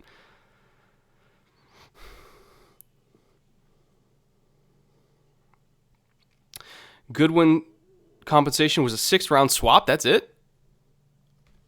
That's not bad. That's not bad. For a true deep threat that I think is a good route runner, high character guy, hard worker, play special teams, and you're only spending a 6th rounder on him, he fits the system. Solid trade for both sides, really. Solid trade, because Niners had to get rid of cap. As in they had to clean up their cap. And the Eagles just needed a receiver.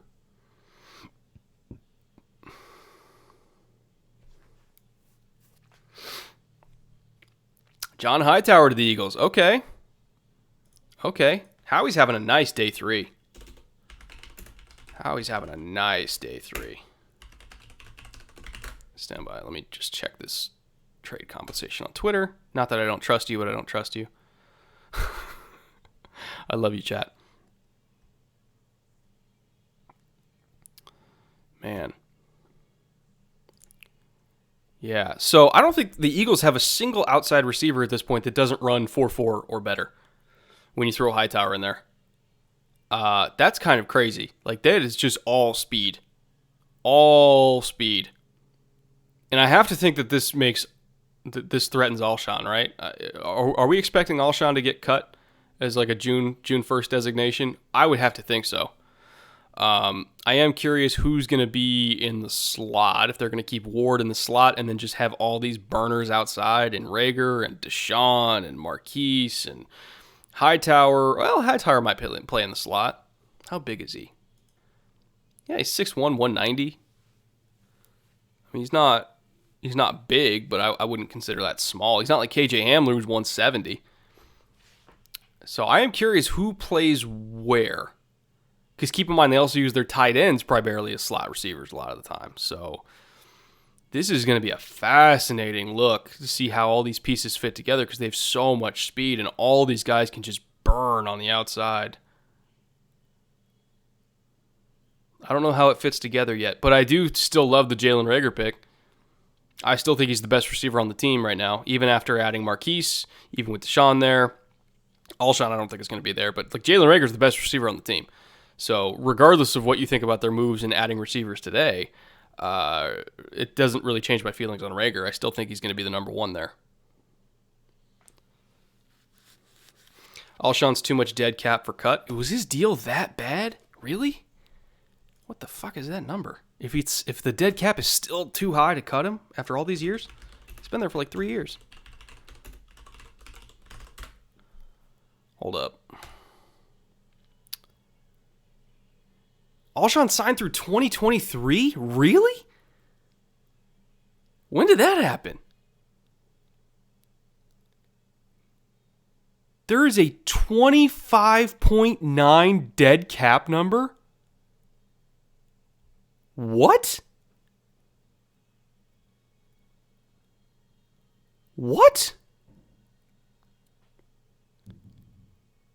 How do you let yourself have $26 million be tied into Alshon Jeffrey? He's uncuttable. How does Howie let that happen? When was this extension signed? What? That is so irresponsible. Oh my God.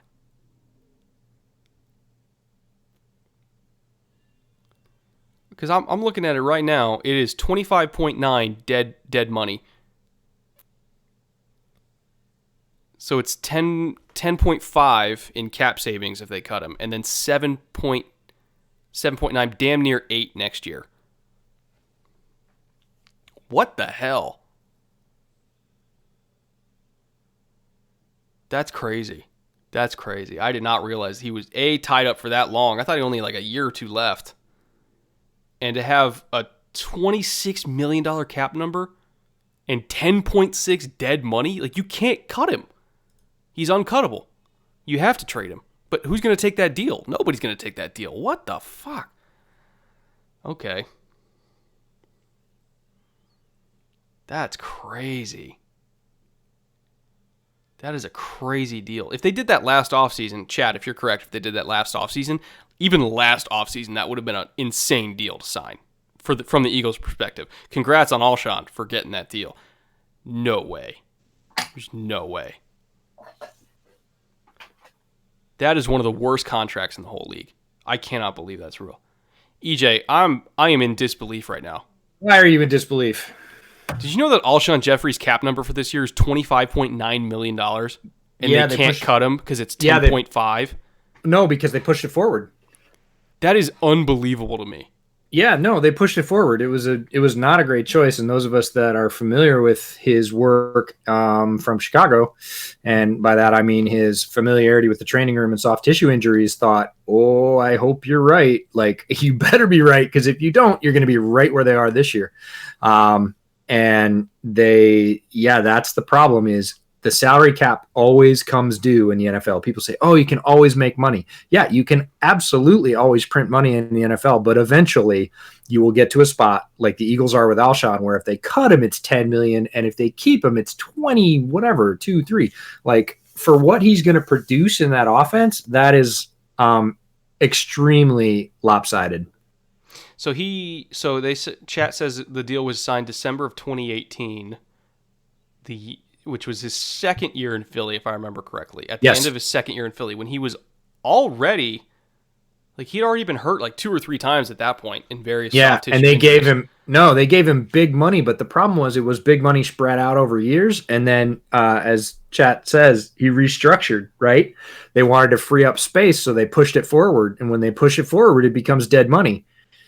Wow, that is awful. That is so awful. Bootleg football, trade him to the Texans. Oh, we'd take the deal too. We would take it. Oh, that's so horrible. Did you see that the Eagles traded for Marquise Goodwin? I saw that coming up in this chat while I was doing the reactions to both Trevis Gibson and Kindle Vildor. Okay, that's one thing I wanted to ask you about. I bet they already have a lot of nickels. Yeah. I like the player. I'm just curious because I don't think he's going to play outside. No, you can't. If you're going to play one of their nickels outside, it would be in order screen because he has experience there. Duke Shelley, because he played there at Kansas State as well. He was an outside corner primarily. Yeah. And then Vilder. So maybe it means that they're going to push one of those guys to outside backup, but I don't see it happening. Screen is the starting nickel as of right now and should be. I think Jalen Johnson, Tolliver, or Robertson is the alternate to Kyle Fuller on the other side. That's their boundary corner on the other side. And then behind them, you've got Duke Shelley, who you put a 6th into last year, who I actually like. I think Duke Shelley's got some great potential. I liked him as a nickel. Yeah, especially as a nickel. So either it's a sort of vote of confidence on Shelley, or Pagano just loved Vilder. And you know why? Explosive, quick, fluid. There's one thing you're missing about him that Pagano just digs. Tackles? He does tackle for sure. He is aggressive and physical, but he presses. Oh, yeah. Like, he presses. Even in the slot, Pagano will have you press. That's right. And there's not that many college corners that can press, and Vilder is one of them. He will press. Yeah. So maybe Pagano just banged the table and said, I don't really care. We'll figure it out. But it did seem a little odd on positional value. Again, I like the player. I'm trying to write up the grade for Windy City right now. And I'm struggling a little bit because the player skill, I'm giving him a 6. This is back for those of you that weren't with us yesterday. I've broken grades into 3 categories to try and make them somewhat relevant as opposed to some arbitrary letter grade, which is garbage. I'm doing player skill, scheme fit / potential as a category, and then draft value. So for player skill, I've got Vilder as a 6 right now. Scheme fit potential, it's a 5. It's kind of right down the middle. Like, he fits with what Pagano wants, but they already sort of had it. So the potential and his potential to grow, he's pretty maxed physically. Like, he's a unit. He's undersized. He's rocked up at like 5'10" or something like that. Right. But he's as built as he's going to get. He's not going to get a lot more built in a pro nutrition and conditioning program. He might put on maybe 5 pounds. So again, his ceiling is about where he's at physically. Oh, Vilder to safety. It's funny. We talked about that on the pod. If they think they're going to move him to strong safety, I could see it. But I don't think they will. I think he's a nickel. Yeah. So I think that's his best fit. So I'm just curious. And because they already had 2 or 3 of them, I was like, oh, I mean, I like the player. I'm just curious. I think he can. Hassan says, can he play safety? I think Isaiah he can. Coulter to Houston. Okay, this was the small school wide receiver darling of the year. He went to Rhode Island. Yeah. Super quick, super explosive. Super explosive. And the thing that a lot of people had concerns of, like, okay, was at Rhode Island. Of course he's going to look faster than everybody else on tape because he's playing at Rhode Island. Like, who are they playing against? But he has NFL speed. 100% he has NFL speed. Like, he is super quick. And I think he's probably... So I think his best fit's in the slot. I am curious what this means for Kiki Cutie, though. It kind of seems like Bill O'Brien just keeps recycling slot receiver prospects. And he's just going to keep drafting one until he finds one he likes. It's funny. I like QT I love QT. I really liked him coming out. So it's sort of the Kindle Vilder argument, except for Texans and receivers instead of Bears for nickel corners, right? Mm-hmm. Like, hey, you already have some. You have a pretty good one that you somewhat recently drafted. What's the deal? And, maybe they just saw something in Coulter, or their receivers coach saw something in Coulter and said, oh, no, that's not what the receivers coach said about him. Is this true? Jason Huntley to Detroit? Oh, my goodness. Huntley is one of my darlings, and he went to the Lions. Ay, ay, ay. Huntley, we're talking about speed. Coulter is one, and Huntley is another. Huntley has the Jets, played at New Mexico, or New Mexico State. Was that the guy you were texting me about? Yep, sure is. If you want to see crazy God level tape, go watch Jason Huntley play UTEP from this season, 2019. He averaged, and I repeat, averaged 16 yards a carry in that game. So he's a tiny guy, a ton of speed. We're talking about NFL speed. That is legit NFL speed. He is undersized, but he runs with a fair amount of pop for a guy his size. He doesn't give up easy, but he's not a between the tackles guy. He is a punt returner, kick returner, scat back. You can line him up in the slot. They did. He is a weapon just because of the speed. So just as a returner, I kind of hate that pick as a Bears fan for Detroit, but boy, on those 5 or 6 snaps you're going to get him per game, where you maybe run him on a jet sweep or you slide him out into the slot and throw him a little 3-yard slant. Yikes, you better have control of that guy, because if you don't, he is gone. Boy, yeah, I really like Huntley. I figured he might even possibly go undrafted. Swift and Huntley, damn. Yes, Pranav, you are correct. That is a rough. That is a backfield, and Carrion's still there too. Yeah, they just got a lot faster. It doesn't matter where you play them. You can line any of those guys up in the slot. One of them in the backfield. You could.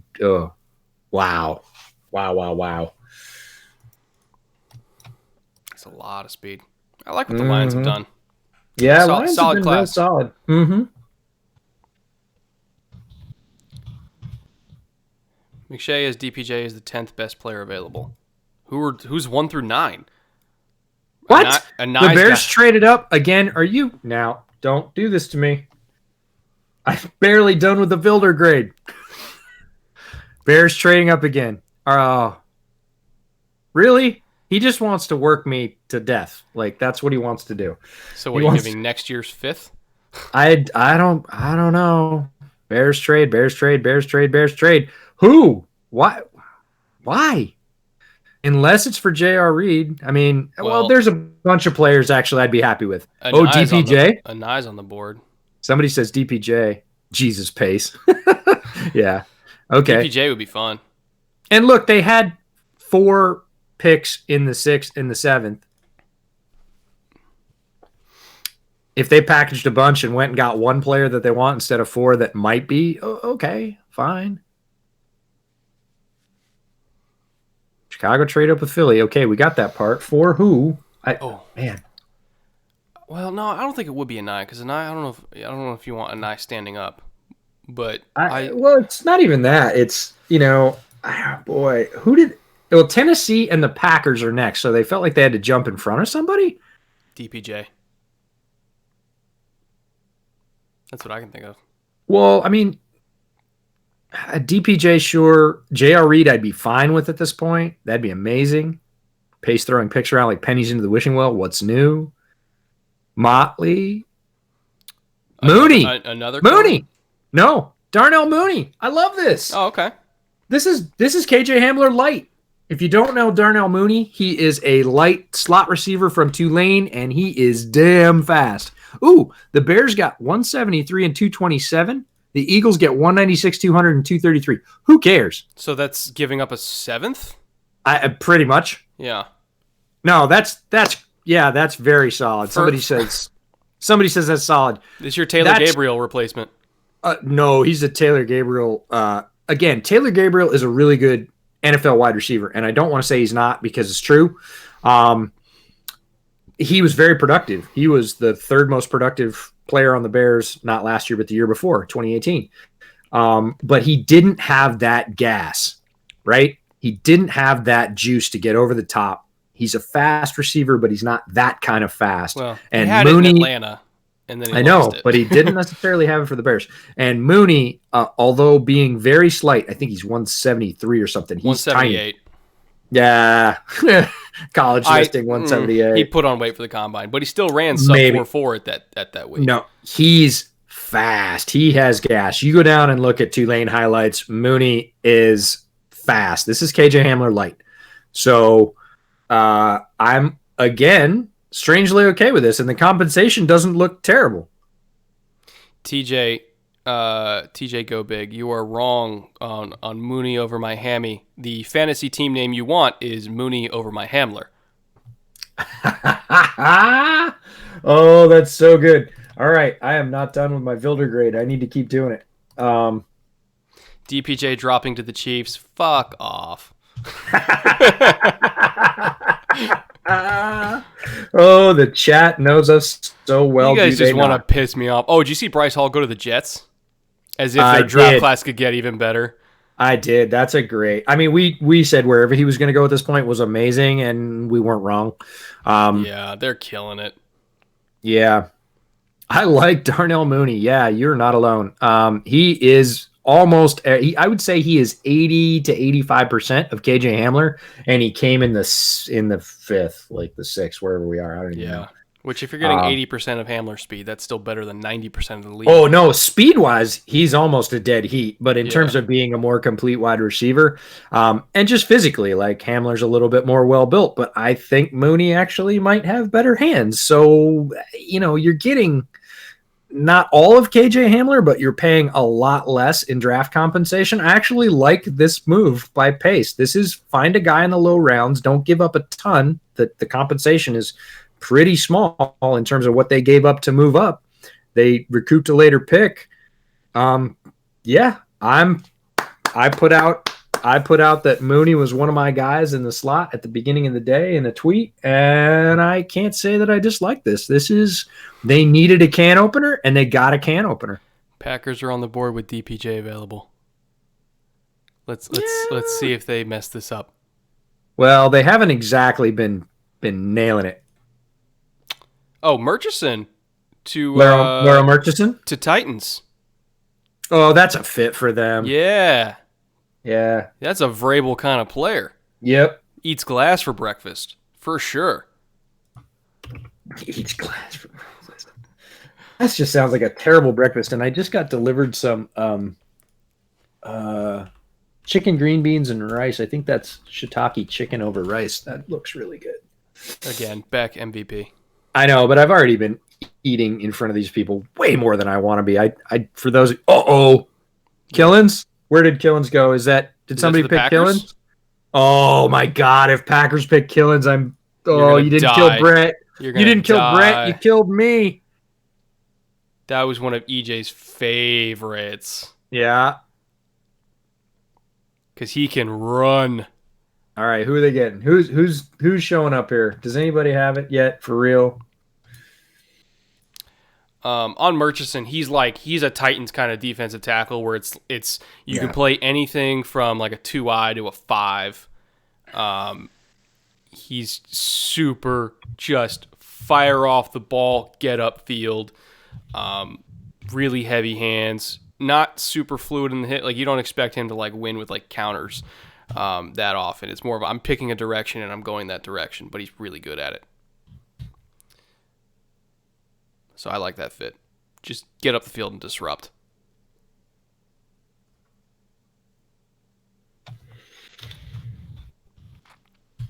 Did you get to do him, EJ? Phrasing. Murchison? Yeah.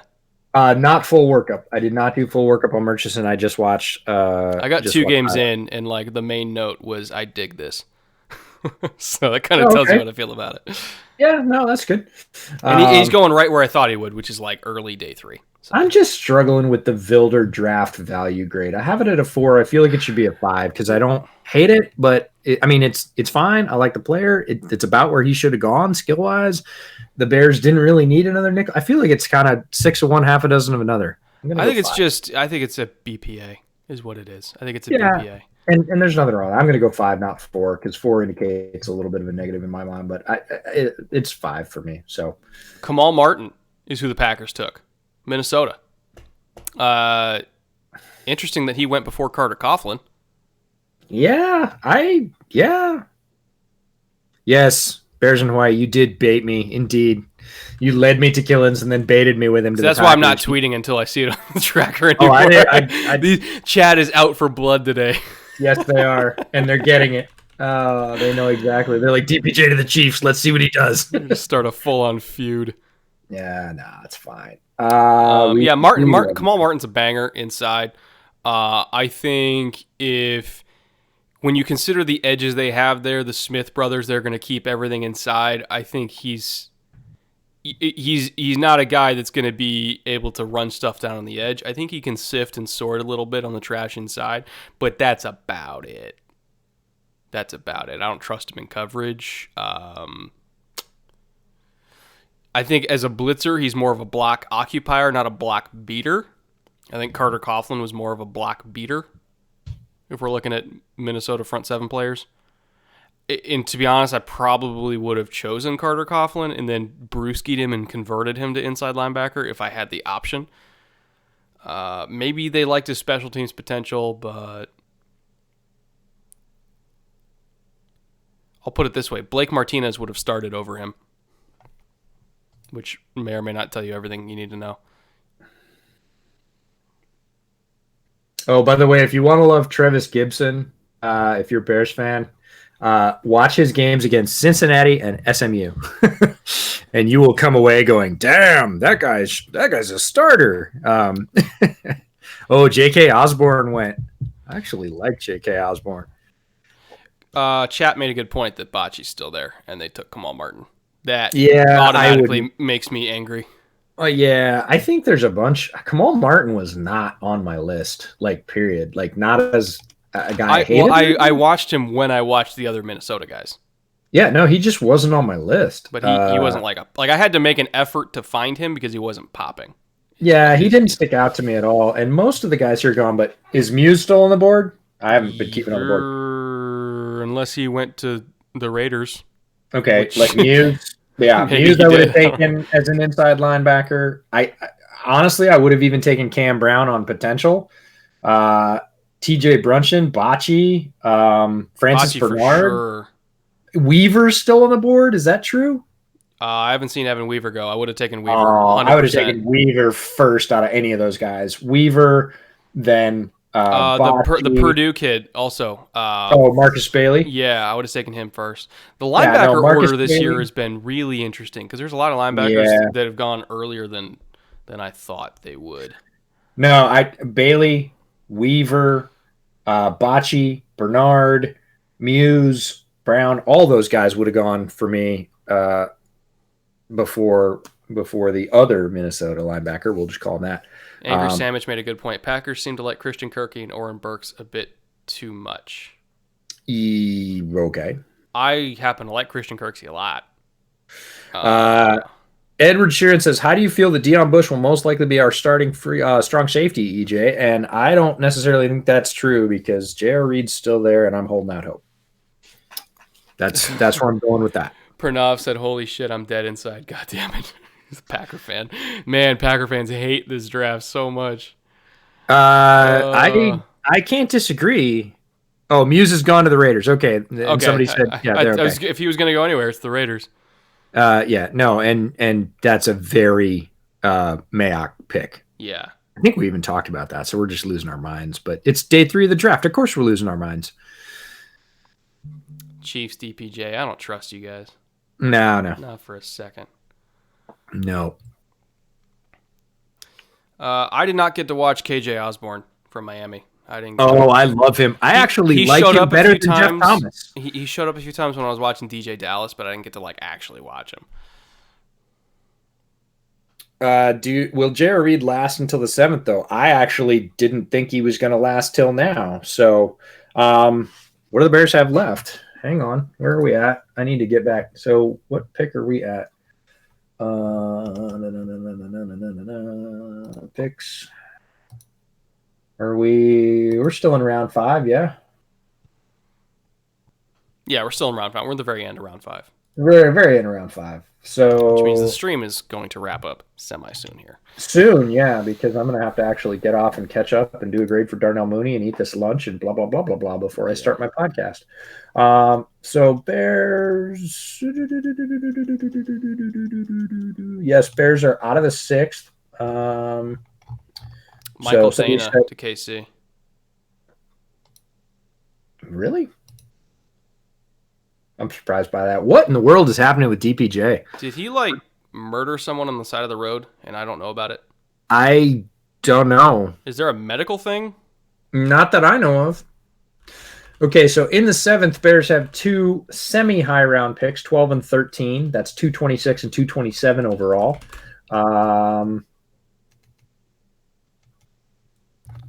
What is going on? I don't know. That's one of the guys that I'm, we're like, going to end up talking about. Furiously Googling, Yeah.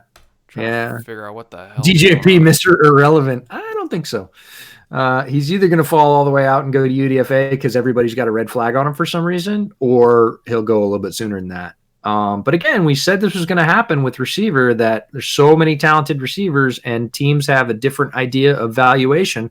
Yeah, DPJ had no production. Yeah, DPJ had Shea. But That's like why. it was the right team, wrong player. Yeah. Bradley and I fell so hard. Yeah, he did. He's people looked at shoot, and I just saw him. I think he's on the Rams now. The edge that the Bears took from Utah. The guy with the injury concerns, who I was kind of excited about, and then he never did anything because he had a wrist. Shoot, I can't even remember his name because I'm doing 6 things at once. They're looking at that guy and saying, he's kind of the same guy. Like, he had a little more production for sure, but he's kind of the same guy. But I'm And still that guy taking didn't him do over Mike Dana. Oh, I'm not. Yeah, I'm not. Like 'cause it's. I mean, they're the same, like same position, same size, Yeah. same role. One of them's a better player. Well, I think there's a lot of better players. I'm going to look. So now that I know the Bears only have 2 picks left in the 7th after all that trading up and down, which is fine. Again, I think they got good players for it. And I'm not ever going to throw sticks and stones at Ryan Pace for trading away 6th round picks this year for a higher round pick to go get a guy he likes. So that's fine. Kylie Fitz, thank you. Kylie Fitz. The kids want to know if they can have a quick cameo. We did promise, if Koa was good, that he could come on the stream. Let's wait for the round to end, and then I would say yes, they can come on down at the end of the round, and we will put them on camera for a second because they have been troopers through all of this. I'm gonna go. Who's left? Let's sort of end this up with who's left. We've talked a lot about DPJ. Oh boy, Prince Tega Winogo, something up with the medical there. He is a better player than beginning in the 6th. Isaiah Hodgins, Eno Benjamin. Yeah, Come on, Eno man. should have been gone already. Eno Benjamin. That's not cool. Benito Jones, I would have expected to be off the board by this point. Bradley and I, for sure. Javaris Davis, I think he's a value here. I don't think it's like a big overlook. Hunter Bryant. Talk about Hunter Bryant. People were talking about him in the 3rd. Here we are at the end of the 5th. Dane Jackson's prime. KJ Hill, a lot of people talked about him up high. Let's go through quarterbacks because quarterbacks this is one. We Let's see got if that's real. Hold on. Anthony Gordon. Oh, did Fromm finally go? Who took Fromm? Buffalo, Really? which is funny because Buffalo's current backup is already Jake Fromm in Matt Barkley. Yeah, interesting. But no, Anthony Gordon, a lot of people had talked about going. Again, I don't think this is bad value for him. We just talked about Eno Benjamin. There goes an eye. Last 2. Dallas. That's a good pick for That's them. a good No, pick. yeah, it's value. So, come on, reload. Waiting for running backs to reload here, trying to catch up. My poor computer, doing too many things at once. I feel like we could have had the draftathon name if we got in before the NFL, considering how much live streaming we did. Right. Jesus. It's like Eno 20 hours of Benjamin, live streaming. Rico Dowdle, Javon Leake. Again, these are all guys that we kind of expected to go at this point. JJ Taylor maybe could have gone a little bit higher, but Eno Benjamin is really the one that I'm like, oh man, you're missing the boat. Yeah. He's going to be a good Eno player. Benjamin is the guy that should be off the board by now, running back. And honest to God, if he lasts to the 7th and the Bears pick him, you will hear the scream in Southern California. I will be beside myself if that happens. That would be tremendous. Wide receiver, who we got left on the board here? We got Isaiah Hodgins. I think he probably should have gone by now. KJ Hill, Crochet. DPJ. Prochet, I think, is right about now. I think he's undervalued here, but I think this is about where they were always going to pick him. He's going to outperform his draft slot. He has always been my Mr. Outperform your draft slot this year. Courtney Lipscomb Hakeem Adeniji, did he go? to the Bengals. Adeniji to the Bengals. Look at that. Okay. Yeah.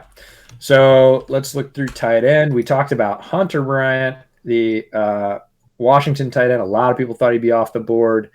Thad Moss, about right. Kewan Werner, yeah, those are all guys we expected to see on the board. No huge surprises there. Tackle, we talked about Winogo. Alex Taylor, Trey Adams, it's injuries. No big deal. Guard, who we got left at guard? Picked pretty clean, mostly. I just need to load, man. It is really loading slow today. Adeniji. It's funny they have Adeniji listed as a guard, not a tackle. I think he could push Bobby Hart. Even as a 5th-round pick, he could push Bobby Hart. Yeah, For sure. well, we know your feelings about the Bengals line. He's awful. There's no way Adeniji could be worse. Oh, Netane Mute, talk about injuries. Winogo Yeah. and Mute, there's two guys that are getting pushed down the board. Jermaine Antrim, the other Clemson guard. Calvin Throckmorton. Again, 6th, 7th round is about where we expected them to go. Did Ishmael go yet? Center? Wait, Solak is saying that Driscoll's playing at center for the Eagles? I don't know. What?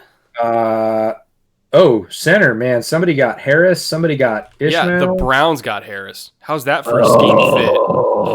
How's that for a scheme fit? Damn Kevin it. Stefanski? I missed that. I Yeah. love Nick Harris. Yeah. Center out of Washington. Extremely quick to the 2nd and even 3rd level. He has really exemplary quickness on reach blocks up the middle. Better than almost anybody in recent years. Does struggle a little bit against power and sometimes against stunts. Not as much as you might think, but his quickness is it's a trump card as a center. He will get out and get on the safety occasionally. Forget the middle linebacker. So Nick Harris in that. Stefanski, you were talking about it with Mekhi Becton, Yeah, perfect fit. right? Oh man, What Great they're hoping, because I think he can get stronger, what they're hoping is that he pulls a Jason Kelsey, who was also a 5th-round pick, improves his strength and then becomes an all-pro center in that system.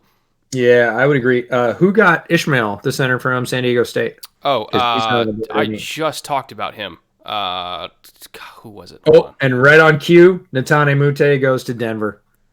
Where the fuck? It was San Diego State, right? I Yes. just talked about him like Ishmael.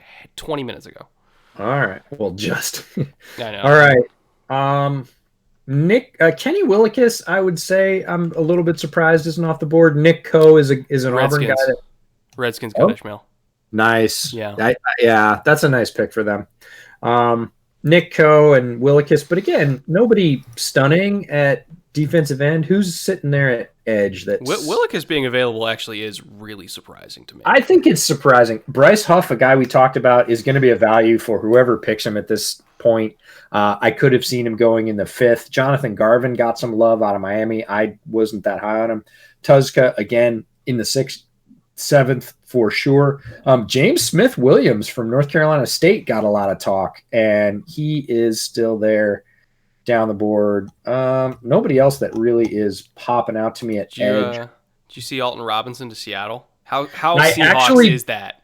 I did the reaction because I was on talking about DJ Dallas and Alton Robinson got picked, and Brandon Schultz, the Field Goals podcaster, said, "Can you stay?" I said, "Sure." That is so So, Seahawks. yeah, no, it's a good value for them where they got him. So linebacker Marcus Bailey, Cameron Brown, Evan Weaver, Joe Bocci, all guys I would have taken at this point. But again, Bocci in the sixth, fine. Weaver in the sixth is a real value. And Marcus Bailey, again, it's about injuries. It's just like Muti and Winogo. Those are guys that would have gone much, much higher had they not, or had they had a clean bill of health medically. All right, corner, let's go there. Javaris Davis, Dane Jackson, AJ Green. AJ Green, a lot of people talked about AJ Green as a top 3-round pick. Nope. We're getting into the sixth. Nobody else that just sort of pops off the page there. Some folks really like Stanford Samuels the third from Florida State. But mostly I'd say Javaris, Dane Jackson, and AJ Green are the sort of remainders there. Yeah, I'm a big Javaris Davis guy. I think I he's love so Javaris competitive Davis. with the ball in the air. Yeah, Even if he and loses on the rep, he can still recover and rake the ball free and force an incompletion. He never gives up. Yeah, he's a guy that popped out to me when I was watching Igbenogany. Like Javaris Davis makes more plays than Igbenogany did. So different player, but more plays. Dane Jackson's going to be a great value for somebody here as well. And then safety, let's do it. Let's go look at safety. J.R. Reed sitting there taunting me, man. He's just sitting there taunting me. Alohi Gilman, your guy sitting there. But Alohi again, Gilman's one that to me is like ideal Bears target for strong safety late is Gilman. Well, I think it's Reed, but if he can make it through the sixth, I think Reed being on the board this late is a bit of a crime. He is a guy that surprises me. I think he's easily a 4th or 5th round talent. I would have taken him any time on day 3. Antoine Brooks Jr., a thumper near the line, who we talked about, is still there. That's a little surprising to me, but not really because he's kind of limited. He is really a box safety. Reed has range, man. Reed can play deep and come up and snuff out the screen. So I am surprised. Again, SEC, big program, good production. He's a redshirt senior. He's a leader on that defense. He doesn't have injury concerns so far as I know. I think that guy can be a starter on probably 15, 18 teams in the NFL right now, especially as a third safety, heavy if they go dime. So J.R. Reed is surprising, and I'll just cross my fingers that everybody else keeps overlooking him. And Ryan Pace goes, "What? There's a Georgia guy on the board I didn't pick," and grabs him in the 7th. What's surprising to me is Dave Gettleman taking Cam Brown. I didn't really think he fit the Gettleman kind of parameters for a linebacker. Wait. Who did Gettleman sign in free agency? Was he there when they signed Ogletree? Nope, this year. Oh, this year. That is a good question. I cannot remember. Green Bay. Green Bay. Came from Green Bay. Oh, Blake Martinez. Blake Martinez. Cam Brown is a more juiced up version of Blake Martinez. He's bigger, he's longer, he's faster, and he has the same limitations side to side. So if they like Blake Martinez, they're going to be just fine with Cam Brown. Who's Cam Brown? At least it was in the 6th round and not in the 3rd. Yeah. But I mean, in terms of who they just brought in, in terms of who they just brought in and paid money to, like Cam Brown is a better version of Blake Martinez. So I think they're fine there. What's funny is he's built like Alec Ogletree, but he plays like Blake Martinez. Yes, the frame does not match the game. That is a saying that I love to put out there. When you look at a guy and you go, he should do this, and they do something else. Cam Brown looks long and rangy. He looks like Isaiah Simmons, right? Physically, he's tall, rangy, good length in the arms. But man, do not try and make him go side to side very much. That is not his game. He's pretty fast forward, not great fast. He has decent burst, not great long speed, which again, it looks like he'd be a strider. And he's got some developmental stuff to do, but I like Cam Brown. I wanted to like him more, but when I really did his tape, I was like, this guy's kind of limited. So I like his potential to develop, but in the 6th, sure, why not? At very minimum, I think he can give you some special teams value just with his length and athleticism. You can give him to the special teams coach and just say, go figure it out. So Adeniji Muti, Onwenu from Michigan. A little bit surprised that they didn't take. Well, that's the Patriots. I'm not surprised. And then New York Giants, Cam Brown. So we're into the 6th. We said we'd hang with you to the 6th. If Brett wants to keep going, I'm going to let him, but I've got to finish some write-ups here. I haven't even gotten to Darnell Mooney for the Bears. Yeah, Plus I got to eat and go to the bathroom and get ready for a podcast, which now isn't going to start until later, which is kind of a blessing. Yeah, a Baylor I got radio hits and podcasts myself. And all right, who's doing stuff, so. Wait, Carolina. Last one for Rule. Let's see if he puts a cherry on top of the sundae here. Oh, Bravion Roy. That's a good pick for them. God, that defensive line is looking ugly. I don't think they've taken a single offensive player. Well, they don't need him, quite frankly. They got him in free agency, and they already had him on the roster. Plus, guy like, is it Curtis Samuel? Is he the right? Yeah. Well, they're trying to trade him. Yeah, but I mean, they didn't really need a lot on offense. So, Yeah. Panthers draft, I feel really good. Yeah. About the Panthers draft. Bravion Roy, defensive tackle from Baylor, some good speed, some penetration. Obviously Rule knows who he is inside and out. Oh, one thing we can't do before we leave. We can't leave without special guests. We have special guests. Let's do it, guys. All right. This is future draft analyst number 1 and future draft analyst number 2. This is Koa and Sky. They have been fantastic in the lead up to the draft, letting Dad do film when they had so many Lego projects and pen pal things they needed me to do. So big ups to these guys. My wife, Beck, who has been providing snacks and accoutrements throughout the draft. Very, very positive. The poster that you see, the illustrated one, is also courtesy of all these guys. So there is the end of Screen Cameo for live streaming throughout the draft. How many hours did you say we did, Brett? 20? We did almost 6.5 yesterday, a little over 6 the day before. And then we started at 8:30 today. So we are close to pushing 17 hours. 17 hours of live draft coverage. Could not have had more fun with everybody. Folks from around the globe writing in great questions, great interaction, some serious baiting from the chat, which made it fun, quite frankly. That's the Irish side of me that likes to flip a little crap now and again.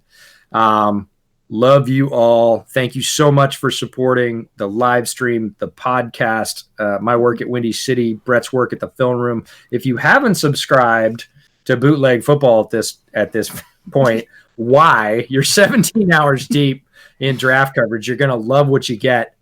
So subscribe to Bootleg Football. Subscribe to Brett's channel, The Film Room, on YouTube. Go ahead and follow us both on Twitter. I'm at the Draftsman FB. Brett is at Brett Coleman. And until we see you very soon, I'm sure, because we'll have some draft wrap-up podcasts. We will have some UDFA stuff. Yeah, it isn't over. We'd love to say it's over. It's really just cranking up. So thanks for sharing. Just getting started. Yeah, this is just the tip of the iceberg. So we're hardcores. You guys are hardcores if you're here on day 3. And thanks so much for hanging with us. We are outie and go do some other things. See you guys later.